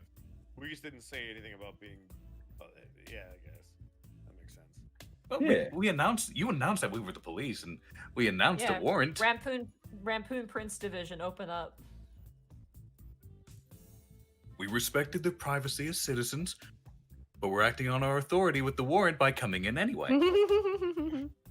Good reference. I love Especially, that reference. it would be even better if we had a battering ram, honestly. That's why I was asking. That's why I asked. As soon as I knew we had to break the door down, I was hoping. This is fun. Die Hard Division? No, that's the Christmas episode. Exactly. Oh, that was really fun, guys. Yeah, I had a blast. I'm so glad to be back in these shoes. Yee. You guys did really well today. This is really, really fun. We should go All around the right, horn. so, yeah. Monty, do the thing. Hi, I'm doing the thing. You can find me at Monty Glue on Twitter. You can find me at twitch.tv/Monty Glue. Sweaters on my cat. Streaming. Tomorrow is going to be Final Fantasy 9. Come watch me. I'm at the point in the game where I actually don't remember what happens anymore. So I don't remember what happens, so it's going to be all new in a weird way. So definitely come and check it out. Connor. You can find me on Twitter and Twitch at Distortion Devil. I stream Tuesdays, Fridays, Saturdays, and Sundays, mostly playing Yakuza Kiwami. Not the new one, not Like a Dragon, but I will be getting to that one eventually in like 3 years when I finish the rest of the games. Other than that, though, I've been getting into Warhammer Kill Team and been playing that with a couple of buddies. I played against Monty last night. It was her Salamanders against my Night Lords, and I just barely eked out a victory by stalling out the timer. But it was a lot of fun, though. I can't wait to explore more kill teams and stuff. Other than that, though, I've got a couple of things that I would like to plug here. First and foremost, Dead House Sonata. It's the narratively driven action RPG where you play as the dead to fight the living, being developed by Apocalypse Studios and headed by the one, the only, the man behind Eternal Darkness, Sanity's Requiem, and Legacy of Kain, one of my favorite series of all time, Dennis Dyack. It'll be for free next year, but if you click that link and purchase yourself a Founders Pack, not only will you get a bunch of cosmetic items, you will also get early access to the game, and your choices will affect the rest of the outcomes in the later ages. But enough about that. I also have a subclass out on Dungeon Masters Guild, the Wizard School of Finance, where you really put your money where your mouth is and your magic where your money is. It lets you become a more efficient barterer. You can become a master appraiser. Your identify spell is boosted to be able to determine not just what an object does, but what it's worth. And eventually it will become so rich that it starts to affect your very being. But check that out right here. If you are so inclined to purchase it, please leave a comment and leave a rating. Tell me what you've used your School of Finance Wizard for. I'm looking forward to reading all of those. And that's all I got. Arcolf. You can find me on twitch.tv/Arcolf. Tomorrow will likely be Raft with the Murder Cave, if we don't do Dot Game's new update that I just saw. Monday is not going to be the narrative stream. Monday and Tuesday are going to be something different. Stay tuned for that. Throughout the week, expect random streams of Yakuza Like a Dragon, which I've been greatly enjoying, and I've told my chat specifically, do not spoil Connor on it. If you do, I will be severely disappointed. Do not. I'll kill you. Did you beat Exactly. me yet? I've not encountered you yet, Bosco. All right, you will. Oh, I'm fully I expecting hope it. I kick their ass. Probably not. I've been dominating. Yeah, that's fair. Then Thursday is going to be a little bit of retro throwback. I'm going back to Mega Man Legends 1 again. We'll be finishing that up on Thursday. And starting Mega Man Legends 2. Saturday, once again, is Prince Division. We are back. A dinosaur story. Technically. Sarah. I'm on Twitter at Sarah with an H and with an E, Willia. Yay! I've got Nothing coming up. I'm sorry, I don't stream yet. You don't have to stream. You have a bunch of cool stuff that you're in. Pick like 3 things. What are the big things? I did that all at You're the Hello beginning. Kitty. Yes, I'm Hello Kitty, but I said all that at the beginning. So, So what if somebody wasn't here at the beginning? yeah, hello Hello Kitty. Is that a cartoon? You've never seen Hello Kitty toys or anything? I did. Oh, I okay. just Yeah, saying, your voice is in a cartoon. Yeah, it's on YouTube. Cool. Little episodes. There's 4 up right now. They're cute. They're very cute. I enjoyed that. Yeah. And Cagliostro and Grand Blue Versus, and M and Phantom Breakers on Omnia when it comes out. Yay! Not gonna go through the whole list again. Yeah. And we had a couple of bit drops while we were playing. We had Dougler with 100 bits saying Cupcake bits for Remy Dadness. Oh, God. We have Jade with 100 bits saying, also, I remembered something from the Unexpectables that Monty said. And if I remember correctly, that she said, when did Hard Dice actually started sponsoring you guys, she will start to roll badly. And lo and behold, Mr. I mean, she got a couple 20s. She did get a couple did. 20s. I did get a couple I- 20s. I wasn't Since completely I've been abandoned. given permission, may I announce something real quick? Yeah, go for it. On Monday and Tuesday, the reason why things are going to be different is because I'm participating in a one-off, one-shot with Colonel Cheru, PM Ghost, and a few others over on her channel. Ooh. D&D Oh, one-shot. nice. Dude, that's awesome. I will finally get to use a design I've been sitting on for years. Wait, who's running that game? PM Ghost. One of our moderators for the Unexpectables, actually. Oh, nice. Is it like a charity thing, or is it just like a one-off for fun? Not certain. I haven't heard anything about charity. I think it's just one-off for fun. Got it. For fun, Cheru says. Nice. Oh, okay, cool. Sweet. Well, yeah, Yeah, I and got whose channel is it permission. going to be on? Colonel Cheru's, which is twitch.tv/Colonel Cheru. Perfect. Who's in the chat, so copy-paste the name. Alrighty, so a couple more bits. Mr. Insecure with 100 bits. Can't wait for Die Hard Dice's latest product. Oops, all 20s. Omen the Gloomy Bunny with 300 bits. Die Hard Dice for when Toll the Dead needs to fail. Oh.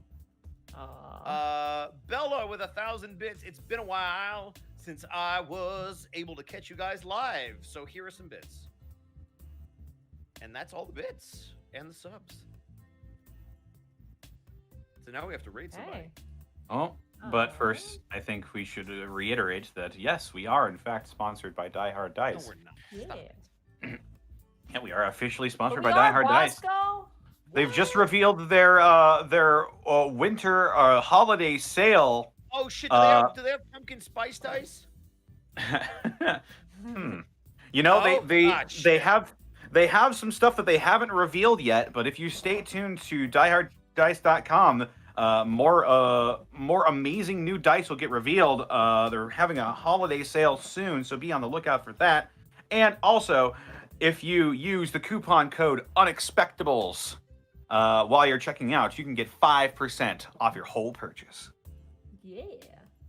It's really great too. And if you get a set of metal dice, they ask you where you heard about Die Hard Dice. If you fill that out, you actually get sent a free set of just their regular plastic dice, which are also very, very nice.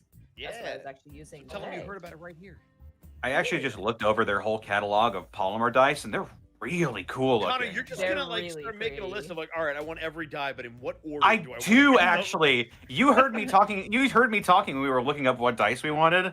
I was just like, "Oh, that looks cool. Oh, that looks cool too." I can imagine you buying just a separate case in your house, like one of those ones that you can like circle around, and just putting a die in every spot and slowly filling the fucking thing up. And if I fill the whole thing up, it unlocks a secret door in my house. Yeah, some people collect Gundams, some people collect model cars. You collect Die Hard dice.